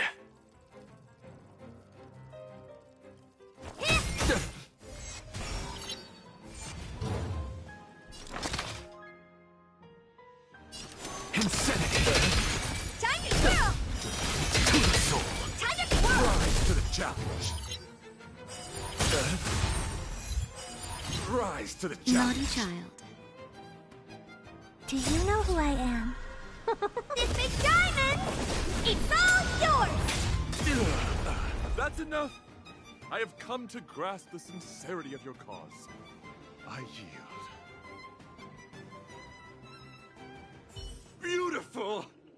truly a captivating contest. It is through you that I realized to uphold the honor of Adrilla, I must further hone my skills. What a beautiful lesson indeed! Go forth, my dear friend, beautiful miss. The audition's crown is yours to claim.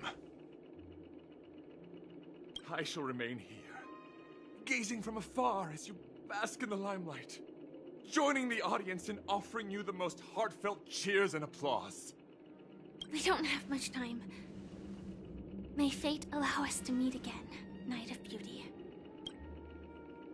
In that case, let's make our way to the end. Penacony's really thronging with talent. I hope we make it in time.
Nice.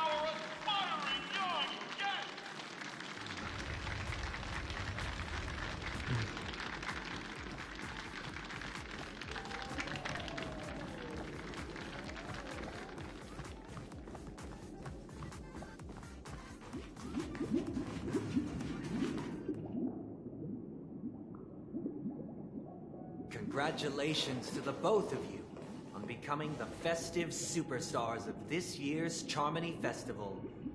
Before entering the Grand Theater, I, on behalf of the organizers, extend my sincere congratulations to you, wishing you joy under their radiance.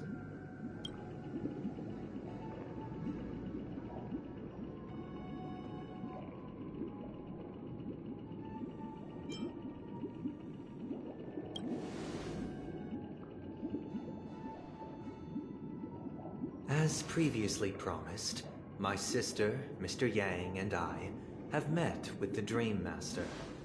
We delved into the truth about Penacony and its Stellaron, and have come to a consensus.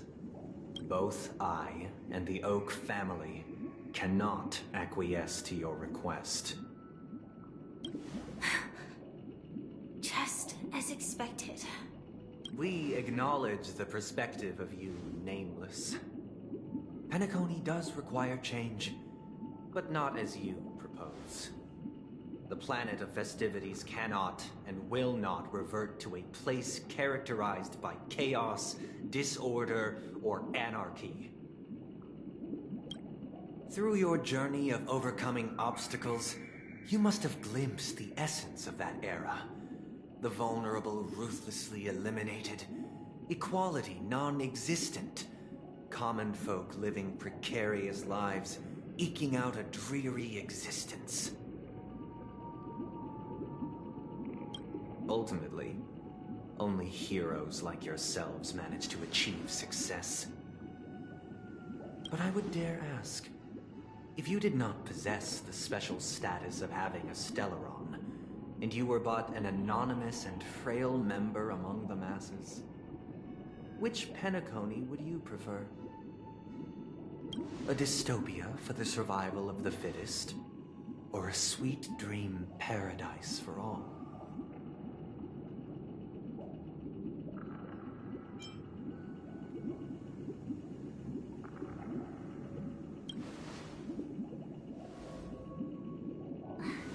That's not the point! Don't let him mislead you! Mr. Sunday, even if the members of the Oak family can't fully agree on what to do about the Stellaron, now's not exactly the time to be holding an extensive discourse about Penacony's past and future, is it? The Stellaron issue concerns the life and death of everyone on Penacony. If anyone has a better suggestion, the crew is more than willing to listen. Also, it'd be best to tell us the ins and outs of that meeting. This way, we'll at least know what Welt and Miss Robin are dealing with, and the reason why they failed to make our appointment. Ah, Navigator. That is precisely my intention. With all present, let's begin by discussing the details of that meeting. Let's talk about our tribulations and choices, our ideals and beliefs, and our final course of action. The only path to take.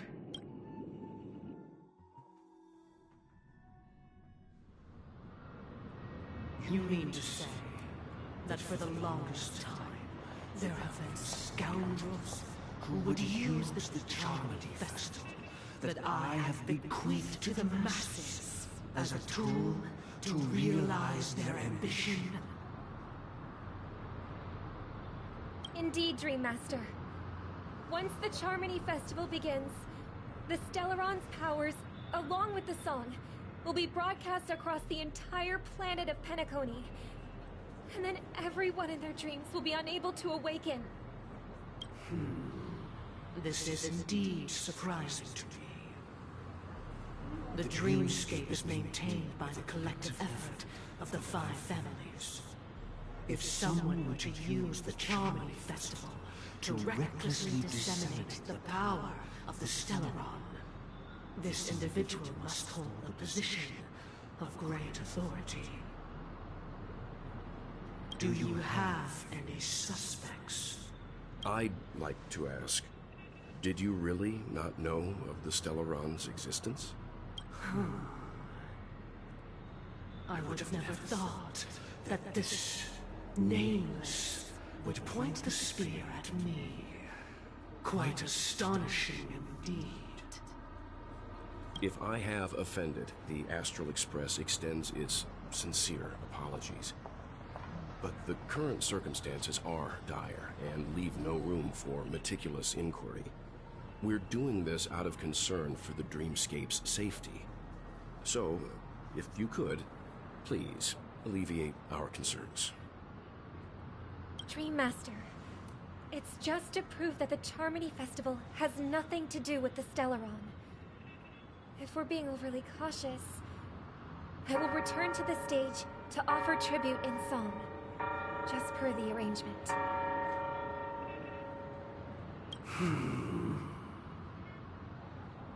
Sunday, Robin. I've watched you two grow up, and know your dispositions like the back of my hand.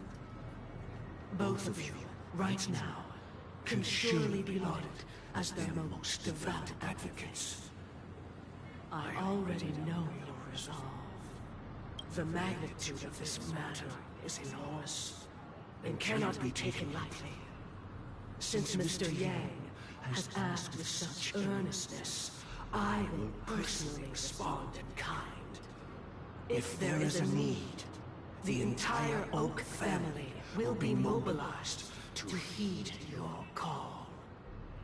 Someday, might I ask you to beseech them to cast their light unto me, and question me in their stead, so that no lies may be concealed? I will do as you command. Robin, could I entrust you to be present as a witness, to document the truth, and to proclaim my innocence, so that all slander may be utterly dispelled? I will do as you command. May thy will be carried out on earth, just as it is in the heavens. Oh, triple-faced soul, please sear his tongue and palms with a hot iron, so that he will not be able to fabricate lies and make false vows. Let us begin. There is nothing else to prepare. Understood. Question. Have you devoted your life to your god, never worshipping other gods? Naturally. Do you love your god as you do yourself, always heeding their admonishments? Naturally. Have you strayed from the path expected by your god, betraying their name? Never.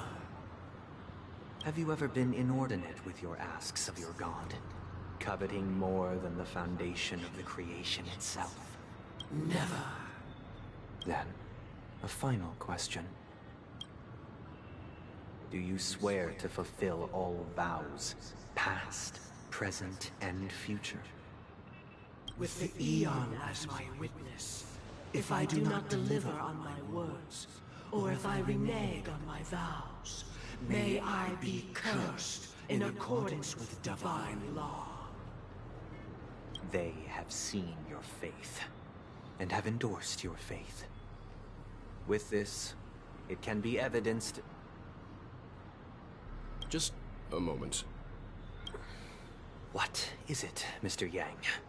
I have another question I hope to have answered. To my understanding, the family's harmony and prosperity have never relied on so-called divine laws. The god you both mentioned, are they truly Xipe? Mr. Yang should know that those belonging to the family toil together as if they were kin, embracing solidarity and unity under their light. All duplicity is laid bare before the harmony. Such a delicate and complex symphony. Which other god could perfectly harmonize this, if not for the Great One? Xipe. Perfectly harmonized. Therein lies the problem. It isn't an outsider lurking in the shadows who changed the harmony, but a dissonance that has surreptitiously emerged from within this very symphony itself. In the distant past, there existed an Aeon. With one flick of the wrist, they crafted the laws of the cosmos. Their followers formed the Beyond the Sky Choir, spreading solemn and reverent hymns throughout the universe. Later, they fell. The route traversed by this Aeon clashed with the harmony, ultimately being absorbed and fused into it. The chorus that once reverberated across worlds, fell silent, and when it echoed anew, it was transformed into the hymn of harmony. Though an eon may perish, paths with no masters still linger. In the all-forgiving harmony, echoes of bygone dissonance may subtly arise. Mr. Yang, being overly astute can be a detriment. Especially when you find yourself alone and without allies. So this is how it is. For the sake of our grand cause someday, please afford these two an opportunity to rest. What?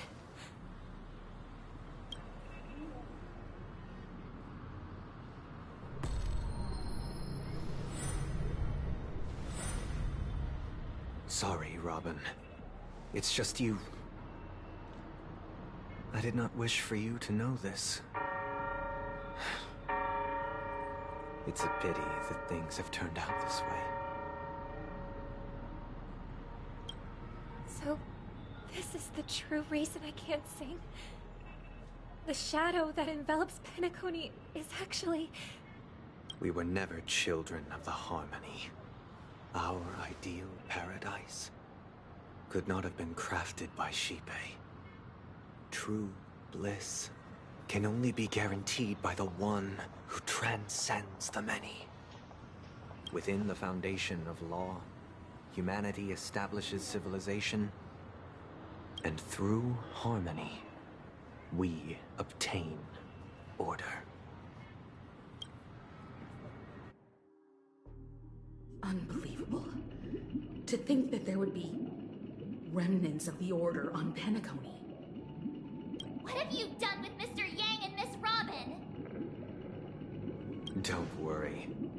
I just gave them some time alone to ponder their fates. You should know that these actions make you an enemy of the Astral Express. Should we need to stand against the Nameless, it would only be myself and the Oak family involved. But we haven't reached that point yet, have we? Your efforts for the justice of Penacony are evident to everyone, and have been widely observed.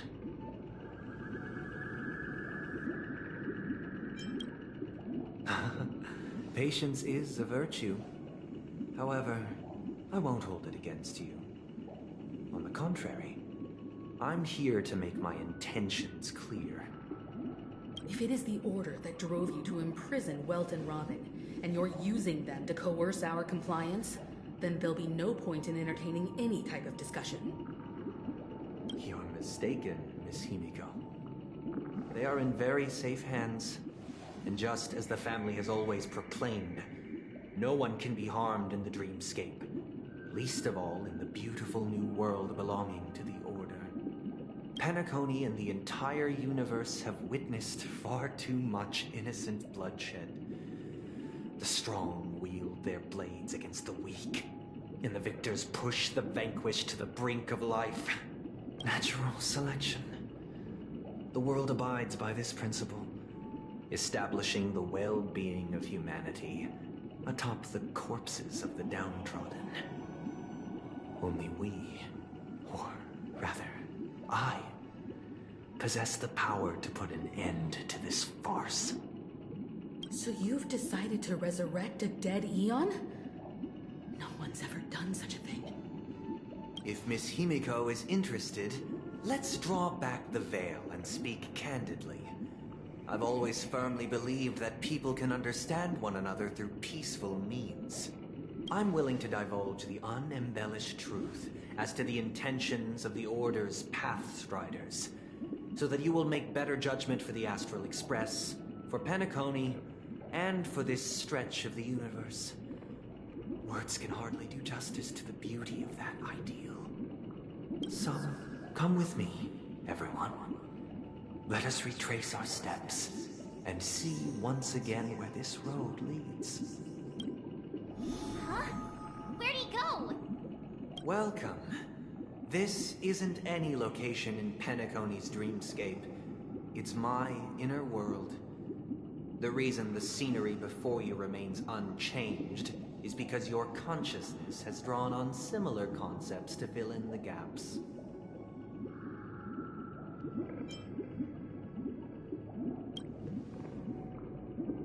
That means... Did you do the same to Welt? It's a tuning process. Stronger in effect and more draining on the mind. The gray-haired guest has experienced it before, so he should understand what it entails. Tuning allows you to intuitively grasp my feelings, which also means that I cannot hide anything from you. Now, everyone, please look at the huge screen. The road we once took begins here. From this point on, you will witness the numerous decisions I've faced. I've selected a portion of these to share with you. I believe after going through similar predicaments, you'll be able to better understand my thoughts. Let's begin. The first decision. A story about a baby bird. This story happened when Robin and I were very young. We were victims of the Stellaron disaster, and the family's Mr. Gopher Wood, who would later become the Dream Master of Penacony, saw that we siblings had no one to turn to and took us in. Later on, Robin and I lived a time with nary a care in the world. One day, after dinner, while my younger sister and I were lounging about in Mr. Gopher Wood's yard, we spotted a fledgling Charmony dove all on its own. That baby bird was tiny. It didn't even have all of its feathers, and it couldn't sing.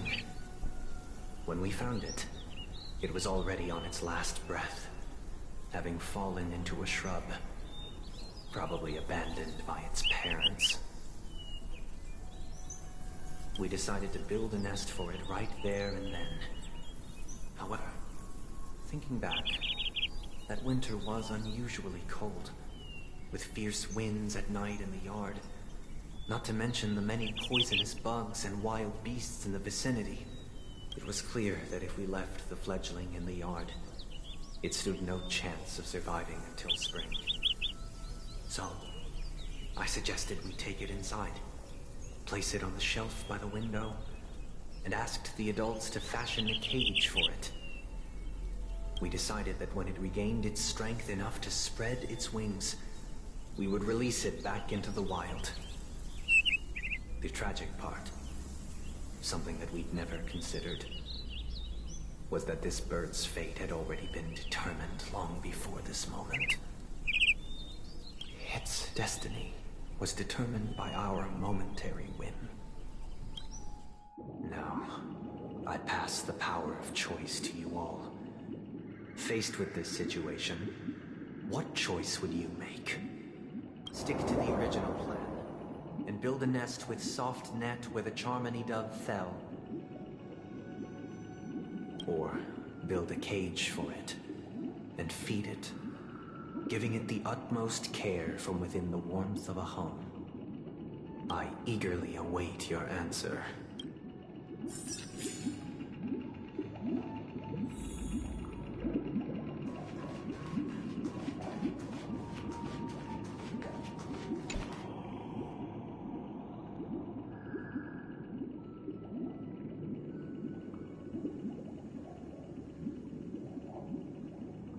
I'm happy to see that you made a choice similar to ours. If your mind is made up, let me reveal the outcome of this choice. We passionately nursed it back to health, preparing only the best food for it every day. We even preened its feathers. Later, on the day that Robin left Penacony, we opened the cage door and let it fly back into the sky. I watched it for a long while by the window, probably about 3 or so days. In those 3 long days, the little Charmony dove tried again and again to spread its wings to fly into the sky, but fell to the ground, only to keep trying. Finally, On the 137th attempt, it succeeded. But its attempt did not go perfectly. After flying unsteadily for a while, it fell to the ground. Unable to grasp the direction of the air currents, the fall shattered its wings. It writhed helplessly in my embrace. But it was all for naught, finally succumbing to a painful demise. And in that instant, our tender care, our given love and hopes, they all became the inevitable push that sent it to its death. I deeply regret the choices we made. Next, let us head to the second decision. This time, it's the story of a dream chaser. This story happened when I was appointed as Bronze Melodia, a position exclusive to the Oak family, charged with listening to the problems and vexations of Dreamscape residents, and providing them with the relevant guidance. It was during that period that I had the opportunity to hear voices from all corners of the Dreamscape.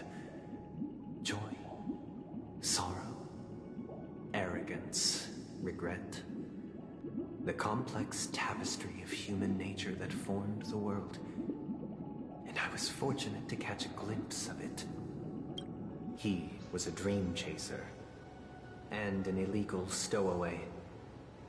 Just like the rest of them, he came to Penacony in search of a better life, except that, to most people, the price he paid, I suppose you could say it was everything. He told me, I sold everything I could at home. The house, the land, even his 2 children. He said he could not afford to raise them, and that at least they could eat if they lived as slaves. He had a plan in place. He would buy back his children once he had made his fortune, and enjoy Penacony's beautiful dream with them. Alas, his plan to smuggle himself was somewhat clumsy, and he was sniffed out by those pig-headed hounds. After hearing the Dream Chaser's story, I immediately appealed to the Bloodhound family to cease their pursuit. That way, at least he could live peacefully. But I was still too naive to the ways of the world. I did not anticipate that what I thought was a kind gesture would later lead to dire consequences. I'll tell you the outcome soon. For now, I'd like you all to make a choice. Will you do as I did, and try to convince the Bloodhound family to stop their pursuit, so that the Dream Chaser may live peacefully and realize his wishes? Or will you remain silent, leaving him to languish while the hounds are hot on his heels, until his inevitable judgment arrives? I look forward to everyone's decisions. Who knows? Perhaps they might even alter the outcome of this tragedy.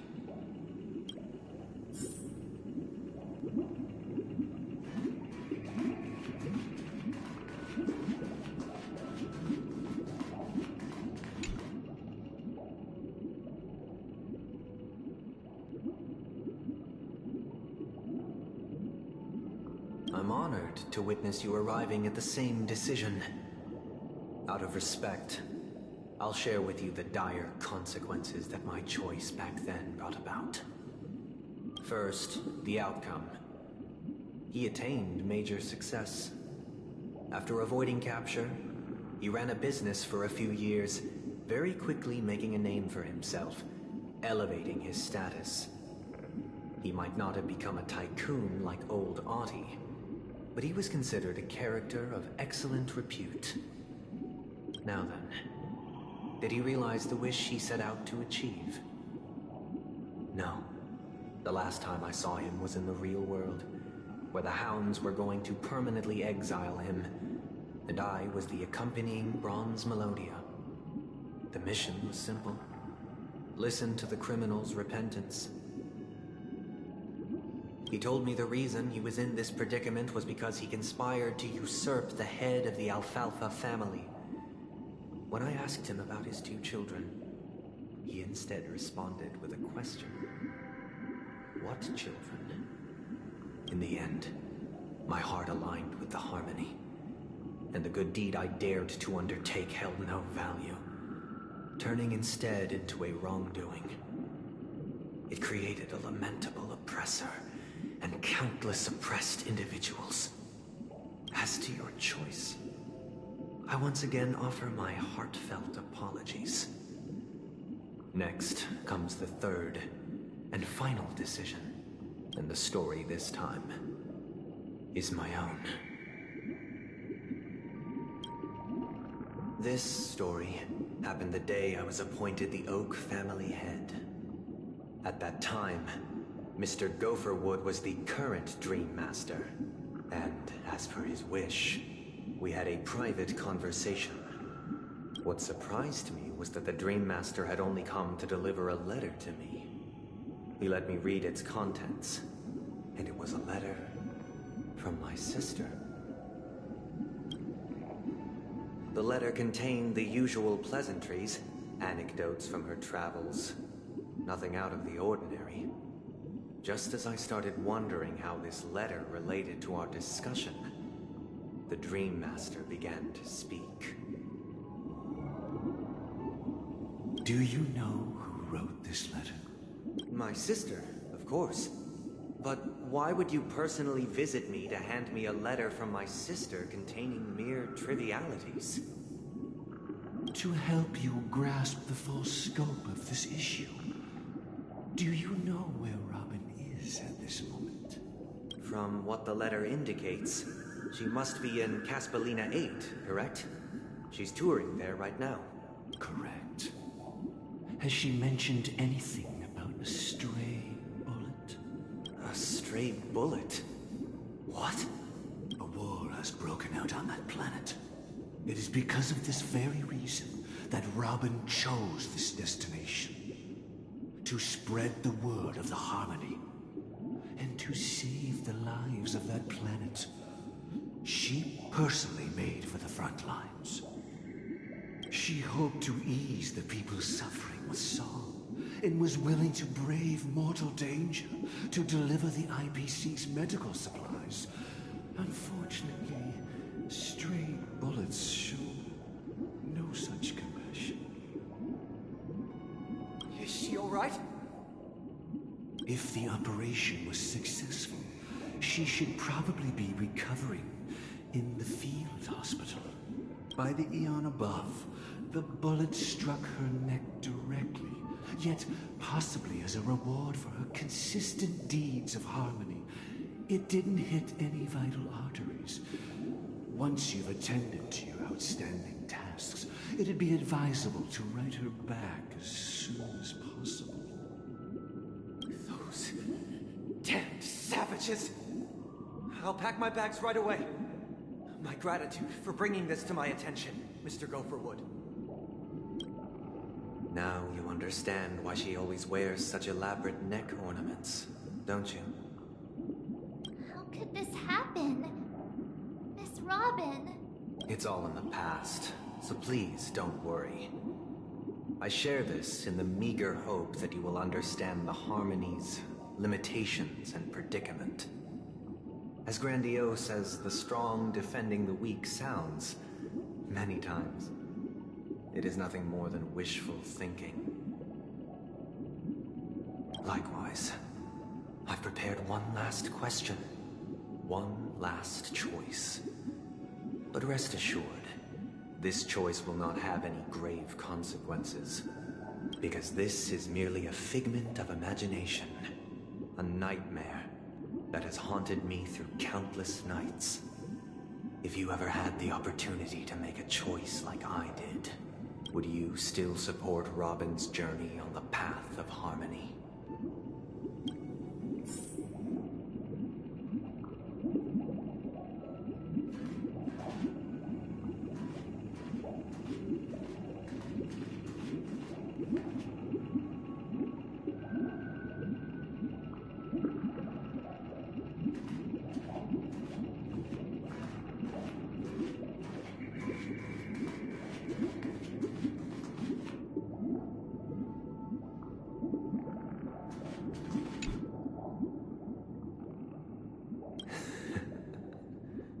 see.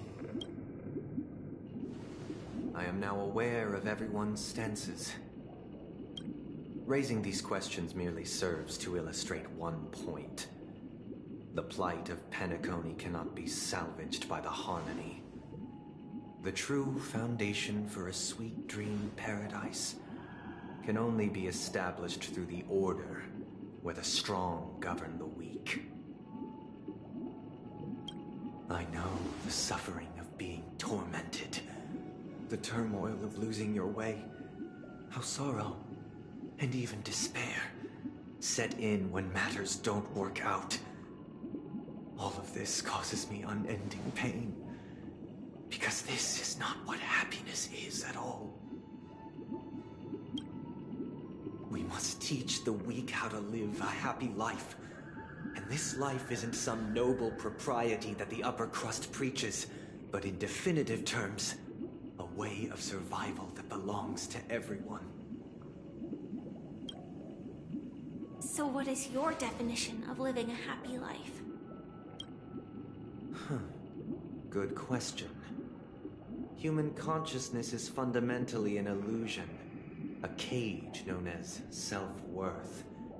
People lured in by this illusion make mistakes, yet still ask that external influences bear the burden. When one mistake after the next permeates the masses, they become impossible to trace. Thus, the amassing of these individual cages culminate to form a prison, a place dictated only by the rule of survival of the fittest. Nature is always accompanied by predation and sacrifice. Its antithesis is known as order. That is what I want to do. Unite people's happiness under the banner of order. They won't need to make bitter choices any longer, nor face the weaknesses of humanity. They can cast aside their primal instincts to build a haven for mankind. Simply describing thoughts is far too abstract, so allow me to provide a simple example. As you all may know, there are societal norms like weekends and long weekends that exist on some worlds. During these hard-earned rest days, people are given the chance to extricate themselves from the stresses of everyday life, allowing a certain tranquility to return to their souls. And it is only on these days that people do not have to adhere to the law where the strong prey on the weak. They can live out their lives happily during these brief intermissions. It's just a pity that 2 or 3 days are still too fleeting compared to the span of a lifetime. From where I stand, society's ideal system should be 7 rest days. Following Sunday, there should ensue a second, a third, and indeed an infinite procession of Sundays. This should be the face of the new world. Idyllic, eternal, peaceful days. And thus, every person can return to their base selves in this utopia. Some gaze in reverence at the stars, pouring their whole beings into calculating the distance between us and the isolated world of Pagana. Meanwhile, some seek refuge in quiet corners, holding one another, unencumbered by the chains of unwelcome obligations. There would be no need to bear the hardships of reality. Only in this way can humanity face the inevitable end with the purest of spirit, living a life of dignity. This is what it is to live in bliss. Miss Firefly, you who are stricken with entropy loss syndrome, you of all would surely understand this.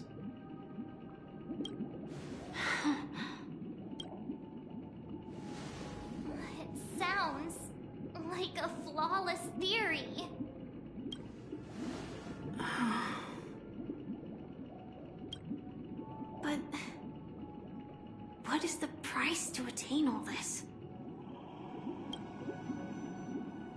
The cost is minute, merely a personal and eternal sacrifice.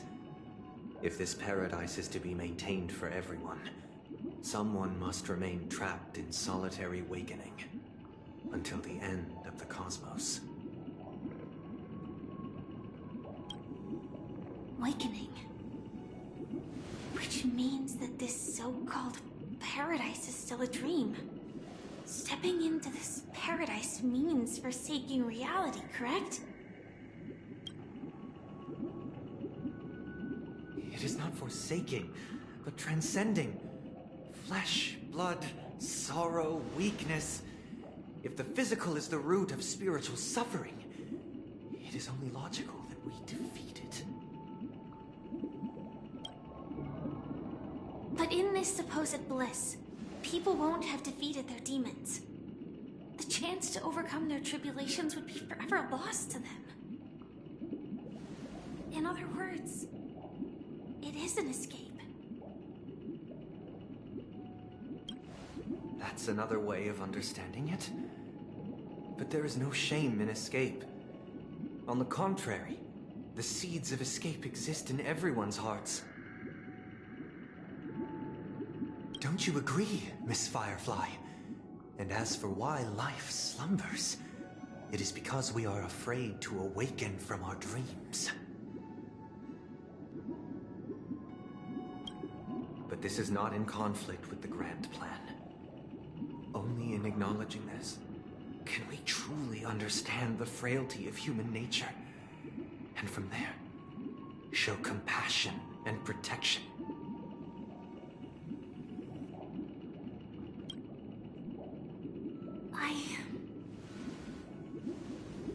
I admit that you are a born leader. Your perspective on humanity brims with pessimism. Yet you express compassion for all, even when your heart pities them.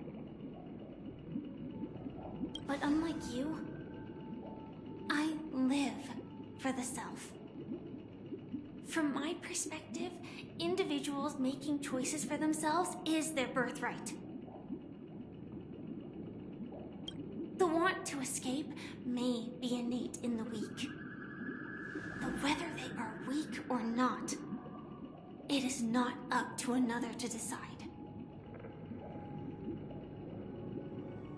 Perhaps in your mind, you also view me as weak? Because I don't think so. Since Miss Firefly has said her piece, the Astral Express will also naturally give you our answer. We'll leave it to you. Just as Mr. McHale instructed before, tell him our choice.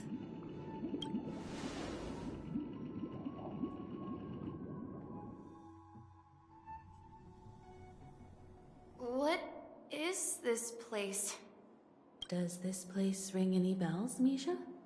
I don't know, but I feel a sense of deja vu. What is this place? It's the realm within a dream bubble. This was left to the Astral Express by a nameless, but weirdly, when we entered it, it was completely empty. Dr. Edward from the Dreamscape sales store told me that dreams are formed from memories, and a dream bubble can't take shape if its core is empty. So I thought you might be able to help us in unraveling this mystery, Misha. As a hotel doorman, you know Penacony best among us. I don't know much about dream bubbles, but if you want to figure out what this mansion is, I'll do my best. I'm counting on you then. Himeko, I still don't get it. Why were you so sure that Misha had a connection with this dream bubble? I wasn't sure. It was just a hunch. But since Misha feels familiar with this place, my hunch might be correct.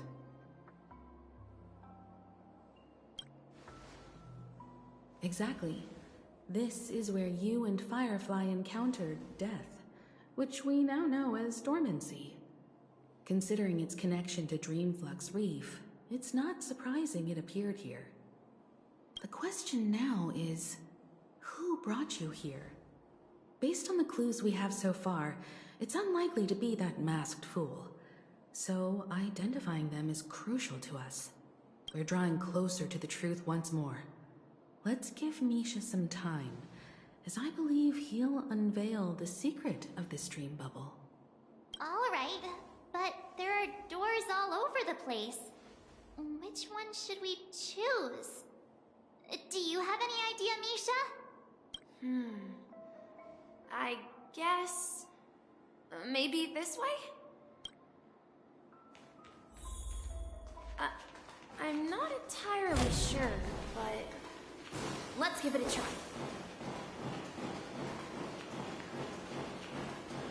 Wait, you managed to choose... Weird. This place is quite different from the hotel. But I feel like I've been here before, and even lived here for a while. If I remember correctly, there should be a fireplace down that hallway. Clocky and I used to sit by the fire, listening to the crackling of firewood. And the room on the other side was the toy room. I loved spreading out all the toys from the box on the floor and making up stories for each of them. Hold on. This doesn't make sense. Didn't I grow up in Dreamflux Reef? So, what is this place? This could be a case of amnesia. Don't worry, Misha. It's common for everyone to forget certain aspects of the past. Those memories haven't vanished. They're just lying in the depths of your mind. We can surely get them back. Since this place seems familiar to you, why don't we explore a few more rooms and see if you can recall anything more? Yeah, then let's check out the rooms I just mentioned.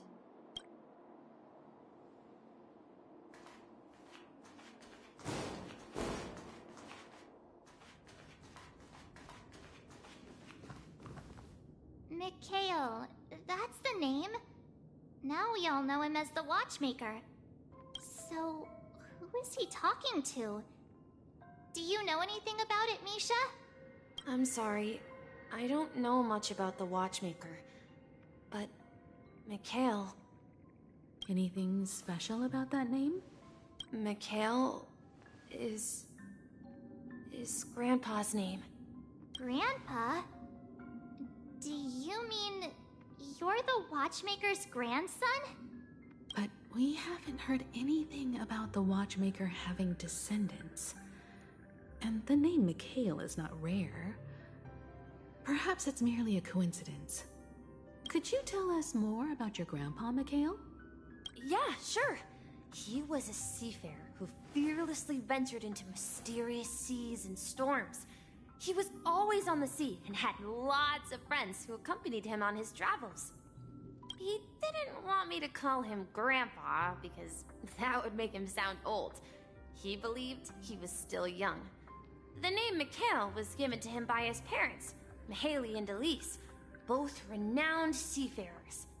Every time he came back, he'd share his logbook with me and tell me about his adventures at sea. I want to become a great adventurer, just like him.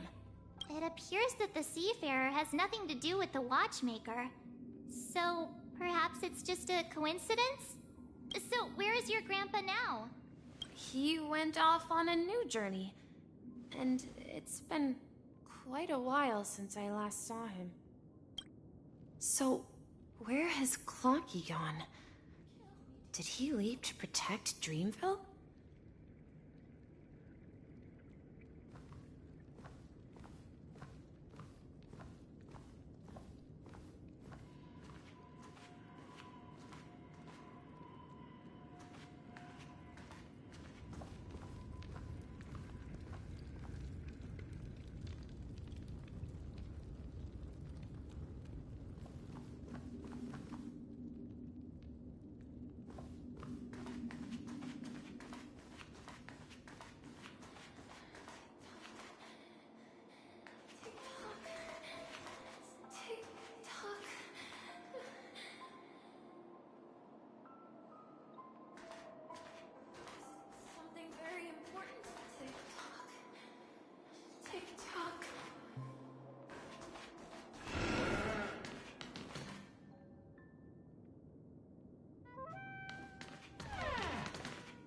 I heard some noises from the room. Origami Bird? That's a friend of mine. You and Origami Bird are friends? Yeah. It's a member of the Compass crew, just like Clocky and Miss Mirror. And there's more than just one Origami Bird. They are a big family with lots of brothers and sisters who look the same. They follow Miss Mirror's orders and handle all sorts of jobs on the ship. They're the best sailors. Sailors? Can Origami Birds be sailors? Could you tell us more about the Compass, Misha? The Compass is a ship bound for the New World. Clocky and his partners travel through layers of fog to the depths of the sea. Whenever there is danger, Clocky will use a compass and guide the ship in the right direction. That's a great story. But in the Penacony cartoon, Clocky and his partners have always lived in Dreamville and never ventured out, right? Huh? Oh, that does seem to be the case. Weird. I clearly remember Clocky arrived in the New World in the end. Perhaps Clocky has a hidden past. I think I hear the sound of water. You once mentioned there's a magnificent fountain up ahead.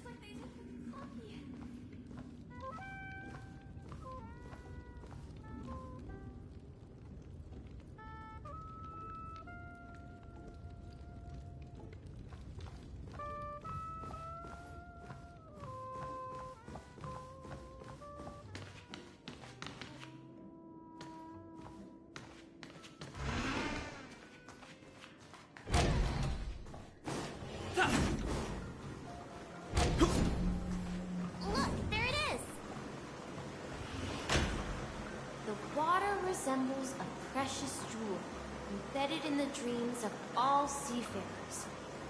Every time I gaze at the shimmering lights beneath the waves, it feels as though I'm back in this place, standing by your side. Have you recalled anything, Misha?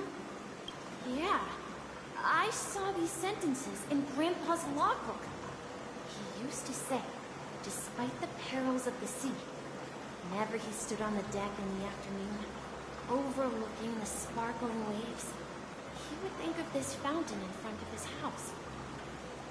He often said that those moments felt like returning to his family's side, and the difficulties at sea didn't seem quite as challenging. You know, I quite understand such sentiments.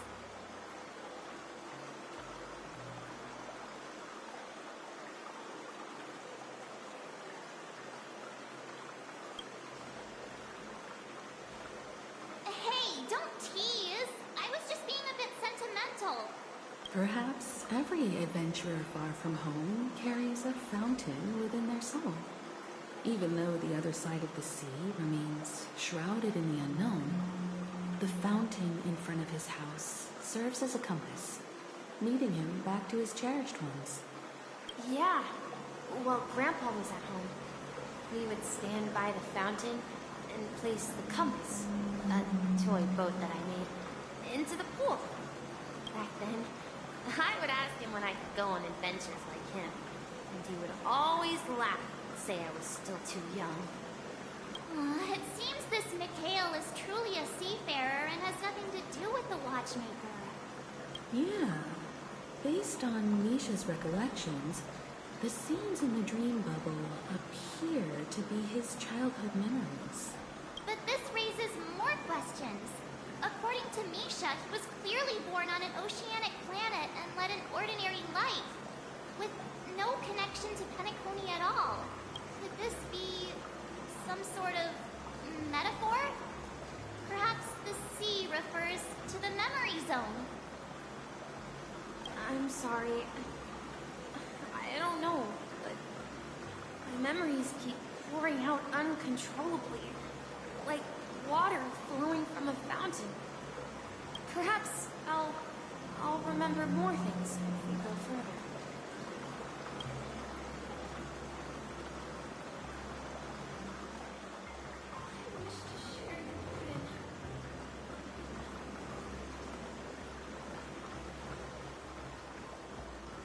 We're going to the opposite side, right?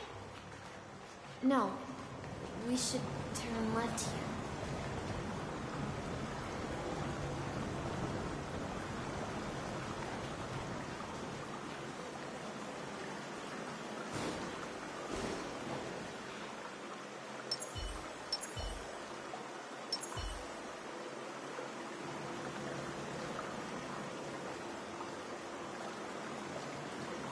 Huh? Something feels different about this place. This is it. I remember this corridor.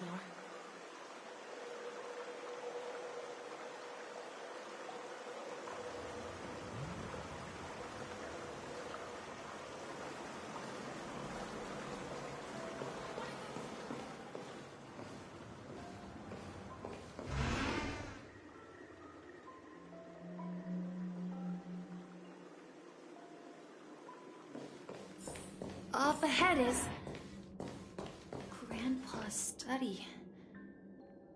It was in that room that I saw him the last time.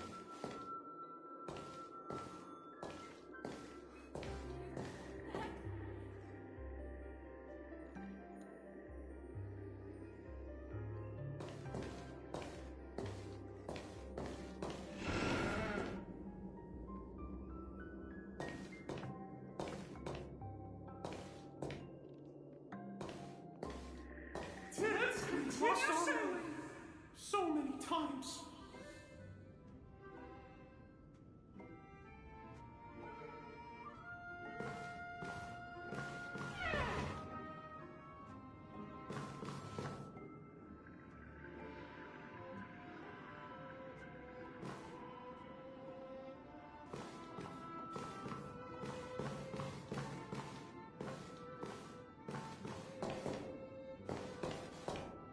The atmosphere in this room feels totally different. Misha! You finally come! Clocky! Here! Huh. Yeah. This is the room where we first met each other. Are those books on the bookshelf logbooks left behind by that seafarer? Yeah. Whenever he came back, he placed a logbook on the bookshelf in his room. They contain records of his expeditions to every corner of the world. He described our world as a fountain. At some point, the sea started to gradually swallow up the land where people lived.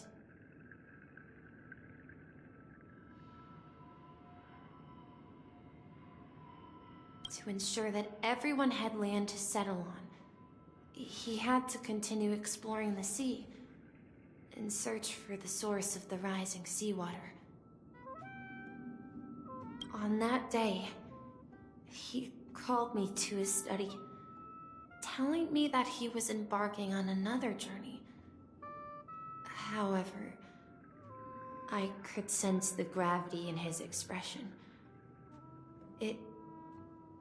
It was the same look I had seen on my father's face before his final voyage.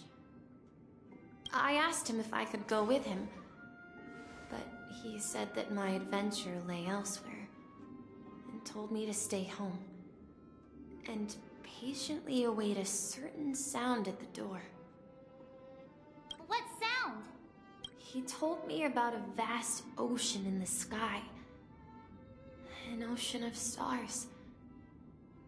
He spoke of a train that transports children with a desire to venture far away, traversing the sea of stars without ever stopping. He said that He knew the crew on the train, and that he had asked them to take me along. He said the journey I had always dreamed of would start there. A train? Could it be?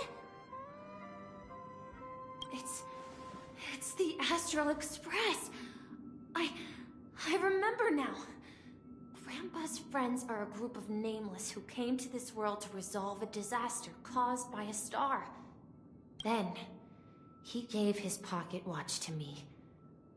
It was his cherished treasure, appearing in every one of his adventure tales. He explained that difficult times were ahead, but assured me that the watch would guide me.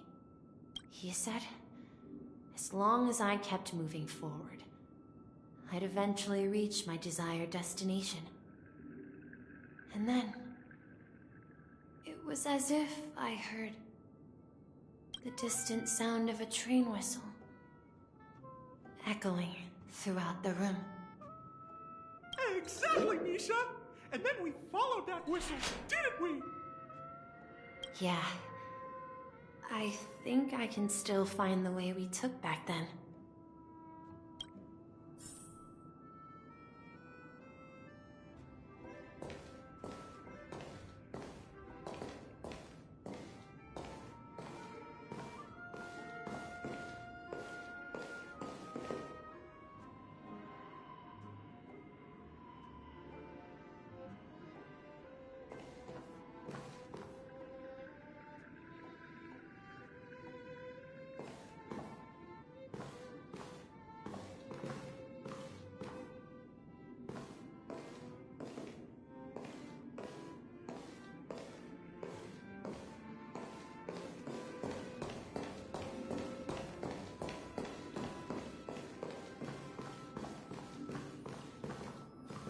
This is the dream jigsaw, right? So we're supposed to find the exit. But where can we find the last piece? Do you remember? You said you obtained a mysterious shard when you stumbled into this place. Hey, the shape seems to match. Looks like we're just one step from revealing the truth. Let's get to the other side and investigate.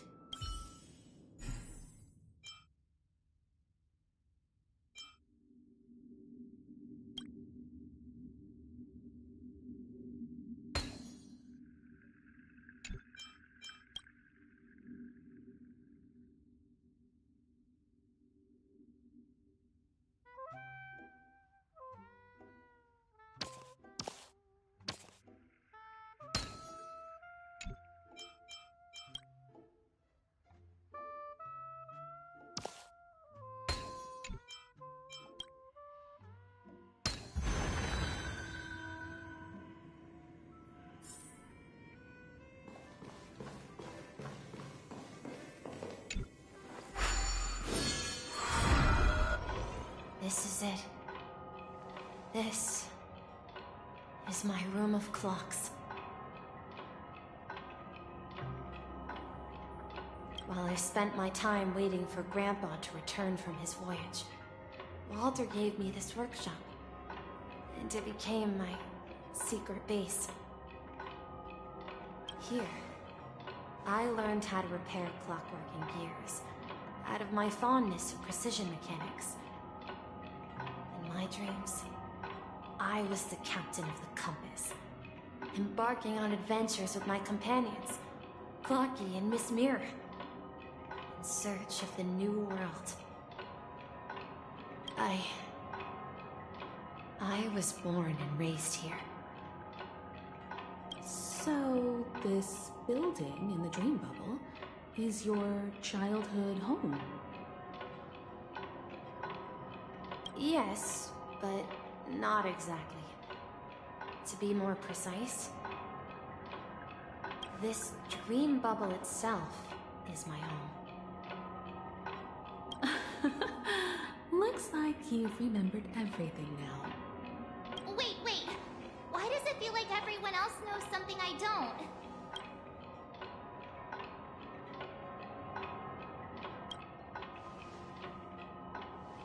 March, do you remember remember when he mentioned a claw key that only he could see? Yeah, the little guy here, right? But we all saw him in Dreamflux Reef, right? And Mr. Yang even greeted him. Looks like everyone in the Astral Express has a childlike spirit. The answer lies in the Astral Express. His experience shows that neither Firefly nor Acheron can see this claw key. And when we were in Dreamflux Reef, you may have noticed that for some reason, nobody outside of the crew had ever talked with Clocky.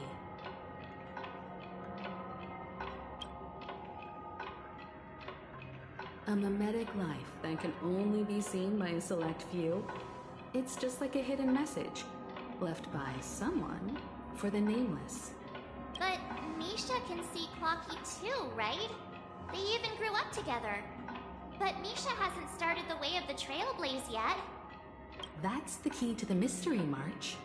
Now, take a moment to recall.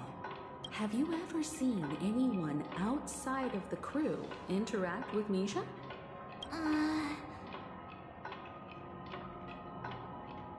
Wait. No way! That's the answer, March 7th. This dream bubble is the place where I was born. And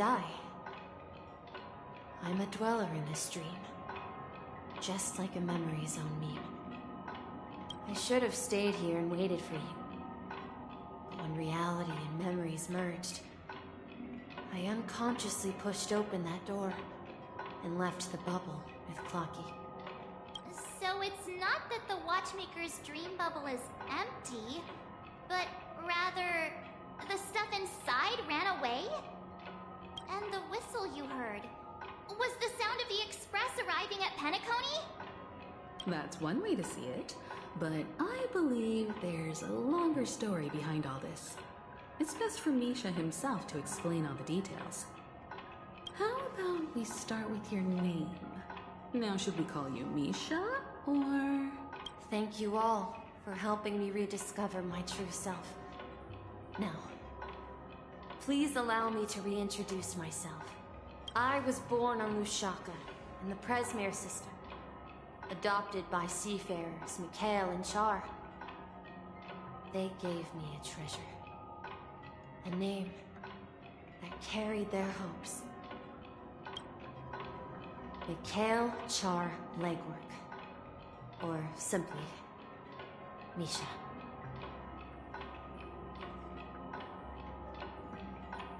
If you prefer, you can call me by a more familiar name. The Watchmaker. So, you're the Watchmaker himself? Unfortunately, that legendary figure is no more.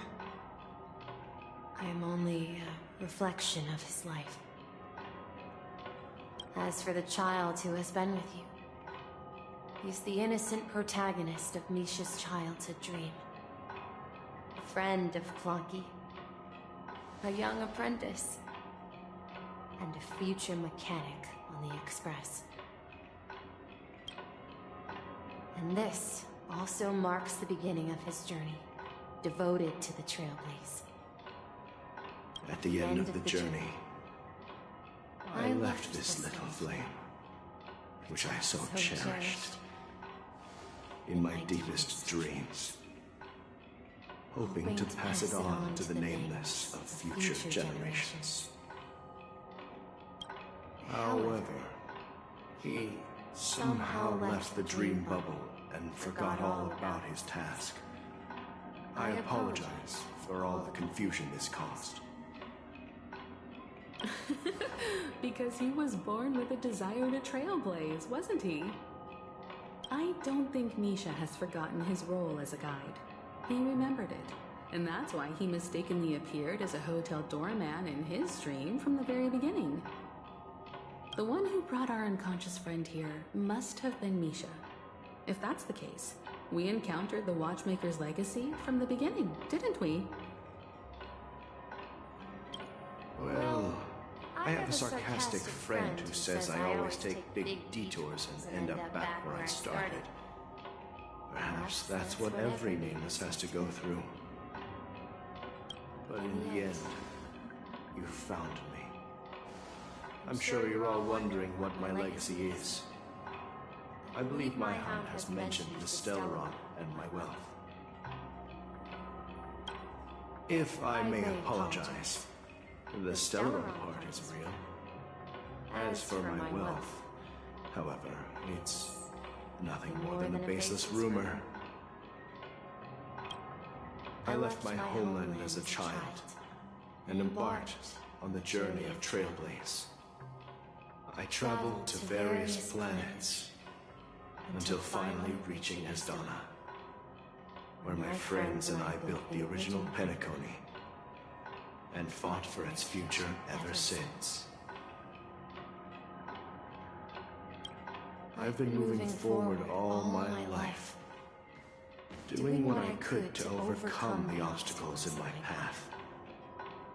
But ultimately, my journey reached its end, and I left behind no possessions worth entrusting. So, if you ask what's left within this worn-out train engine that can be called a legacy, I suppose it's the things that are still burning in the engine's furnace. Now that you're well aware of the current situation of Penacony, I certainly hope that you'll help me get this world back on track. But I'll leave that decision to you, for the path of Trailblaze was never paved by others. All I have for you is a story and 2 gifts. I want to give you my pocket watch. It has accompanied me throughout my long journey, guiding that naive child forward, and has been blessed with the presence of so many great people up to this day. And my hat, too.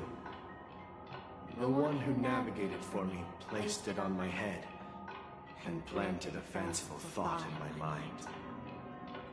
The trailblazing expedition will never end. Now, it's time for you to make your choice. Once you've made up your mind, open that door and enter the long dream of an old man. I'll be waiting for you at the end of this corridor of time. All right, everyone. Let's make a decision. Although I don't think anyone will have any objections.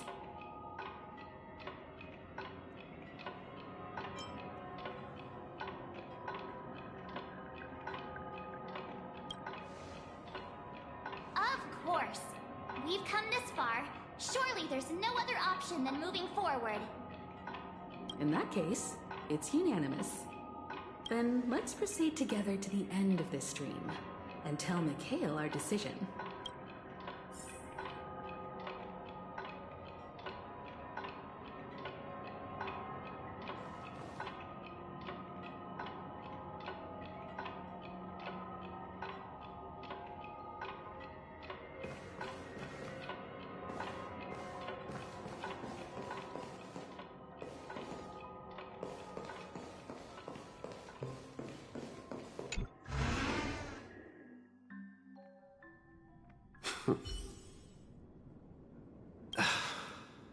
Mikhail, where are you going? Someone has to step up and save Lushaka. So why can't it be me, Misha? Please don't go. And if you must, please take me with you. Don't leave me alone. Even without me, you know how to proceed forward, brave Captain Misha.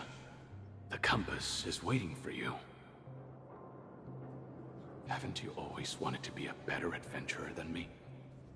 Now go, board that train and start your journey. Where are you going, Mikhail?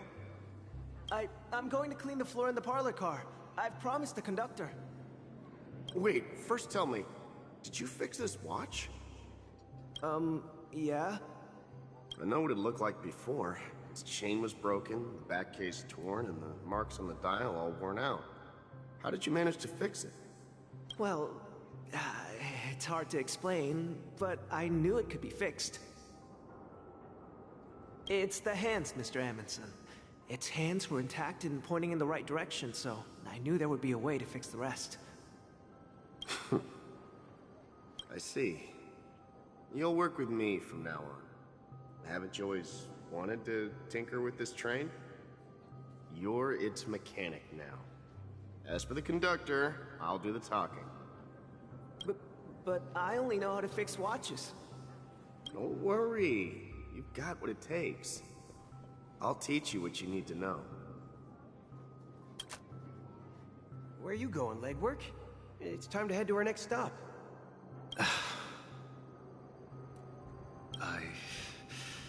I'm staying in Astana with Rosalina and Tiernan. I see. This place reminds you of home. The people of Astana have only achieved a tiny victory, and still have a long way to go towards true freedom. Hanunu needs us. Don't worry, not all journeys lead to the stars. Even if I leave the Express, our path of Trailblaze will continue. Yeah. I knew you wouldn't stay on the Express forever. Leave in peace, my friend. And, take this with you. This is Mr. Amundsen's hat. But why? When he departed, he said he would leave it to his best student.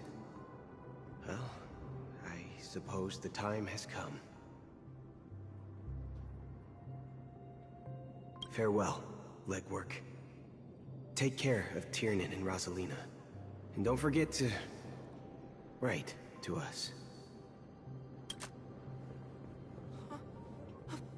Where are you going, Watchmaker?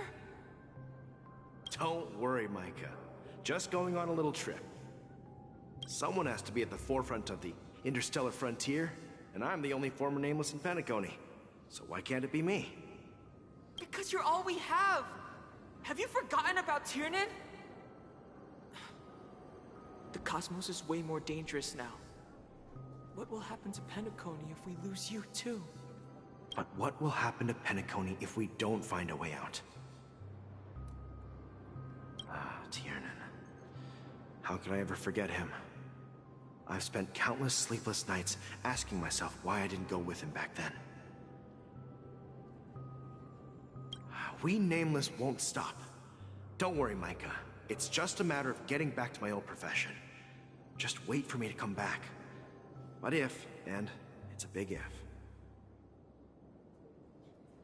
if I don't come back in one piece, then you'll become the next Watchmaker.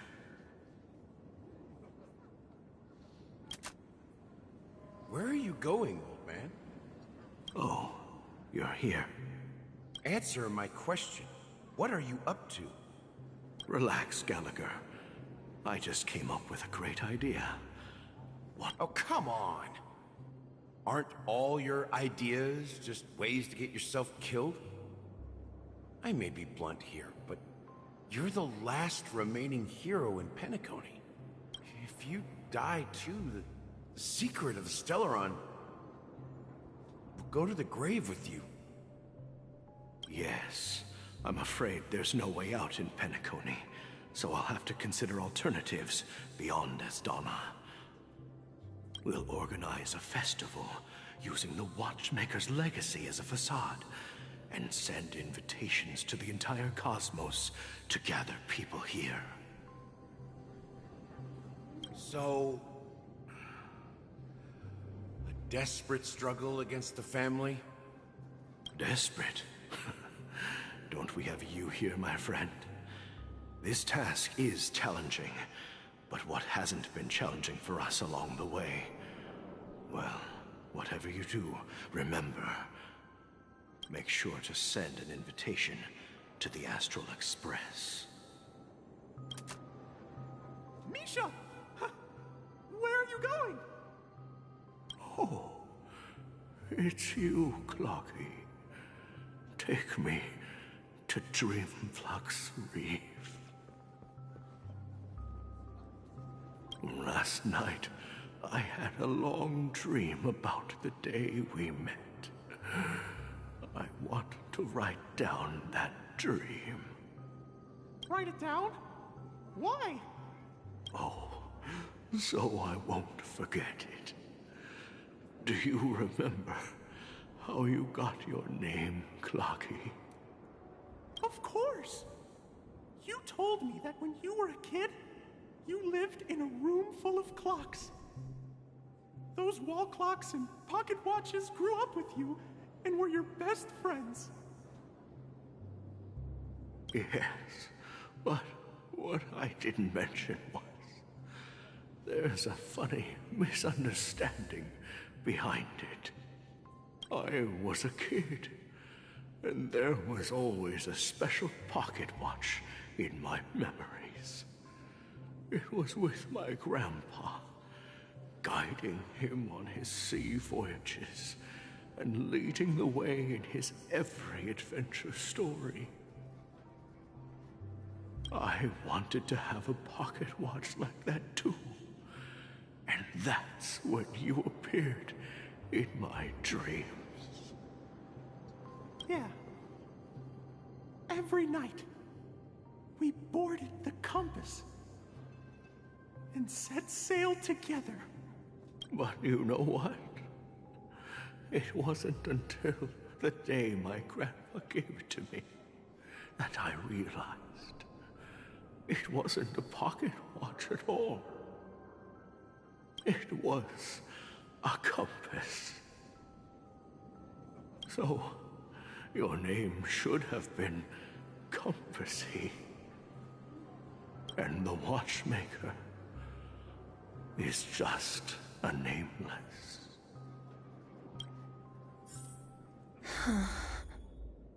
We've arrived at Dreamflux Reef. So, where to next? You know, Clocky, I don't think I'll be going anywhere else.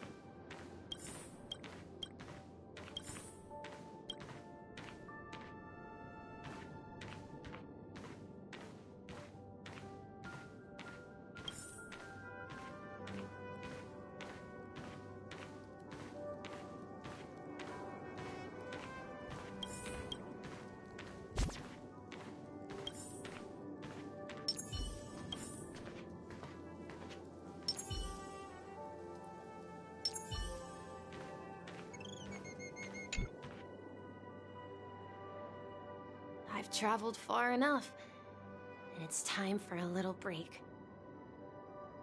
Oh. So, we'll set out again. When you're rested?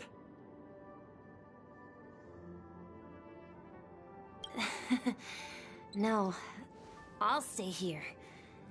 And then, this is where it ends. This is where it ends? What do you mean, Misha? You told me that the trailblazing expedition would never end. Yeah, that's what I said. So now, it's up to you to decide your next destination. My next destination? What's that supposed to be? I've been following you. Misha? You're acting weird today. If you're feeling down, we can just do what we usually do. With the clockwork. No, I'm not feeling down. As for clockwork, yeah, it resolves all problems in this dream.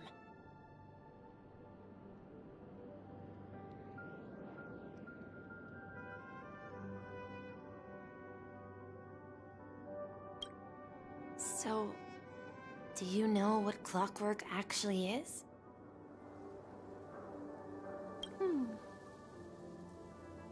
I'm not quite sure.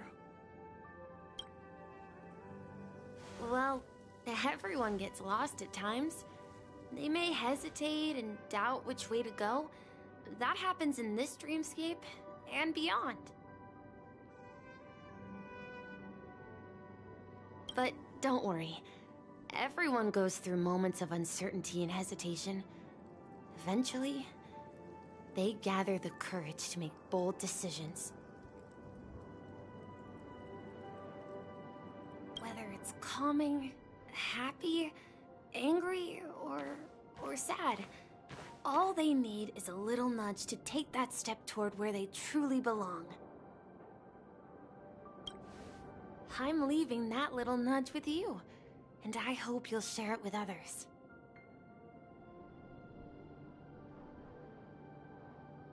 Such is the essence of clockwork, the will of the Trailblaze.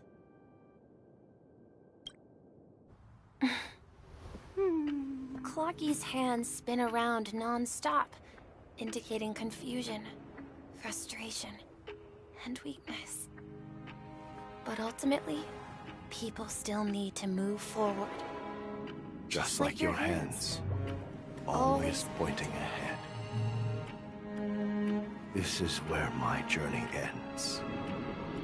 From now on, it is your path to walk.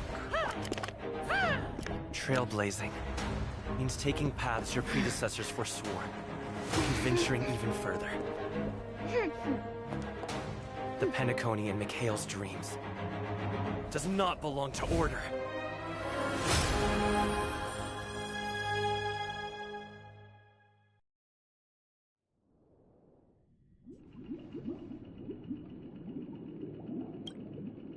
I can't believe that Eon would cast a glance at Penacony at a time like this.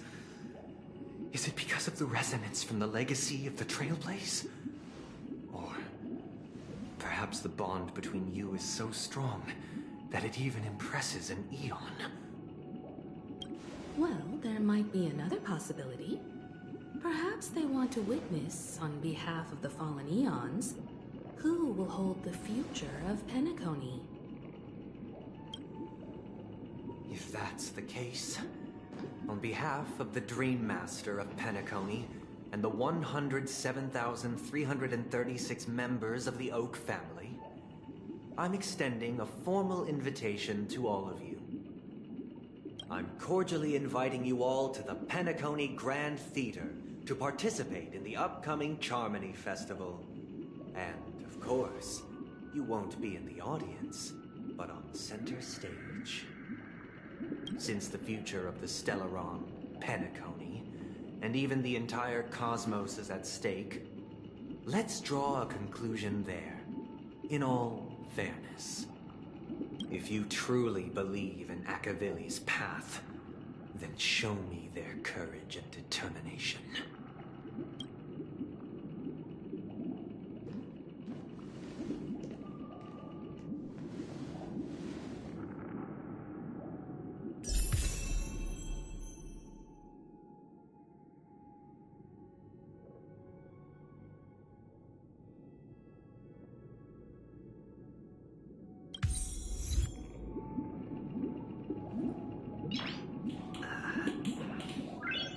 Nice.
Does that mean he wants to fight us during the Charmony Festival?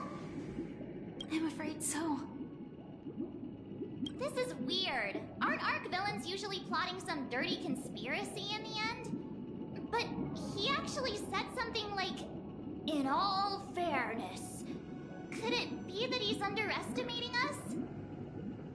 Well, in my opinion, Sunday is deeply committed to his own philosophy and genuinely wants to prove that the Order is right. I sensed a strong conviction and a desire for dominance in him. Maybe he won't accept the outcome unless he wins fair and square. That's why he'll give it his all in the upcoming battle.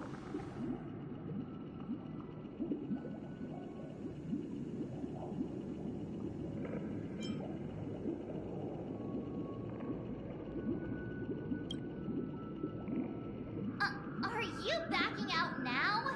We've even dealt with a Lord Ravager of the Destruction, so a follower of the Order won't be a big deal. Anyway, we can't leave the Stellaron unchecked. This is about trailblazing a bright future for Penacony and fulfilling Mikhail's and his predecessors' long-cherished wishes. Now that we've taken up the mantle, we can't afford to fail them. However, the same applies to the Order. Their plan didn't materialize overnight, and they have the profound collective consciousness of the planet of festivities behind them. A desire to dream, to slumber and escape reality. All those hidden emotions have given birth to the sweet dream of the Order. They've harnessed the will of an entire planet to create an Eon. This confrontation is far more complicated than a simple power struggle. To secure Penacony's future, fighting on the stage alone is not enough. What do you mean? Are you not coming with us?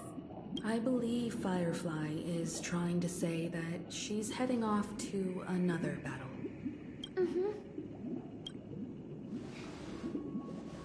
Before I left, the Destiny Slave told me that this journey would bring unforgettable rewards. Even though the script he gave me only had a few lines, I couldn't ignore them. Because one of the lines said, "I'll experience death 3 times in the land of the dreams." 3 times? This can't be serious, right? The first time was a painful death when I was stabbed by the Blade of Dormancy, which led to all subsequent events. The script will always come true, but in a way that will only be revealed when that page is turned. So now I've understood the meaning of my second death. And I am prepared to face it. If all goes well, my efforts will provide crucial support for you. Only by achieving victory in this battle can we secure a future for Penacony. And only then, my third and final death won't come true in the most terrible form. The most terrible form? Does that mean... The true death. Where everyone in Penacony loses themselves completely in the eternal sweet dream of the Order. We must do everything we can to prevent that. Have you made up your mind, Firefly? Yes. Otherwise, I wouldn't be here. Thank you again for your assistance for the Astral Express. May we meet again, in reality. Yeah. Farewell, everyone. May your trailblazing expedition never end.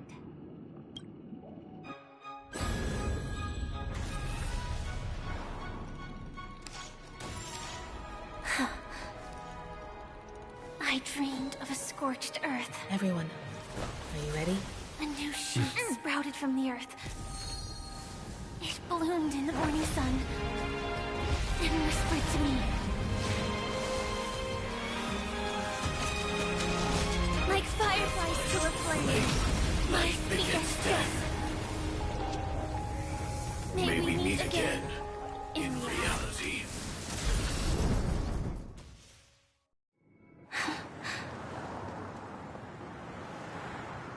After today, Japella's name will disappear from cosmic history, and the Everflame Mansion will take its place. In the not-too-distant future, you'll receive an invitation. That's your next stop. Land of the Dreams. Penacony. I hope you find whatever you seek there. Be it answers or salvation. You mean my 3 deaths? Silverwolf told me about it. It's such a shame that it's not part of my script.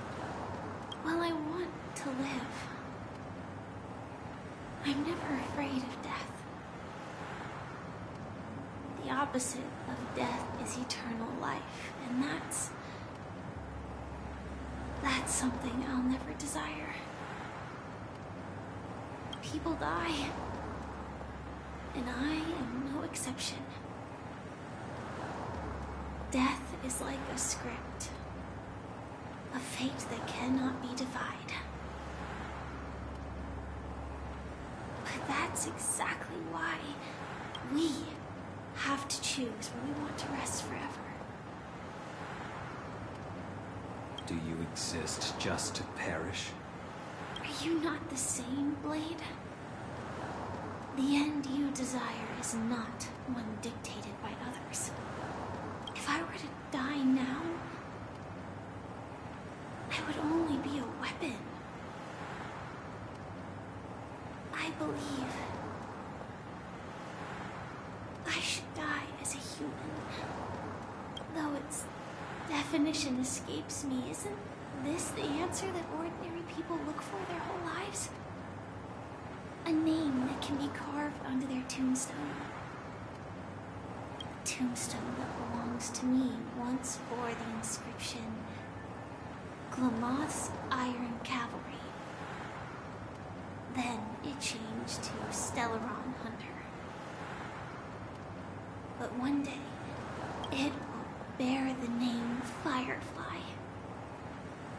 And all the brilliance she showed at the end of her life.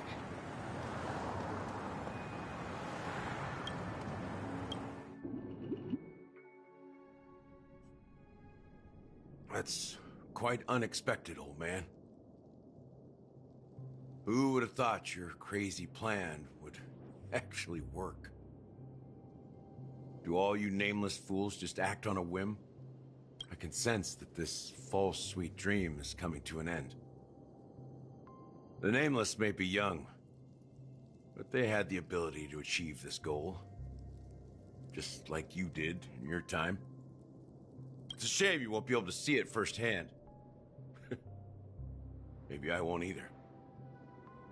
Once something fictional is seen through, it ceases to exist. Yeah, not just those Nameless.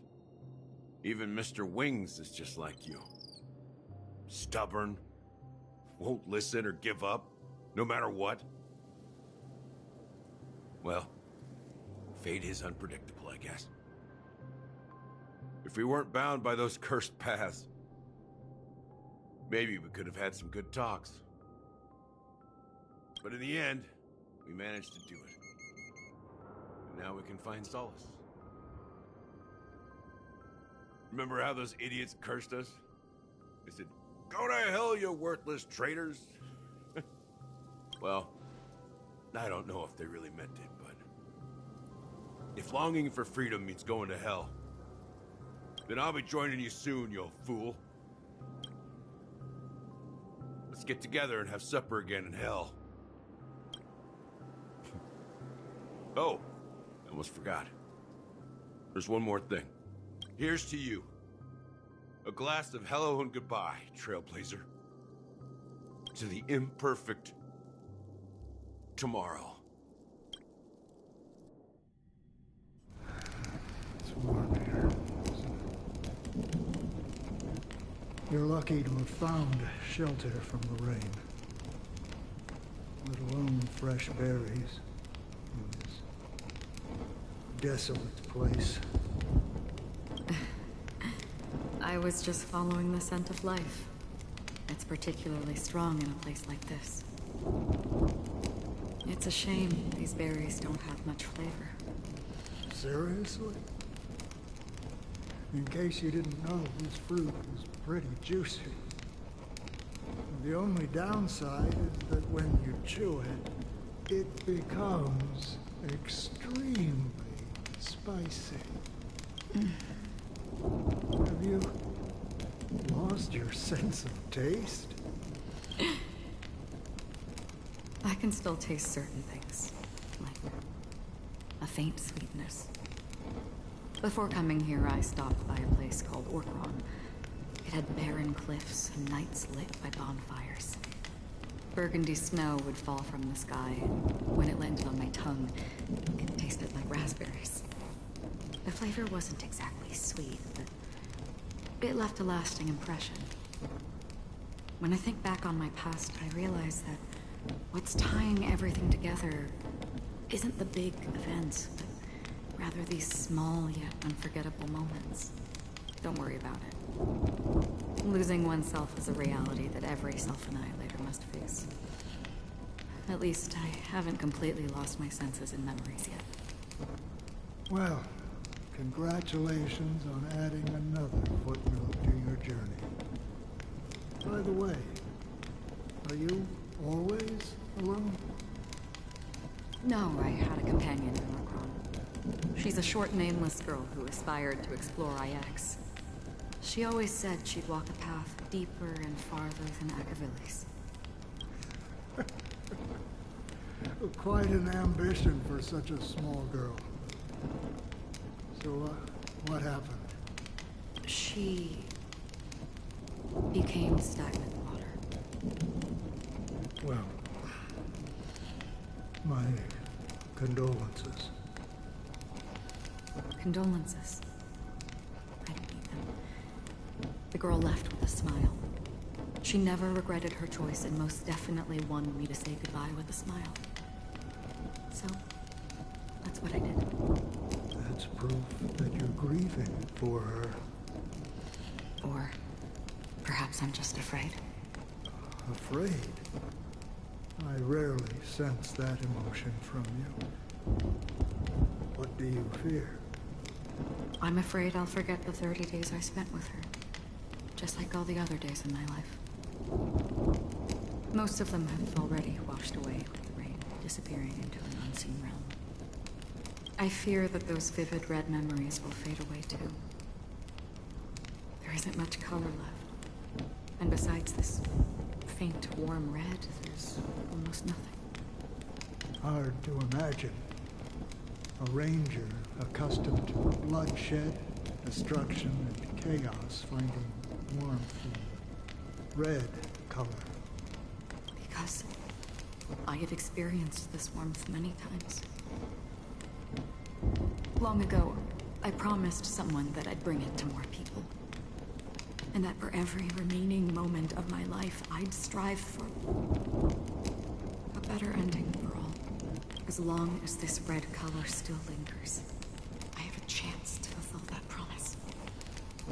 It represents a burning fire, blooming flower, the berries in this cave, and life itself, fleeting yet still dazzling. In the end, it will lead me beyond the horizon of existence. And on the other side, I will cut off nihility. The one blessed by the sleeping and shapeless is considering how to kill them. That's truly pure nihility. But you're right about one thing.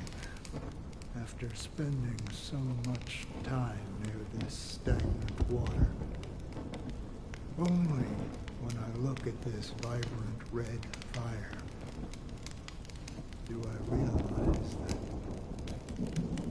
I'm still alive. When will this rain ever stop? Perhaps when the sorrows of the departed have finally quieted down. the sky will clear up.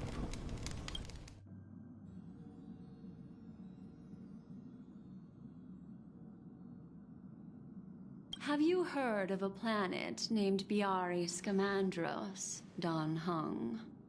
It's one of the paradises under the influence of the Harmony, a sought-after wonderland for the inhabitants of the Dardanum Major and Minor systems. Half an Amber era ago, the family held an unprecedented festival there.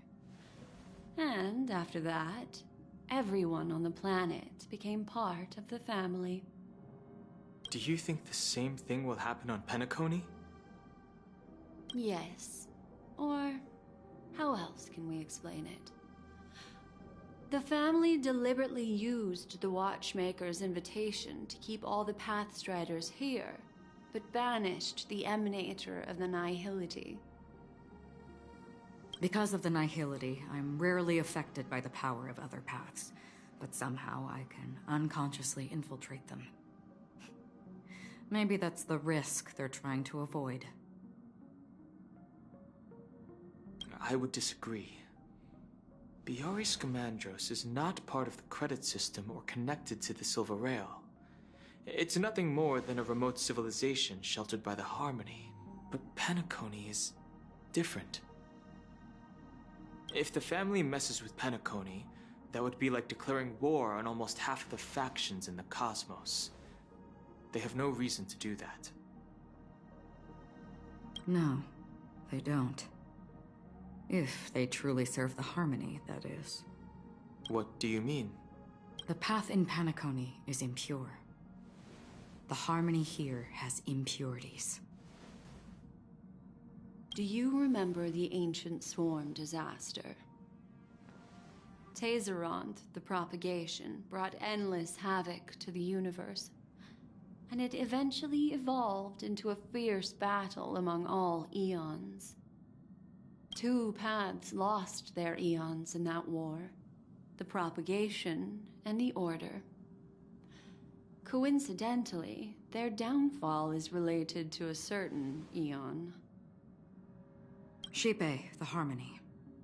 Legend has it that they participated in the crusade against the Imperator Insectorum, and devoured Anna the Order for unknown reasons. Holy forgaroni. So you're saying that the 2 leaderless paths are working behind the scenes? But I don't see any descendants of the propagation in Penacony. Could it be that the remnants of Beyond the Sky Choir are hiding within the family, trying to resurrect a fallen eon? I can't say for sure, but they're definitely planning something for the Charmony Festival.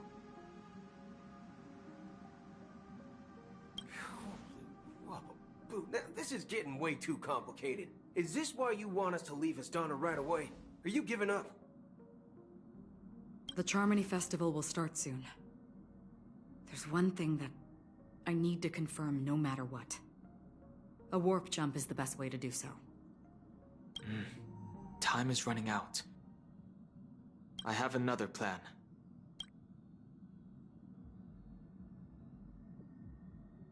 Hold on. Are you thinking of using the Jade Abacus of Allying Oath? Exactly.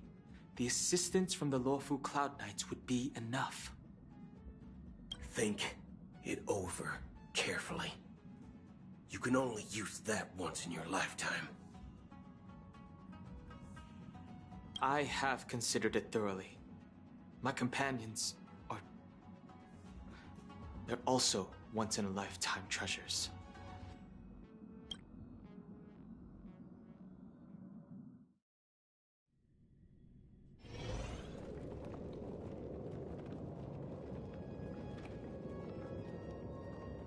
Are you the only one here, my child?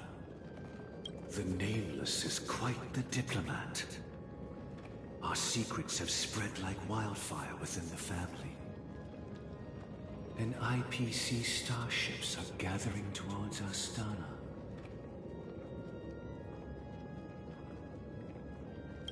This is a crucial moment for us. So, Where is the chosen one who harmonizes the varied sounds?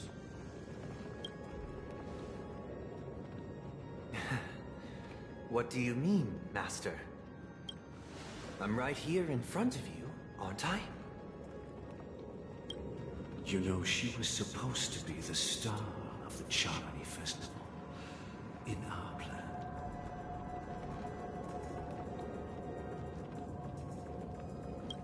But the plan has changed. As her brother, I know she doesn't want to sing for the Order. So I'll take her place. You've always been wise beyond your years. I'm sure you understand the consequences of your choice. If you consider this a betrayal... well, there can't be two suns in the sky. I'll step up and take down the other sun if necessary.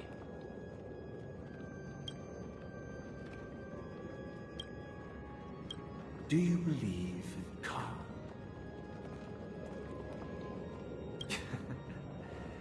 If karma exists, then everyone has their own karma. You have yours, and I have mine. And my karma has nothing to do with you, Mr. Gopherwood.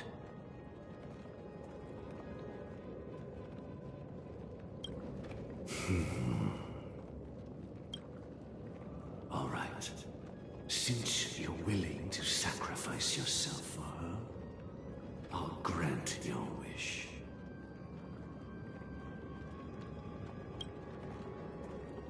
Well, the compromise came sooner than expected. Why? You and your sister were born as twins of the Order. And one of you is destined to follow this path to the end. Is this part of your plan? Of course. You're still as clever as you were when you were a child.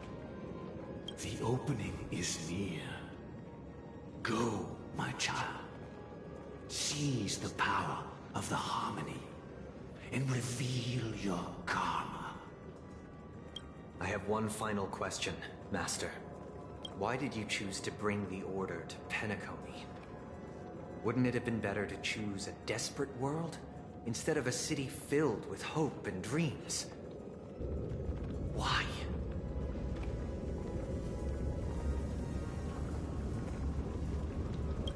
It's for justice, my child. If we lose justice in our hearts, we'll make the same mistake as the Harmony did. So, it's not you who manipulates the dreamscape with the Stellaron, but... well, that's where our conversation ends. Go ahead. The 107,336 souls of the Oak family have dreamed of this moment too many times.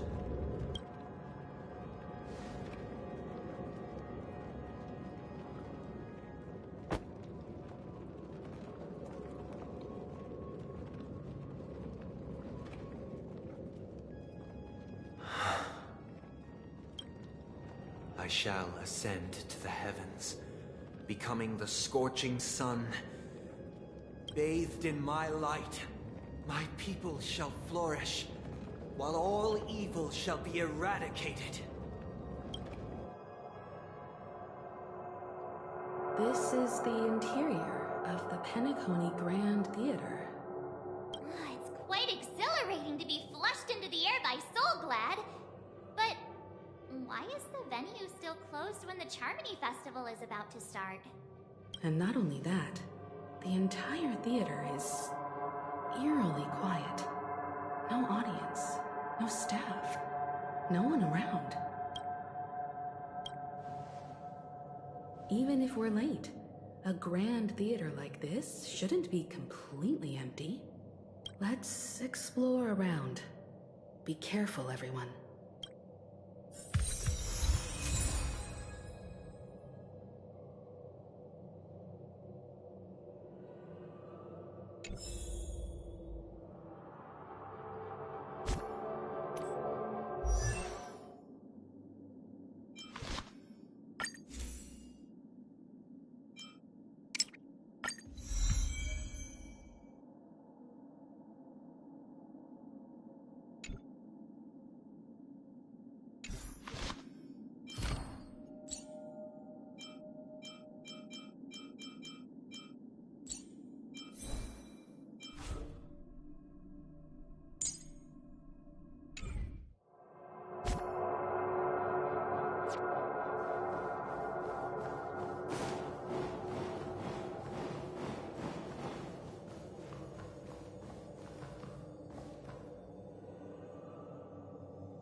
Gosh, the atmosphere here is so creepy and unsettling.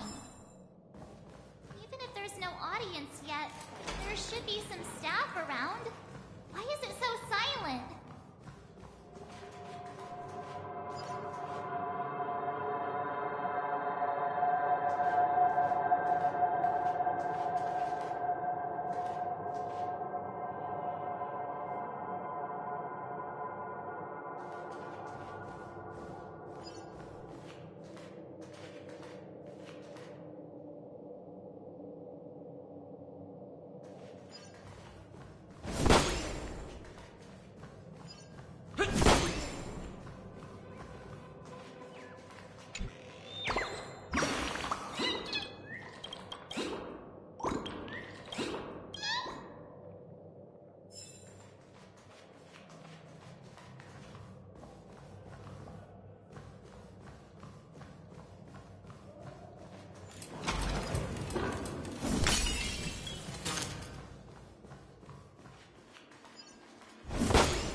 Yikes! They scared the life out of me!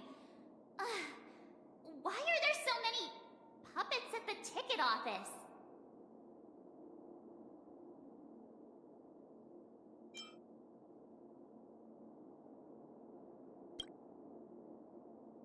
I can't believe you're in the mood to crack jokes. Are these puppets part of the stage setup? Even so, it's so eerie that the entire front hall is empty.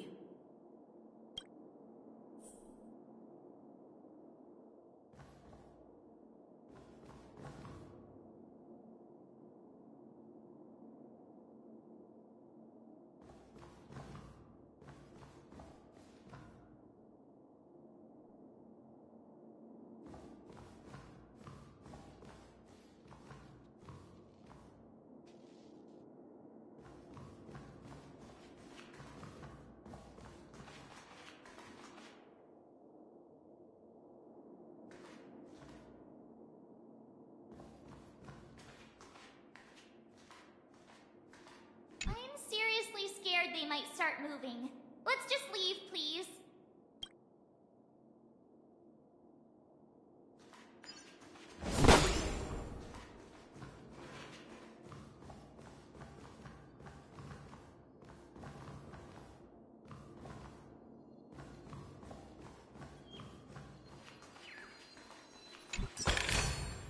Looks good.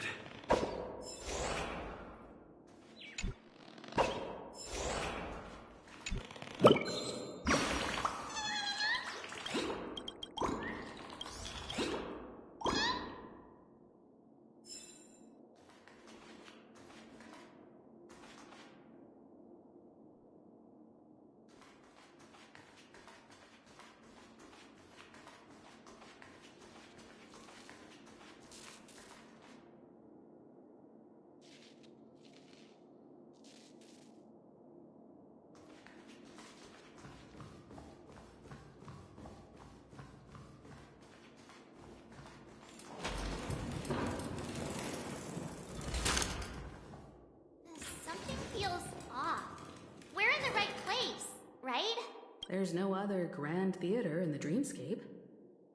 So Sunday's messing with us? He said we'd have a final showdown on the stage, but why is there no one here? My apologies for the delay, March 7th.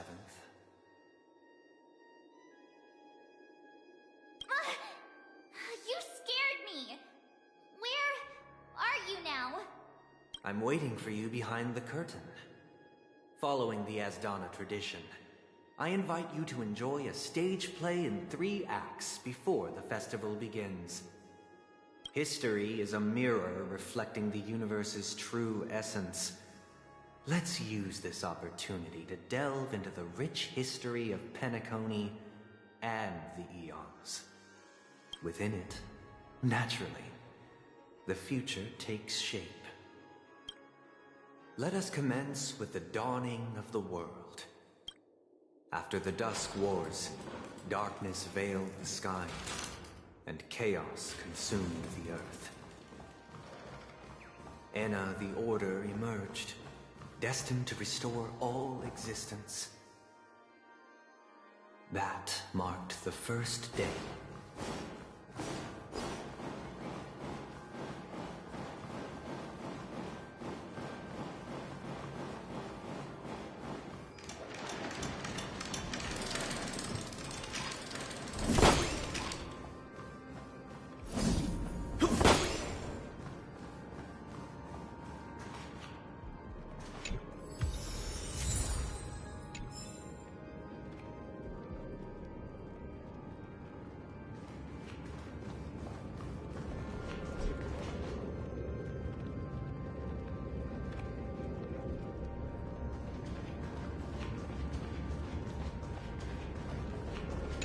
They gathered nebulae and forged them into picks, thus creating a grand lyre with black and white keys.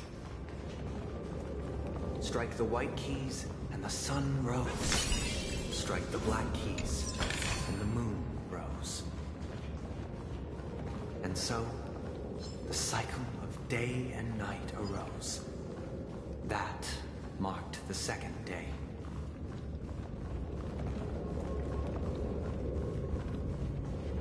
The puppets are gathering around the frame. Are they expecting us to enter it?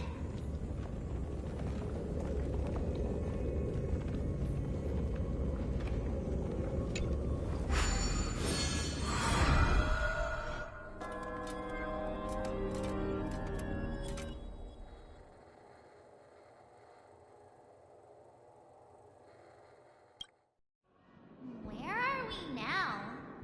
The atmosphere here looks similar to Sunday's inner world.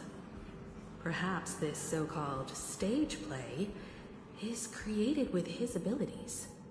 This act is named Ode to Prisoner. Given the atmosphere here, I believe it's about Penacony's past. I thought things were finally looking up as I managed to dodge prison during my recent trailblazing expeditions. But now it looks like I'll be back behind bars again.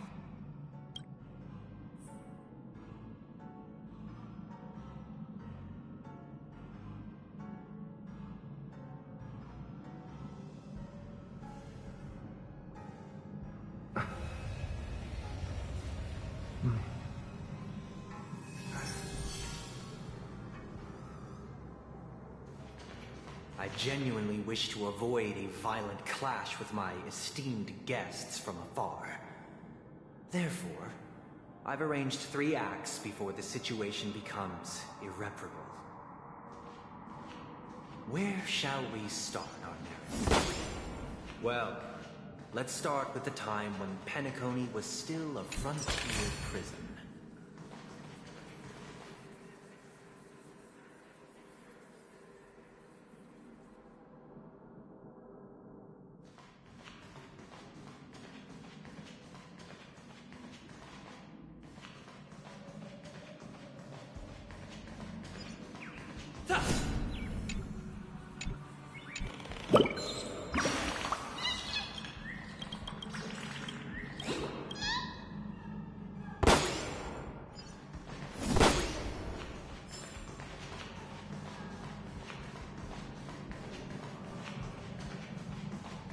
Will of Preservation!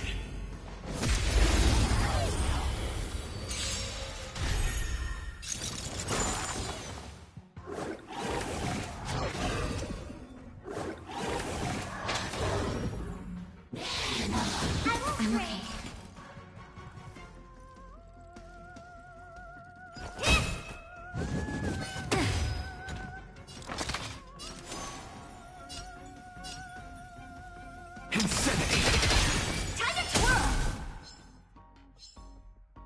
That'll take more than medicine.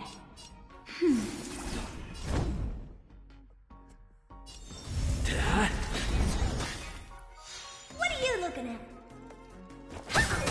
What's the matter?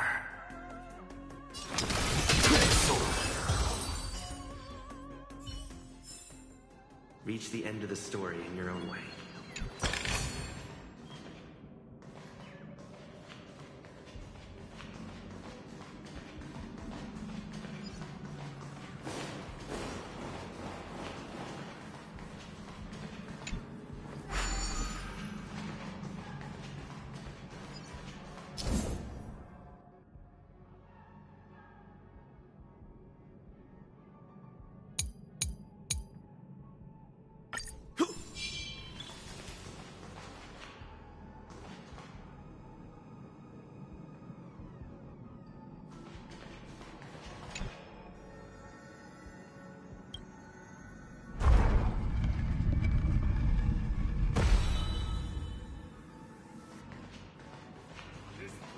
In 2147 AE, a prisoner named Hanunu ignited a struggle for liberty and emerged triumphant. C referred to it as the War of the Frontier, while the Asdanians dubbed it the War of Independence.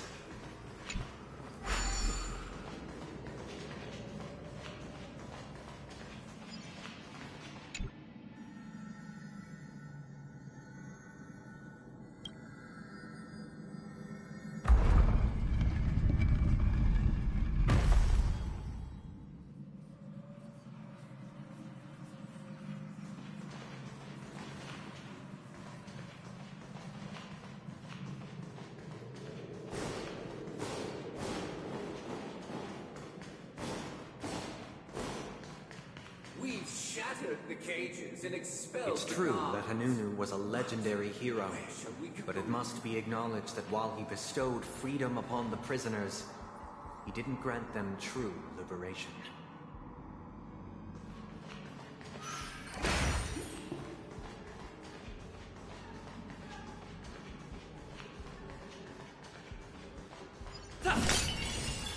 Thank you for staying here, honorable travelers.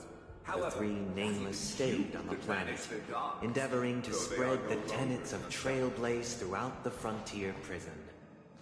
Alas, their efforts proved futile.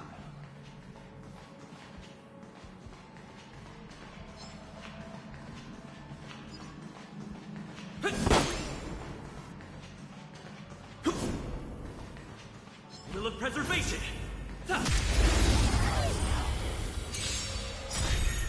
Honored to meet me. Look, with this divine power, I reforge all things! Time to twirl! Do you know who I am? This big diamond! It's all yours!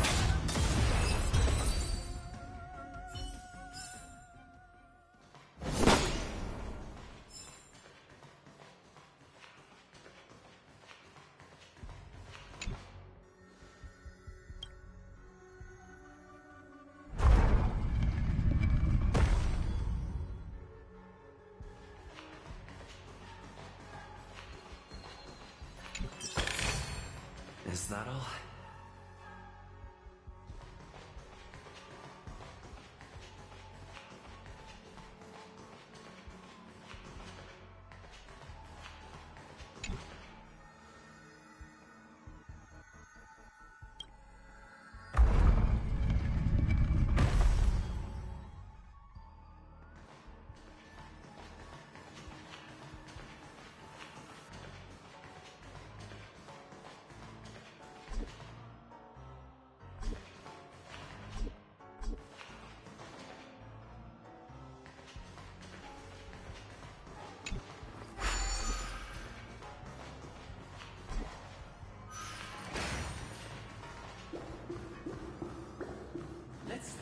another prison, not within Once again, as Dana was engulfed in war, this time the enemies originating from within.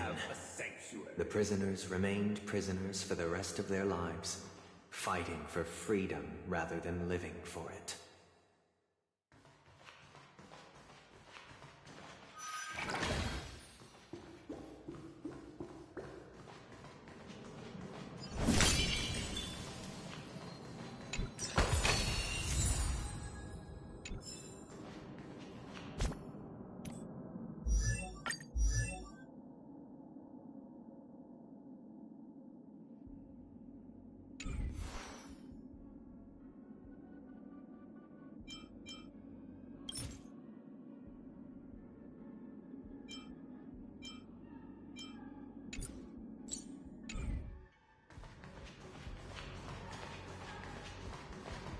I hope you like this land of freedom on a scorched earth.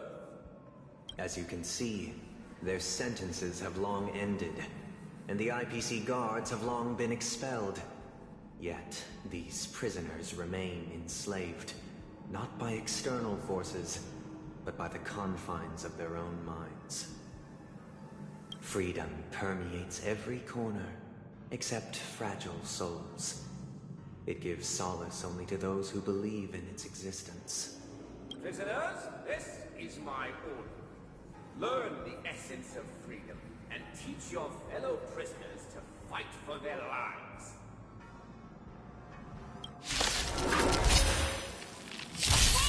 Why do we have to fight while enjoying the show? For I desire not only your enjoyment, but also your assistance.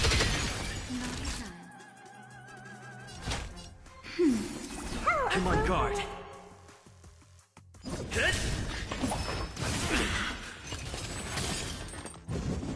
Oh!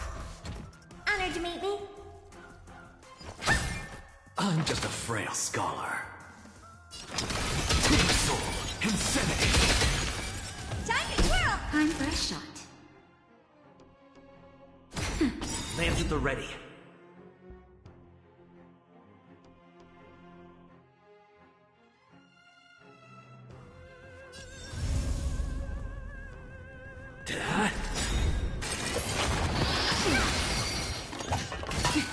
What are you looking at? Lance ablaze. Lance! Forward! Time to twirl! Do you know who I am? This big diamond! It's all yours!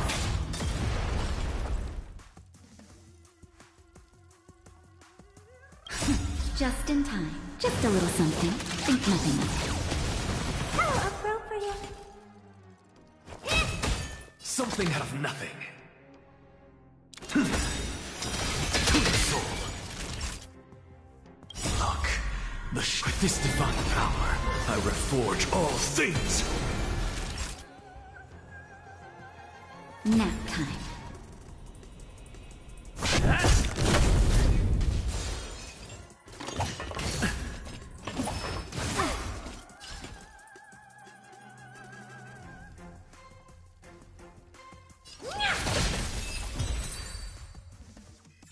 No one can restrain you anymore. You are free. Thus concludes the first act. Amidst a raging war, the frontier prison headed toward becoming Land of the Exiles. This must be how Penacony was constructed. With the aid of outsiders, the prisoners were finally liberated and established the Land of the Exiles. However, it appears that Sunday aims to convey the spiritual plight of the prisoners more than the physical aspects of imprisonment. This show is a bit too literary for my taste. But the battle part is quite easy to understand. Anyway, we've arrived at the exit. Let's go! These puppets... Where are they guiding us this time?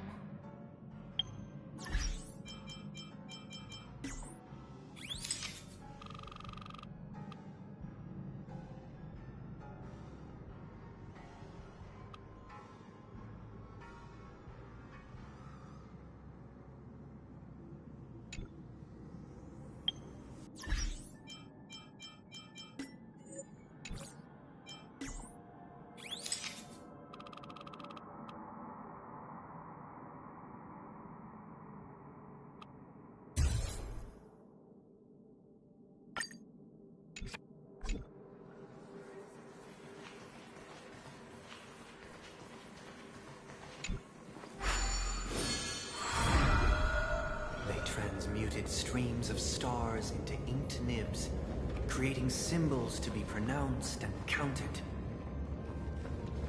They molded stardust into flowing rivers, assigning the righteous upstream and the unjust downstream. Thus, all things were marked, and the world learned to discern between good and evil. That marked the third and fourth days.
Ode to Fool. This must be the second act.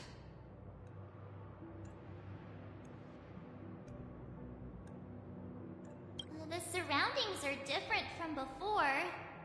The stage decorations look a bit tidier now.